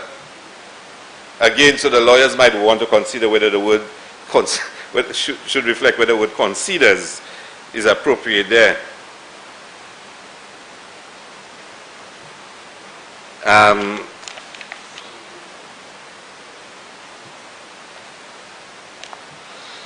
Now help me 28B as well.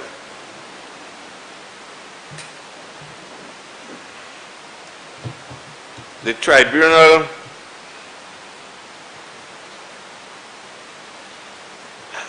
I don't know, I mean, specify the prescribed non-refundable non-development fee or non-operation fee. And I'm wondering whether those fees are set or not. Because the tribunal, after a hearing, can specify what's the fee that has to be paid. Again, I don't know what those fees are. It almost sounds as if I thought the fee was fixed fees. You pay X amount non-development, you pay X amount non-operation. But this says they shall specify the fee, almost saying based on what the breach is, they can charge you a certain fee. Just like if you go to the court of law, you commit a crime, they charge you $2,000 or $5,000 or $10,000. There's discretion. It almost sounds as if the fees are not set. But again, remember I said earlier, nobody knows what those fees are based on reading this and what are the levels of the fees. So maybe somebody can explain precisely what this is about.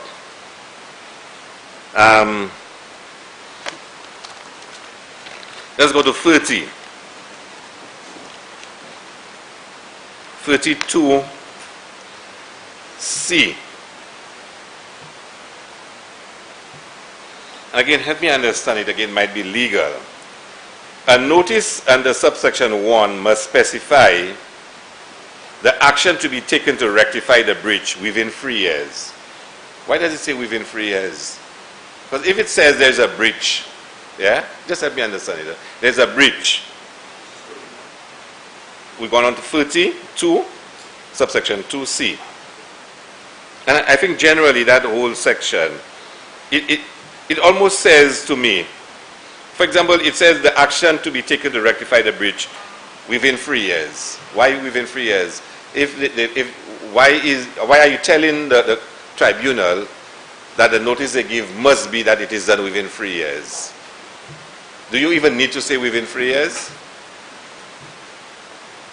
I don't understand how the within 3 years arises there.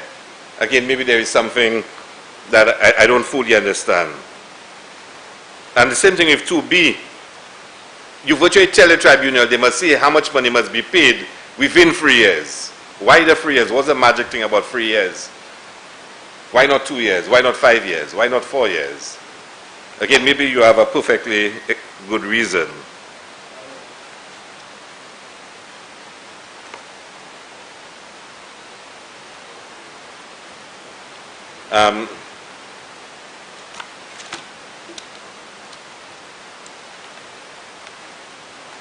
Mr. Speaker, I think I'll probably stop there. I have a few other points to make, but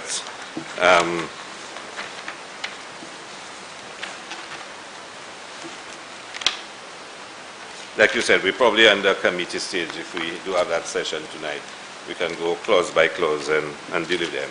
So maybe at this point, Mr. Speaker, I'll stop and take up the other little minor points later on. Speaker, thank you very much.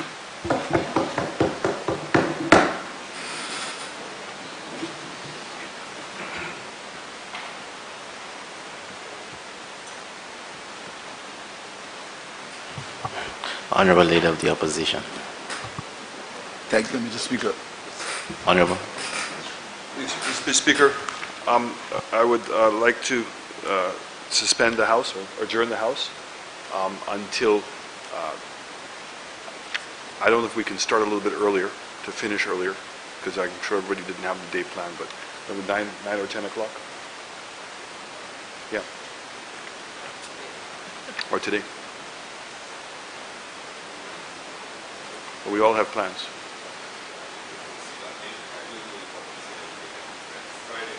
Always makes a difference. So, I can't go Friday. Can't go Friday.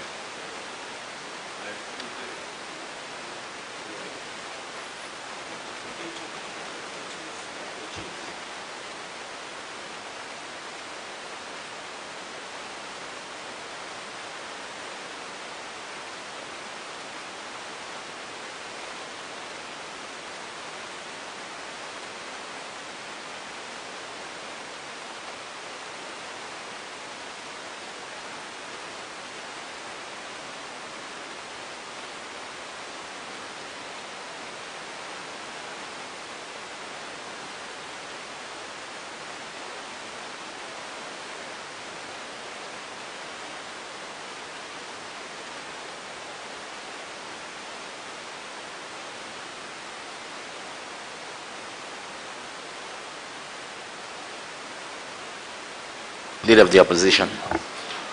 Thank you, Mr. Speaker. Mr. Speaker. Yeah. No, they changed your mind. They changed your mind. You didn't go ahead, Mr. Speaker? The speaker said go ahead.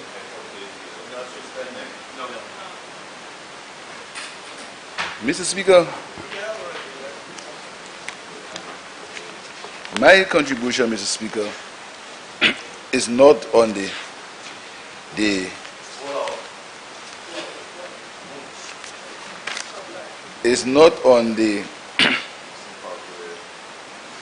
the construction of the bill, but basically on the philosophy that determines why this bill in this house today. Mr. Speaker, land is it's not an infinite resource.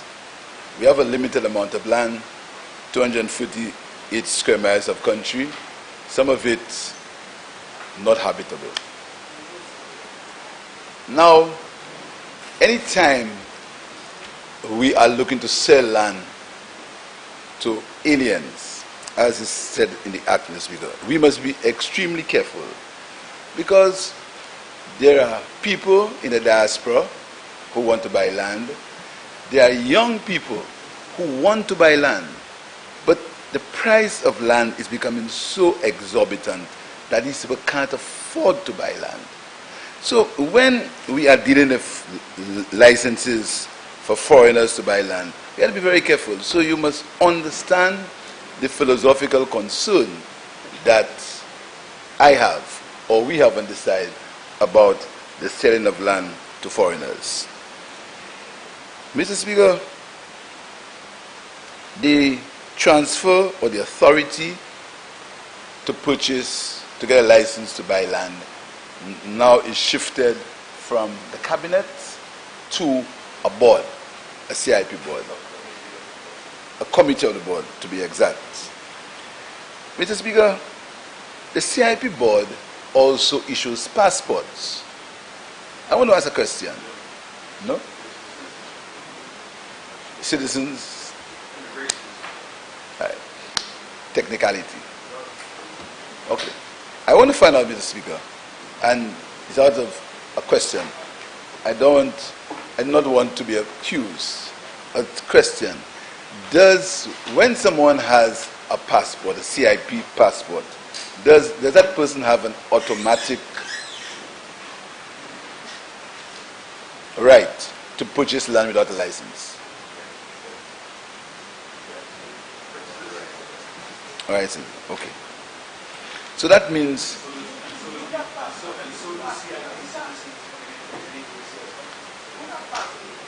that is why, Mr. Speaker, it's even more important, so you'll be careful how you sell land, or how you allow aliens to buy land in St. Lucia. It makes it even more important, Mr. Speaker. Another question, another query I have. I understand that there is the DCA has to give some authority, etc. But is it true that the government intends to at least statutarize the DCA? That further dilutes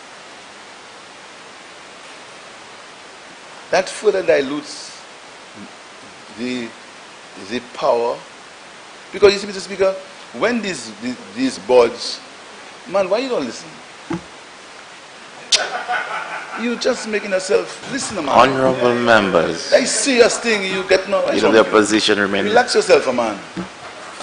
I vex you. I just tell you, relax yourself. Cool out. Leader of the opposition. Proceed, sir. Mr. Speaker, tell him to. But I ain't making noise. I see your talk. And now you were sleeping, you get up. Honorable Leader of the opposition.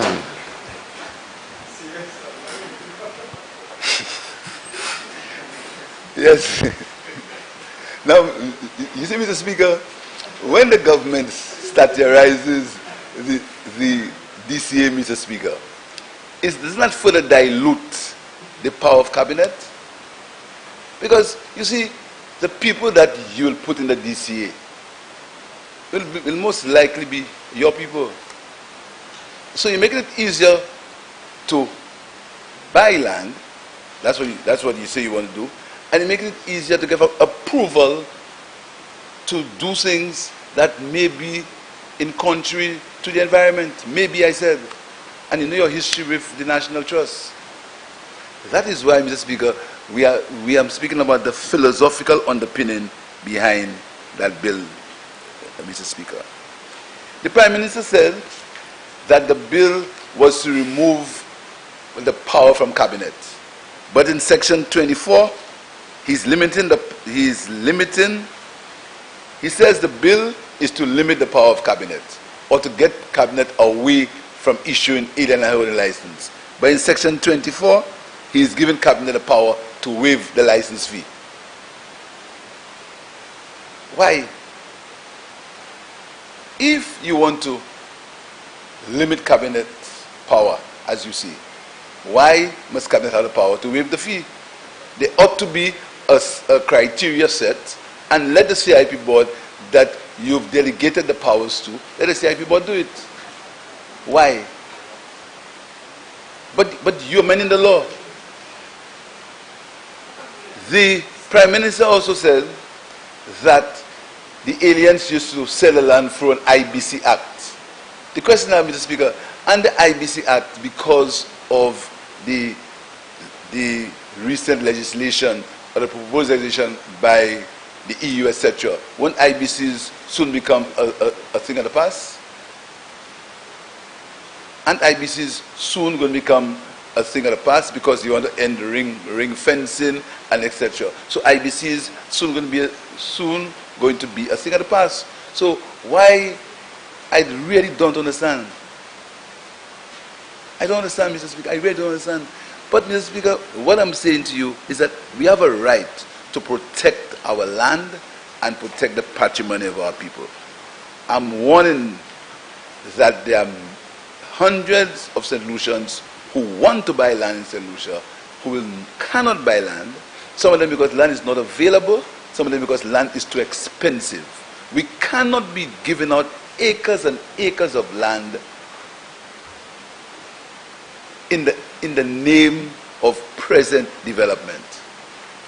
We have to be cautious, we have to be careful, Mr. Speaker, and we have to be prudent in the selling of land to aliens. As to the mechanics of the bill and the structure of the bill, the lawyers and the legal people do that. But my concern is the philosophical principles underpinning the selling of land to foreigners and the ease with which foreigners are allowed to buy land in St. Lucia. That is my concern. That is my concern, Mr. Speaker. Because we may end up where St. Lucians and the children of members here and St. Lucians living in the diaspora may not be able to get appropriate land or adequate land or the land that they want to buy in St. Lucia because all that land has been bought by aliens. And there are a lot of aliens with a lot of money. There is a lot of money, and that is why I want to listen to what the Prime Minister said about due diligence. Because there are many aliens with a lot of money. There's a lot of money in the world that needs to come somewhere. And when that money is available, the cost of land will increase. And this is the philosophical things I'm speaking about. Because the aliens will be willing and able to buy land because they have the money. So I just want to exercise caution in that when we are making it easier for aliens to buy land, we understand that the land is a limited resource and there are a number of solutions who would like to, who want to, and who may not be at this present time able to buy land, particularly the young people of St. Lucia, the young graduates who want to have a piece of this country that belongs to them. So my concern is the philosophy and the thinking behind making it easier for aliens to buy land. I thank you, Mr. Speaker.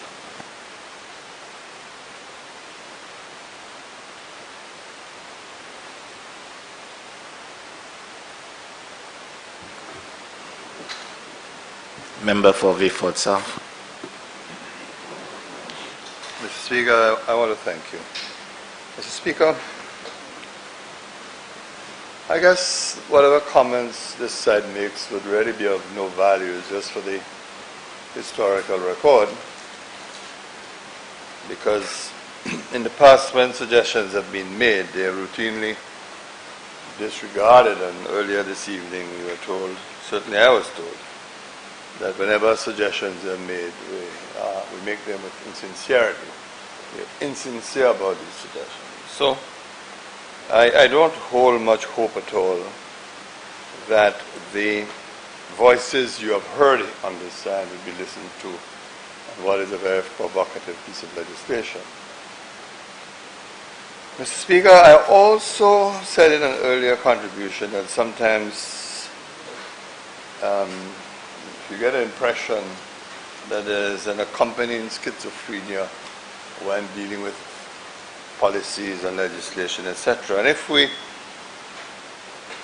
by schizophrenia we simply mean conflicting or inconsistent elements characterized by unusual disparity, then this bill certainly qualifies for being schizophrenic. Because on the one hand, it has made the requirement of obtaining an alien's landowning license exceptionally bureaucratic. But on the other hand, having made it bureaucratic, what the aliens get after the process is completed is immense, is extraordinary. I mean, simply put, for example, when you get what you call I'll come to the technical term that is used, a certificate of entry or whatever it is, I'll come to that. That in effect, you are indirectly conceded permanent residents of the country by virtue of that. So you can come in as you want, as you wish. No restrictions, basically, on your movement. But I'll come to that. I think the point made by the leader of the opposition needs to be underscored. Dealing with land in St. Lucia is an exceptionally sensitive matter. And yes, he's right. I think small size, in a sense, feeds the insecurity and feeds the insecurity and the concerns about land. Then too, there is the unique pattern of land ownership in the country, because the government of St. Lucia really owns very little of St. Lucia. Most of the land owned in St. Lucia is by the private sector. I can't remember, but it is possibly in the ratio of 70-30. So that in effect, the government itself, unless it purchases private property, let us say for housing development, finds itself disabled in its ability to deliver, because so much of this land is in the private sector. There's perhaps no national asset St. Lucians are as sensitive about as land. And next thing, of course, as you know, is the Queen's Chain. And that is why successive governments have used the device of leases to grant access to investors to make use of the Queen's Chain. And one attempt was made to sell the Queen's Chain to a hotel in the south, I recall, Sugar Beach. And when the matter came to me, I indicated clearly to the developer that that cabinet conclusion would be ignored. It doesn't exist as far as I'm concerned. And the Queen's Chain may be leased, but not sold. There has been a unifying chord across governments on this matter. From the early days of the United Workers' Party under Sir John Compton down to more recent administrations. And basically that guiding principle was an overriding necessity to ensure there is control over land development and acquisition institutions. That because of the limited resources that we have, we've got to manage it and got to control it. That responsibility was assigned to Cabinet, again because of that sensitivity because the general feeling was that members of cabinet should not be taken by surprise if there is a major land transaction that occurs in the country. So this was the body entrusted with the responsibility to set policies for land development and acquisition. Now, Mr. Speaker, if you go back to the very first act that governed this matter, it is the Aliens Landholding Regulations Act of 1973. And of course, the point was made easily if you could look to Section 4.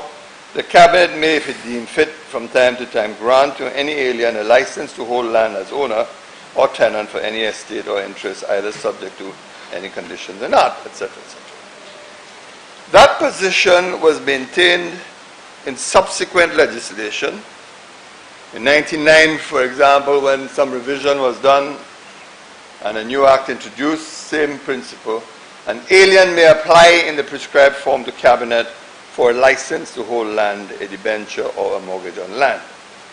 Cabinet may, if it thinks fit, grant to an alien a license to hold land as an owner or as lessee for a term of not less than 2 years, or as a mortgagee, whether subject to any conditions or not. So the code remained through succeeding acts of Parliament, until, of course, we come to the current piece of legislation, the Aliens Licensing Act, Cap 1537. And for the first time, an adjustment was made because of the dramatic changes in the tourism sector. It was recognized, especially with your condominiums and etc., that there were persons who were purchasing land, aliens who were purchasing land, foreigners, of a limited space, less, for example, than in half an acre in some circumstances, whether, of course, you're dealing with the landings or whether, of course, you're dealing with the property at Marigot, Capella, now Capella.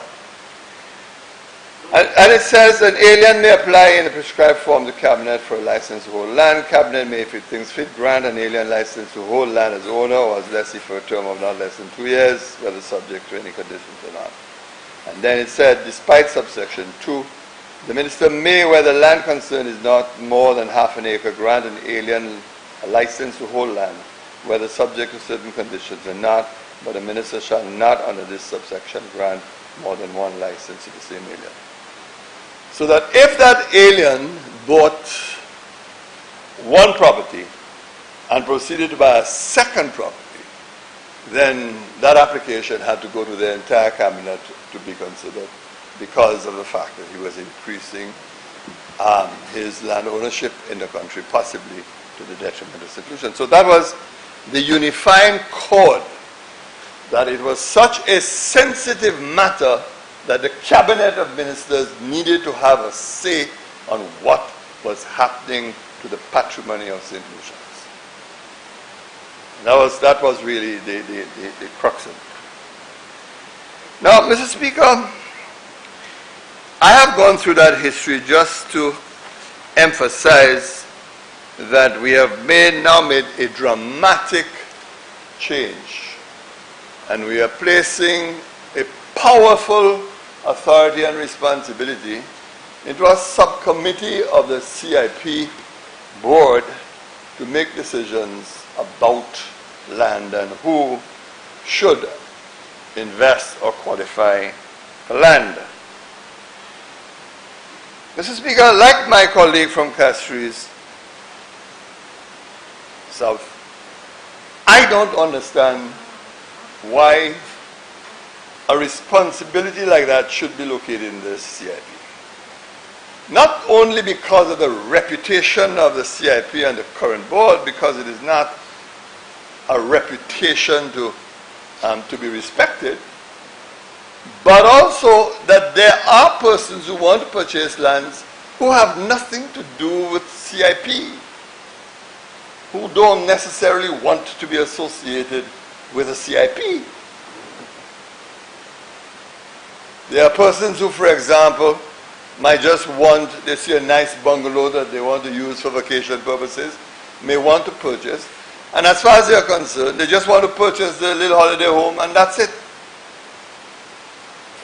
I heard the argument that the CIP has means of finding out about due diligence and so on, and they're well empowered to do that.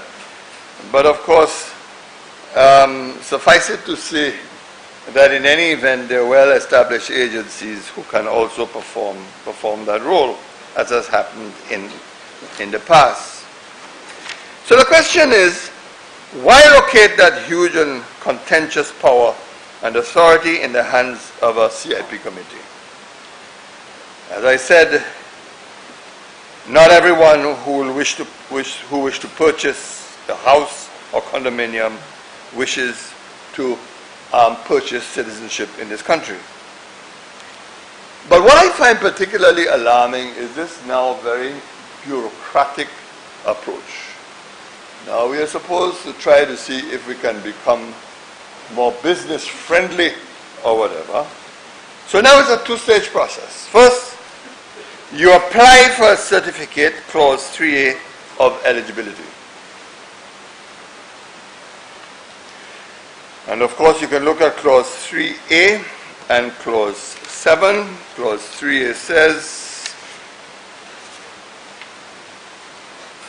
without prejudice to the Citizenship by Investment Act Cap 120, the unit is responsible for processing an application for a certificate or an alien landholding license. Secondly, armed with the certificate of eligibility in hand, then you proceed and you apply for an alien landholding license, and that of course is captured in clause 15 of the legislation. An alien with a valid certificate or an attorney-at-law on behalf of an alien with a valid certificate may make an application to the board for an alien landholding license to purchase, acquire, lease, subdivide land, or continue to hold land in St. Lucia. So it's a two-stage process. The question then becomes, do you really need a two-stage process to do so? And why these additional stages along the path of getting an alien license? But there is a little sweetener at a point either before or after. Alien investors, even before arriving in St. Lucia, can apply for an alien investor entrance permit, clause 42.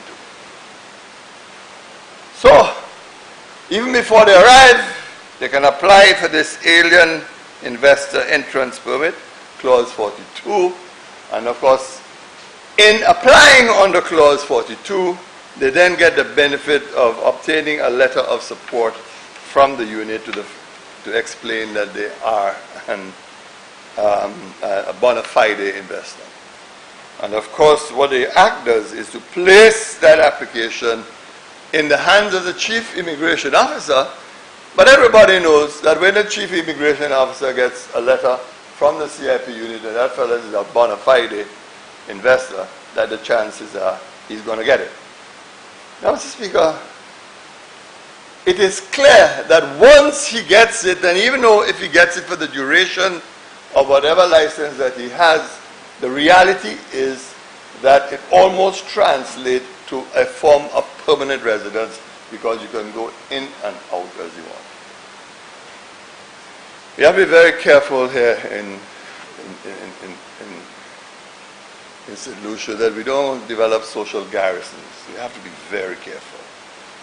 We already have a CIP program that has a certain description, certain nomenclature. And so now, of course, through this device, investors have a means and a route of coming to St. Lucia, ostensibly to invest. Maybe there are those who believe that somehow all is at peace in this country. But we have to be very careful that we do not constantly aggravate our populations by creating what I call garrison communities in the country. This is something that I think we need to be very careful about. Now, as I said, it is this right to stay is automatically granted. And for confirmation, you could look, for example, if you want, Mr. Speaker, at clause 47.1, an alien investor entrance permit entitles an alien investor to enter and remain in St. Lucia for the duration of a valid license issued under the former Act on Alien Landholding License. So that establishes it beyond doubt. But just as a member for Castries South proceeded to clinically examine certain provisions and point out certain issues, I will select a few provisions which I think raises some questions. And perhaps we can start off with clause 22A. And I don't know whether the problem is a drafting one. The member for Castries South sometimes says it's a matter for lawyers, but there are some lawyers like myself who can be a little dumb sometimes, and it takes a little while for us to understand what it is being said. Clause 22. An alien shall make an application to the board for an amendment of a license issued under the former Act on Alien on the divorce of an alien to change the name on the 22. On the divorce of an alien to change the name on the license, the name of the spouse of that alien. What does that mean? Mr. Speaker, you tell me, what really does that mean? How could a mere divorce allow you to do that? I mean, I would have thought what was intended to say that on divorce and the alien land being settled or granted to a particular party, that party is entitled to request that the alien license be amended. Now, there is looseness in this that can produce serious problems. And yes, it is a problem. Because in the traditional alien landholding licenses that have been granted in St. Lucia, there have been cases where parties have divorced and the property rights have had to be determined. But of course, at the end of the day, once the evidence has been produced, what was the outcome of the divorce proceedings, then you proceed. So, I don't know whether this looseness of language should be allowed, or whether the term it is necessary to correct it. Then I want to go back to the much touted provision dealing with the role of cabinet. I have in my earlier statements indicated that I am concerned that there are insufficient points of reference in this legislation to the cabinet to cast an eye on what is happening with land in the country. I'm concerned. While I accept that we have to avoid a model of over-centralization, but there has to be some strategic points at which cabinet needs to be aware of what is happening and why. Clause 24 says, Cabinet may by order publish in the Gazette waive the payment of the prescribed alien land holding license fee. A waiver under subsection 1 does not remove the requirement for an alien to make an application for an alien land holding license under section 2. Now, why clothe Cabinet with such arbitrary power in that sense? Now, I don't want you to get confused, Mr. Speaker. I'm making the point that Cabinet has to have strategic interventions, because this is a very serious matter when we are making lands in St. Lucia available to non-nationals with such ease. All I'm saying is, however, that if Cabinet is to publish an order waiving the payment of the prescribed alien landholding license fee, then ostensibly it ought to be doing that in the public interest. The old legislation had a requirement for public interest.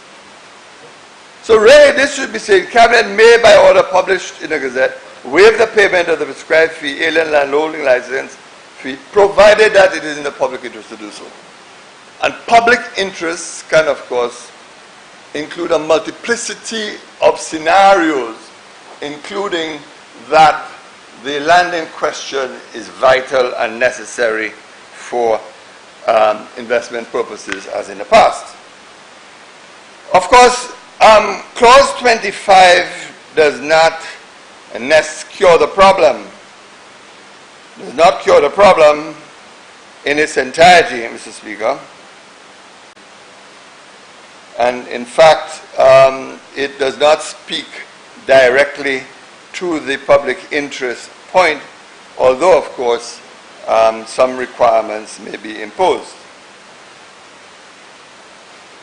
It says, for example, an order issued under subsection 2, and I'm reading clause 25.3, may be issued subject to any conditions that Cabinet considers necessary and shall relate to a particular alien or to a particular interest in land or both.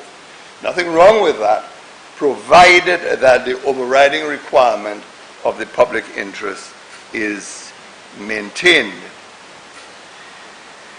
Perhaps, Mr. Speaker, the most innovative aspect of this piece of legislation, and which has some value in my view, Mr. Speaker, is the establishment of the tribunal.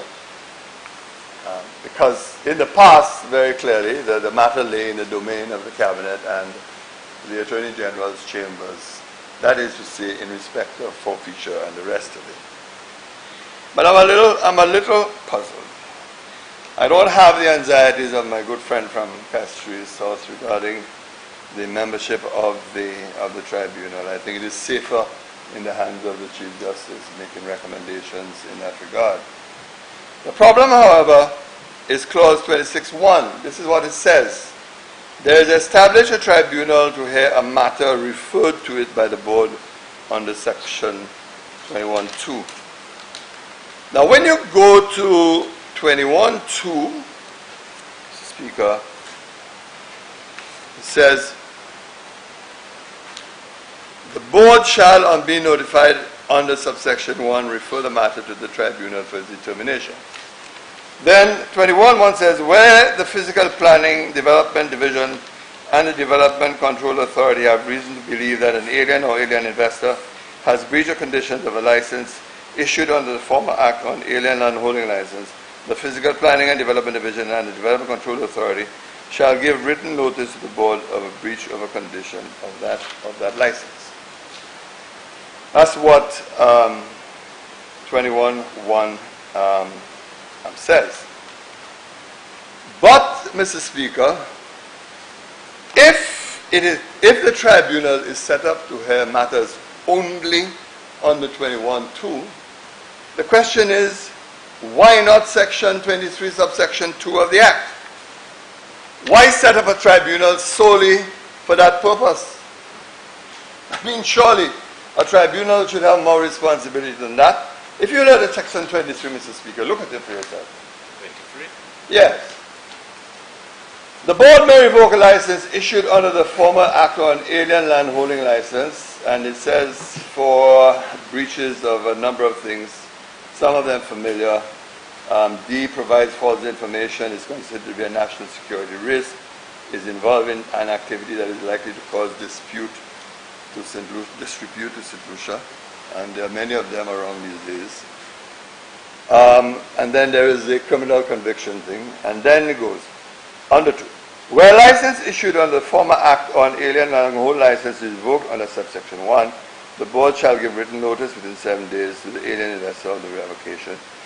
A notice under subsection 2 must contain the reason for revoking the license issued under the former Act or an alien land holding license. So inevitably the question is, why is the tribunal not empowered to hear a matter under subsection 23.2 to test the validity of the reason given to the investor for the revocation of the license? Seems strange that you're going to have a tribunal of such eminent membership and it is only set up to determine if the interpretation is correct. But, you know, the chambers of the AG, they have enlightened views, and so they may be able to tell us what exactly was intended or what is the purpose. Now, Mr. Speaker, there is a clause that perhaps we may pay scant attention to, but I think it's important that we look at it. It is the clause that deals with who is an alien, and at the same time the clause that grants an exemption. An alien is defined to mean a national of a member state, the laws of which require citizens of St. Lucia to obtain a license to own, acquire, or lease land in that member state. A firm, partnership, or unincorporated body of persons with more than 50% of its membership consisting of persons referred to under subparagraph 1. Clearly, that is to take care of the situation with the Treaty of Chaguaramas to grant other CARICOM citizens equal access to services, etc., within the community. It is true that that clause is faithful to existing practice, because the former government did establish that precise principle in dealing with CARICOM nationals. The reason being, Mr. Speaker, that some countries in CARICOM allowed St. Lucians on trammel access to purchase property in their countries, but others did not. Barbados, for example, you could go to Barbados and subject to just paying your vendor's tax, you can purchase land in Barbados very easily. Other countries did not. They still required nationals to obtain alien's landholding license. And while, of course, Mr. Speaker, this appears commendable, nevertheless, I think you'd be surprised, Mr. Speaker, by the uncertainty as to which countries apply regimes of alien landholding licenses to St. Lucia nationals. If you ask any lawyer now, they can't tell you. And quite often the answer lies at the bosom of the Attorney General's chambers, who in turn may not even know and may have to conduct research. Perhaps, with all its faults, consideration could be given to an amendment that would require the minister to publish, Mr. Speaker, a list of countries exempted from the requirement for a license. So you publish it, it is public knowledge. A Jamaican comes in the country to buy land, they know whether they're exempted or not. A Grenadian comes in, they know whether they're exempted or not. And of course, you can do so by a simple order from time to time, and that saves everybody's time and everybody's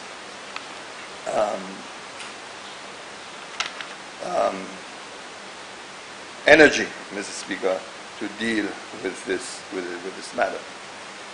So on the one hand, we have introduced now a rather bureaucratic procedure to obtain aliens landholding licenses. And it is bound to cause delay to the process. I agree with my colleague totally and absolutely that it would have been better to place this somewhere else than the CIP. And the fact that it is there arouses concern and serious anxiety. And now you're saying that it is a subcommittee of the board that has to deal on a delicate matter, which for years succeeding administrations have said, look, this is too sensitive an issue.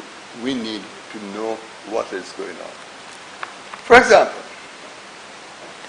I don't see anything in this legislation that requires that a report be sent to Cabinet, whether it is on a quarterly basis or monthly basis, about the number of licenses granted. Of course, you can say to me, well, the physical planning department will know how many licenses were granted. That's a far cry from the Cabinet being advised directly that these are the persons who have been granted and these are the licenses that have been granted and where. Because this is a very, very serious issue.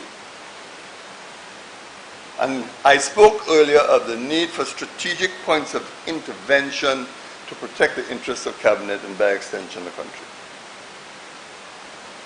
And perhaps, as usual, it is all too late to make amendments, but I do believe that these issues need to be tackled along with the issues raised by my colleague. A law like this should not be uncertain. A law like this should be clear, should be precise. And the point raised by my colleague, whether an alien is now confined to buying land in a development, needs quick resolution. Because on my own reading of the legislation, I don't think the member from Castries South is really, really wrong. So, Mr. Speaker, what can I say? This will have serious consequences for this country, for the people of this country, for the citizens of this country. And in my view, Mr. Speaker, Cabinet should not abandon its total responsibility, wash its hands clean of scrutinizing what is occurring to lands owned by the people of St. Lucia in their own country. I thank you, Mr. Speaker.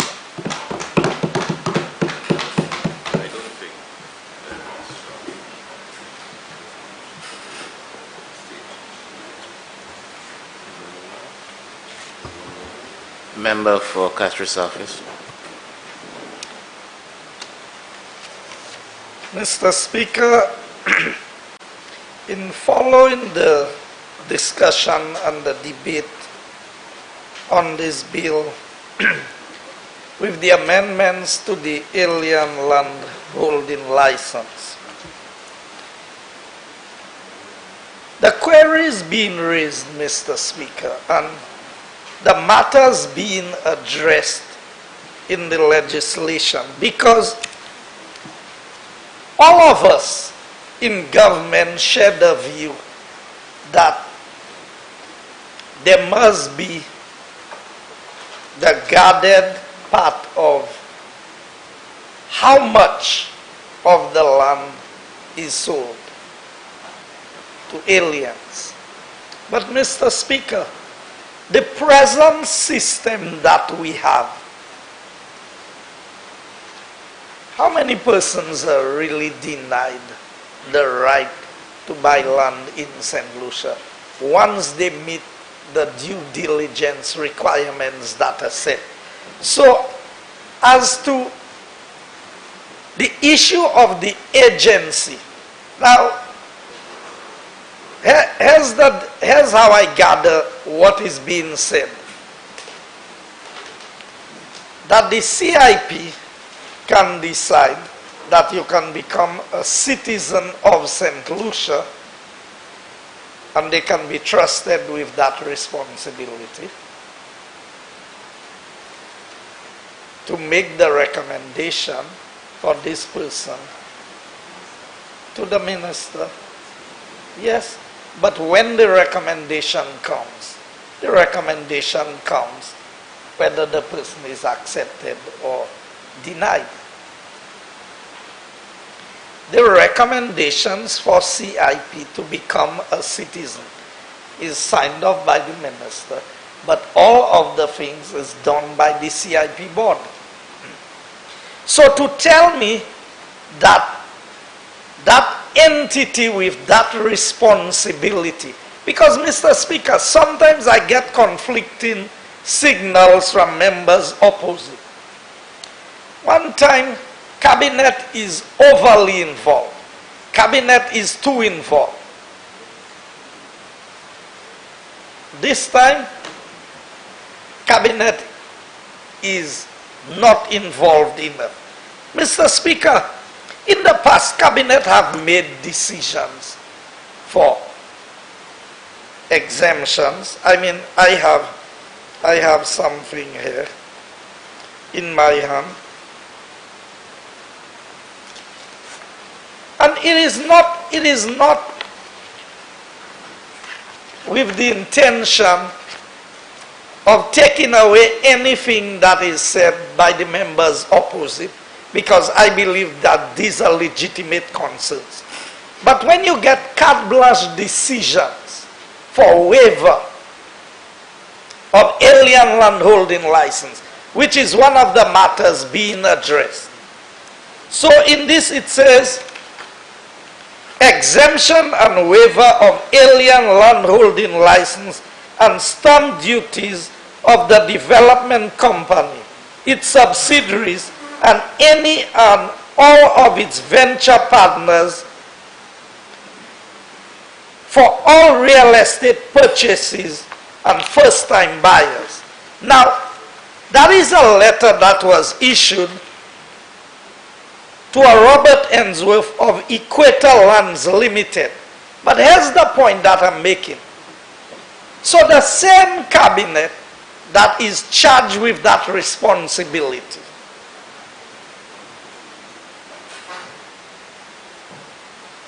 Mr. Speaker, if you hear the amount of lands that are involved in this, and let me just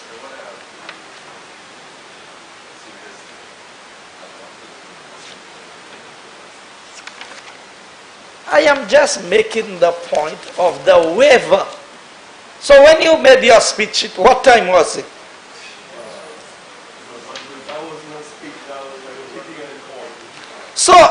So Mr. Speaker, when cabinet and the letter states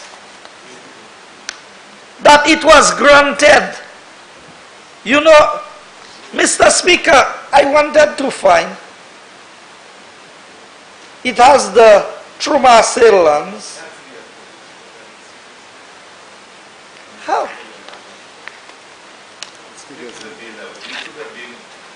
Mr. Speaker, I am speaking about the issue of alien landholding license. And I'm talking about a letter that was issued by a cabinet granting exemption and waiver. So exemption and or waiver of alien landholding license. And that included 1,000 acres. That included the La Paradis project, if it had 500 or 600 acres of land. I heard of an estate that I never knew existed in St. Lucia, Hal Hal Estate. I'm trying to figure out where that estate is. Trumasse Estate. Where is Hal Hal Estate? It's not in Forest. I know Forest. Mr. Speaker, when members oppose it, and there is an attempt to correct an anomaly that is happening. The issue of bypassing the system. Because presently, the same issue we are raising about protection, about not allowing or being able to regulate the aliens who own land in St. Lucia. Mr. Speaker, they have found a creative way to bypass the system. Now a new system is being introduced and proposed in the legislation that would close the loophole, that would be able to allow better.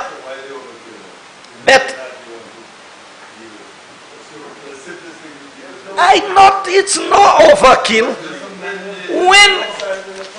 When the cabinet then sat and agreed to this, you know, you want me to read the whole letter? But it's the bill I'm speaking to. So let me tell you what the letter says. I feel like reading. Mr. Speaker. Okay, I'll read it. So, Mr. Speaker, it says, during the discussions, you have outlined that you and your partners will purchase the parcel of land that comprise the La Paradis properties at Prale and thereupon create a hotel and Residential Development. Dr. Anthony, this has been made a document of the House.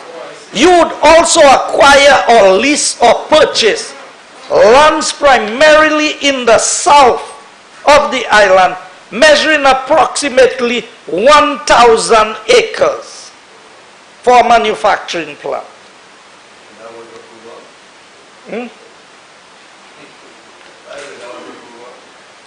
So let me read on page 3. I would like to confirm that at a meeting of Cabinet on the 8th of February 2016, it was agreed by the Cabinet that upon receiving written confirmation from Lifestyle Group PLC of the level of investment being made by it and each of its subsidiaries incorporated at the date hereof and those incorporated in the future, where it is deemed appropriate to do so, the joint venture partners and licenses for the completion of the entire proposal put before Cabinet, including the purchase and or acquisition of the La Paradis company and proof of the medical products you intend to manufacture in St. Lucia meet FDA and on similar standards, you will have full support. You will have full support of the government of St. Lucia in order to meet your objectives within the proposed framework. Mr. Speaker, this is what you are saying, that a cabinet met and had pre-approved that once these conditions were met, this is what would have happened. Mr. Speaker, I can go on. I can go on. On all the waivers that have been given, we're talking about alien land holding license. And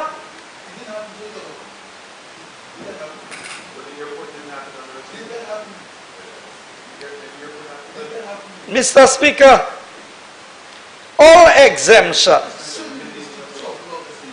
My government, Mr. Speaker, is attempting to close the loophole that exists. And in the Prime Minister's opening statement, he highlighted that even though you are going to waive the fees for the alien land holding license, the requirements of the alien land holding license will remain in effect because you want to be able to hold the persons accountable. So, Mr. Speaker, it is evident that this piece of legislation, while it may not meet all of the requirements of the opposition, when they were there, they would tell us, Mr. Speaker, you always pass legislation and you amend what needs to be amended later. We have a loophole that needs to be closed.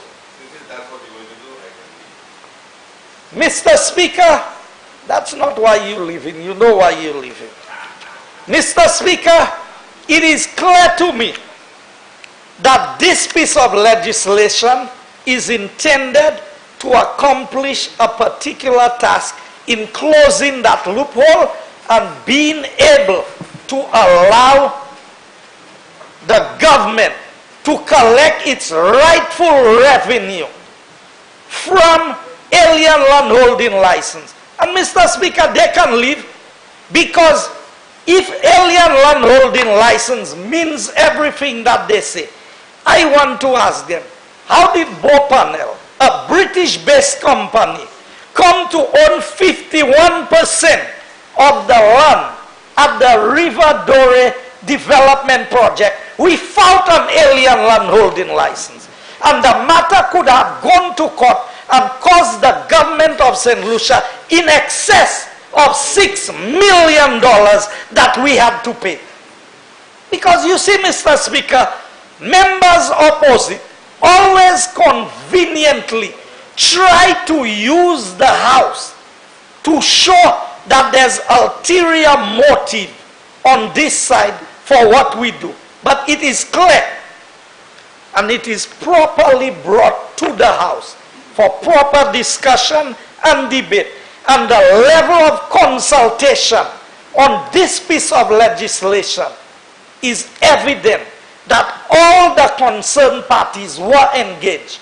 And that is why, Mr. Speaker, I am happy that this piece of legislation has been allowed to go through the stages that it has gone through in the House, so that we can have better control and close the loophole of people by passing the system and still getting to own land in St. Lucia as aliens and not paying anything. I thank you, Mr. Speaker.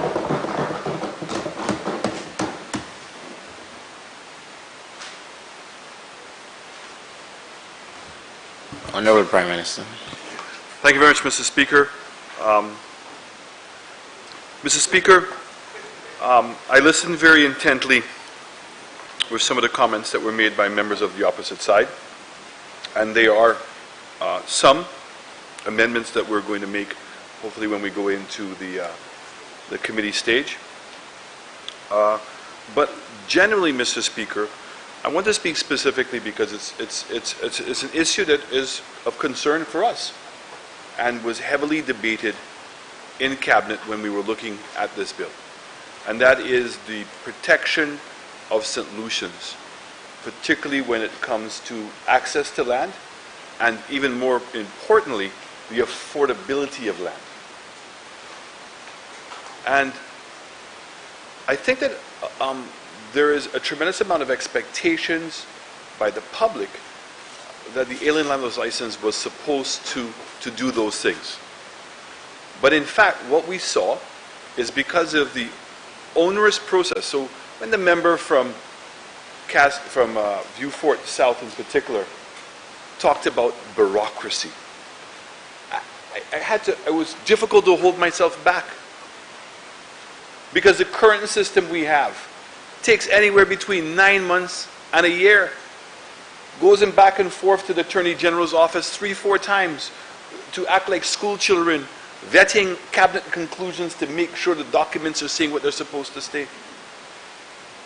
How can there be anything more bureaucratic?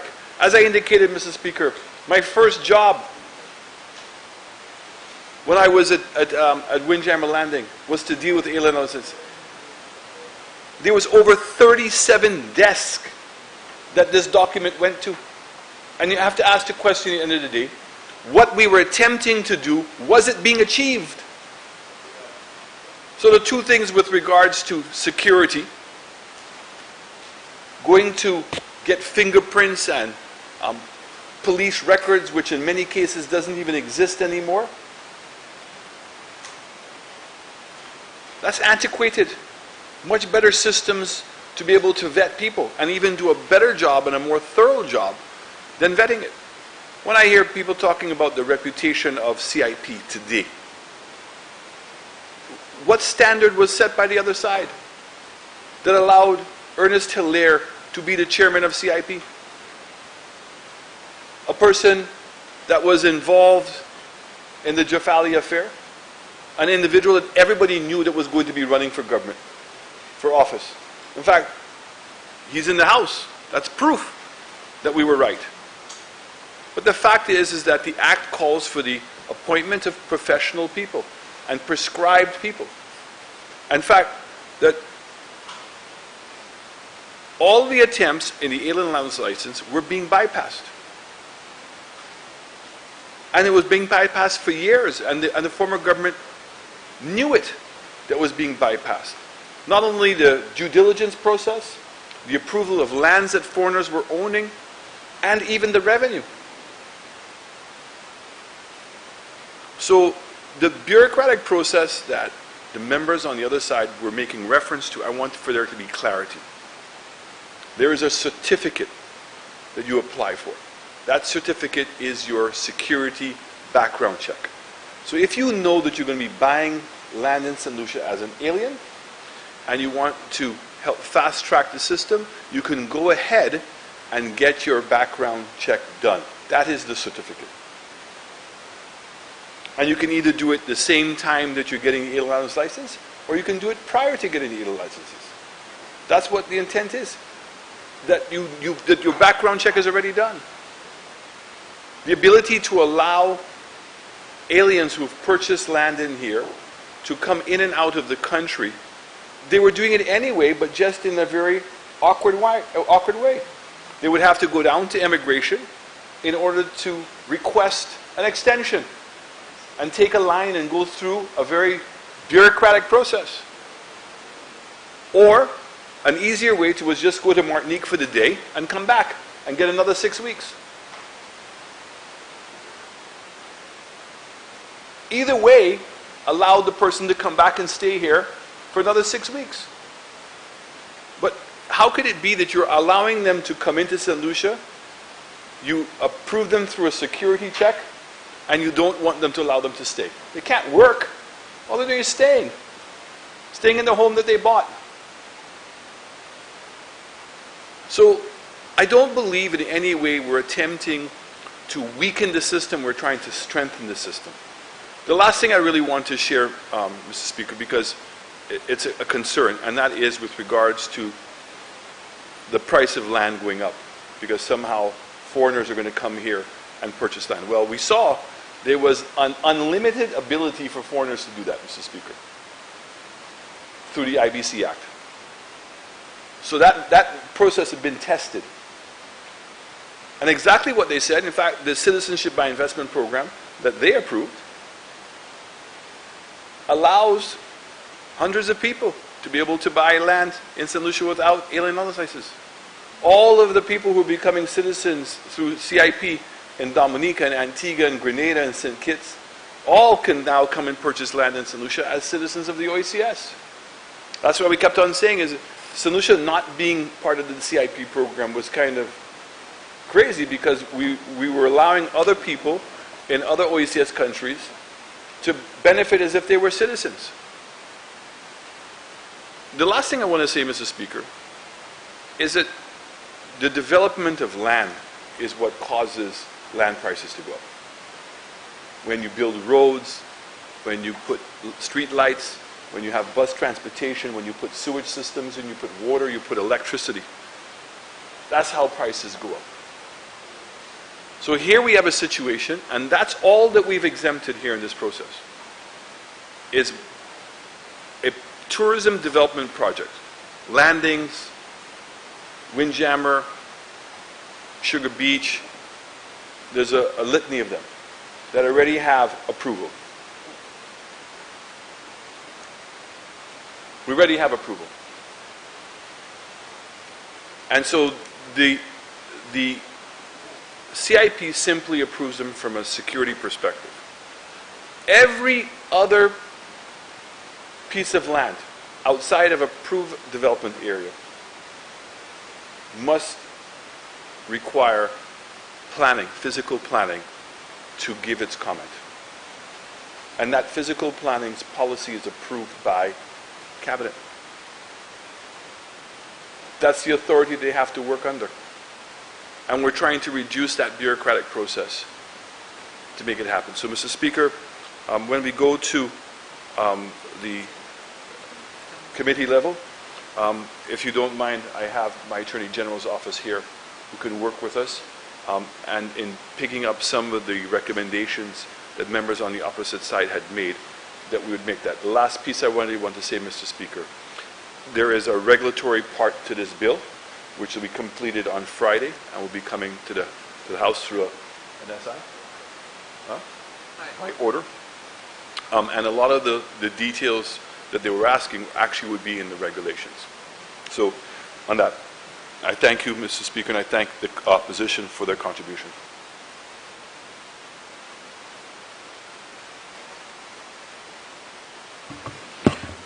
Honorable members, the question is that the alien land holding license and bill be read a second time.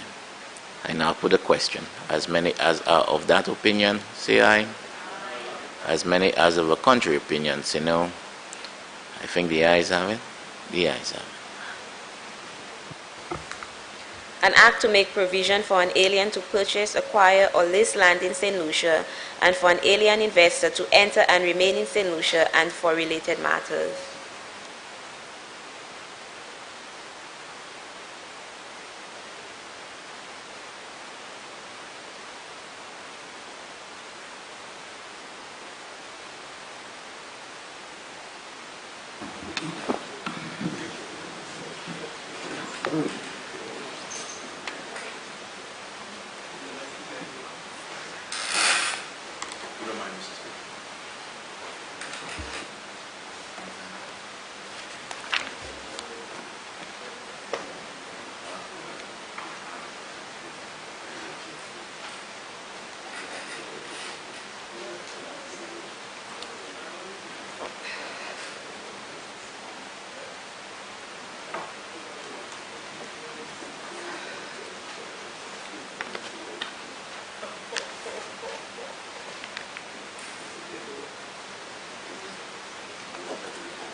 Members, let us proceed to review the bill.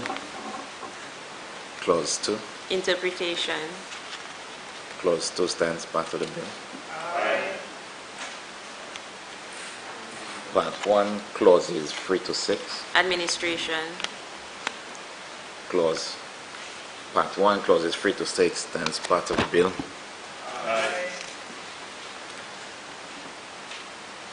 Part 2, clauses 7 to 13. Certificate of eligibility. Part 2, clauses 7 to 13 stands part of the bill. Part 3, clauses 14 to 25. Alien landholding license.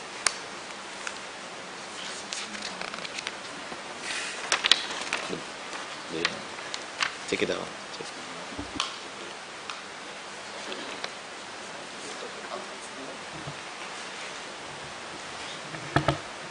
Mr. Speaker, an amendment to section 16(1)(a).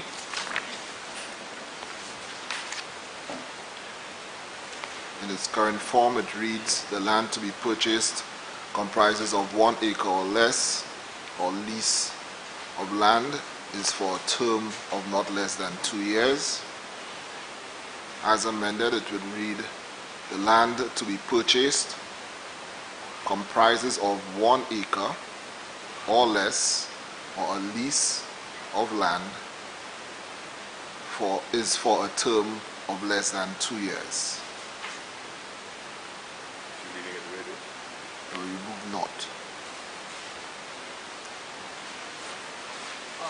Right? Or a lease of land is for a term of less than 2 years.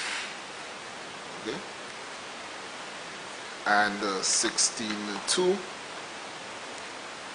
Mr. Speaker, it currently reads, if the land to be purchased or acquired comprises of more than 1 acre of land to be leased is for a term of more than 2 years and does not form part of an approved development, the board may, on the recommendation of the Physical Planning and Development Division and the Development Control Authority, grant approval of an application for an alien landholding license if the alien satisfies the application requirements under Section 15.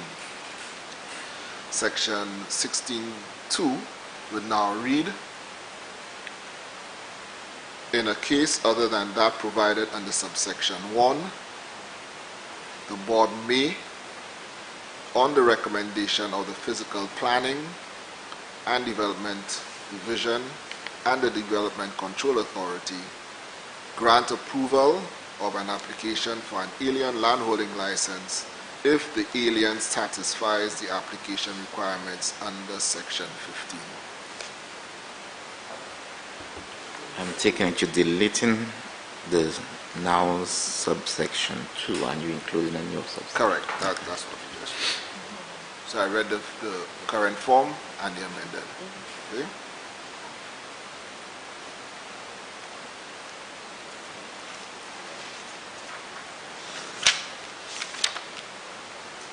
And under under exemption, short title exemption, section 25, subsection 1, where the laws of a member state exempts a citizen of St. Lucia from the requirement of obtaining an alien landholding license to own, acquire, or lease land in that member state, the national of a member state is exempted from the requirement of obtaining an alien landholding license. Section, that is what it currently stands at. It will be now amended to reflect where the laws of a member state exempts a citizen of St. Lucia from the requirement of obtaining an alien landholding license to own, acquire, or lease land in that member state, Cabinet may, by order published in the Gazette, exempt a national of the member state from the requirement of obtaining an alien landholding license. So we've inserted by order published in the Gazette.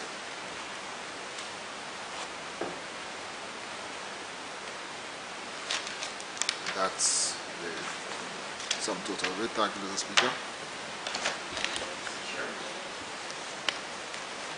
Mr. Chair, sorry. Thank you. Part 3, clauses 14 to 25 as amended stands part of the bill.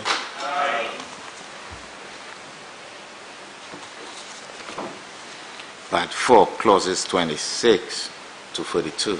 Tribunal. Part 4, clauses 26 to 42 stands part of the bill. Part 5, clauses 43 to 40. Forfeiture.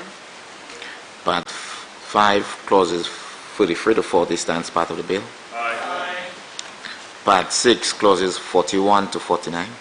Alien investor entrance permits. Part 6, clauses 41 to 49 stands part of the bill. Part 7, clauses 50 to 59. Miscellaneous. Part 7, clauses 50 to 59 stands part of the bill. Schedule. Section 2. Schedule stands part of the bill. Clause 1. Short title. Clause 1 stands part of the bill. Honorable members, the question is that the committee rises and the bill be reported. I now put the question. As many as are of that opinion say aye. As many as of a contrary opinion say no. I think the ayes have it. The ayes have it.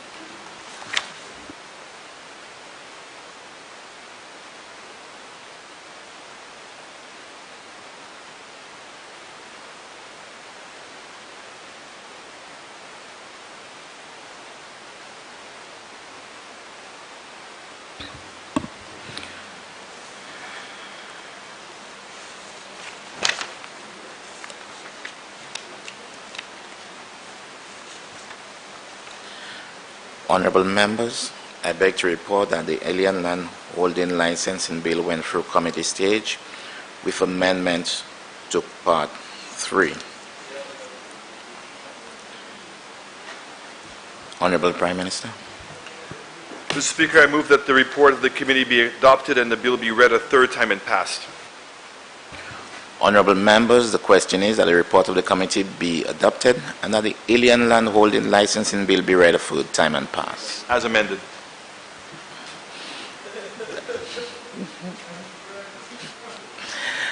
Honorable members, the question is that the report of the committee be adopted and that the alien land holding licensing bill be read a third time and passed. That's fine. I now put the question. As many as are of that opinion say aye. As many as of a contrary opinion say no. I think the ayes have it. The ayes have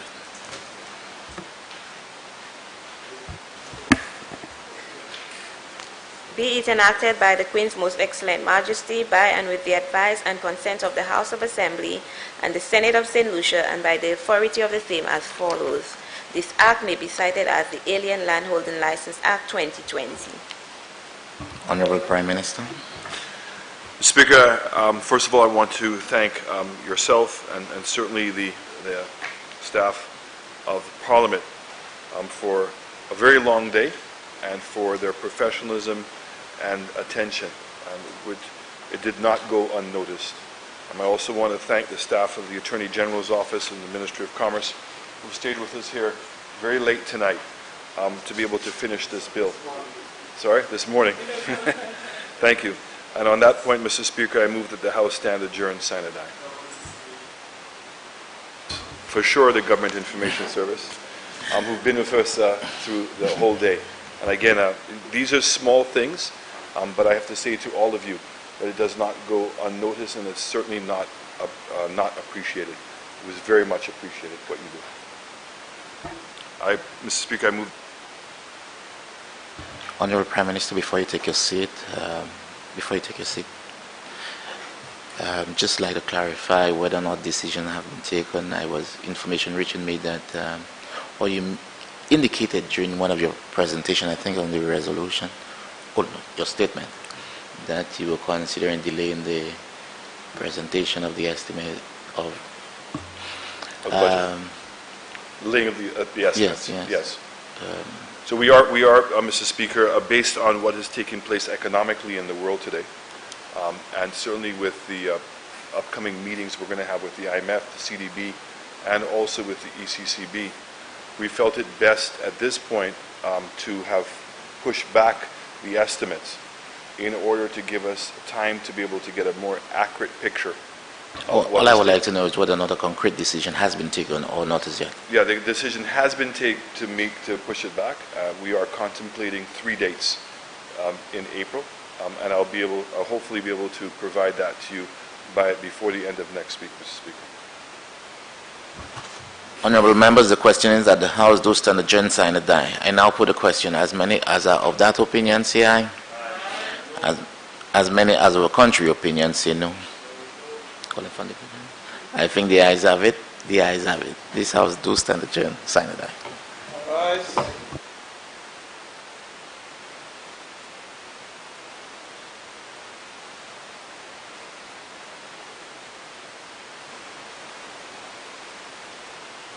Broadcast just concluded was the first and the second reading of the Alien Landholding Licensing Bill by the Honorable Prime Minister and Minister for Finance, Economic Growth, Job Creation, External Affairs and the Public Service. We also saw a motion being laid by the Honorable Prime Minister and Minister for Finance. Be it resolved that Parliament authorizes the Minister for Finance to borrow the sum of US $20 million from the Export-Import Bank of the Republic of China, Taiwan, for the purpose of financing the St. Jude Hospital Phase 2 construction project. Be it further resolved that the loan is repayable in 20 years from the date of first disbursement of the loan, inclusive of a 5-year grace period. The interest is payable at a rate of the 6-month London Interbank offered rate plus 1.5% per annum. The loan payment shall commence after the grace period of 5 years has expired.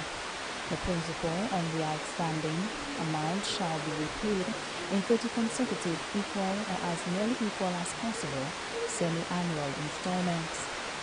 The terms and conditions proposed by the Export-Import Bank of the Republic of China, Taiwan are accepted.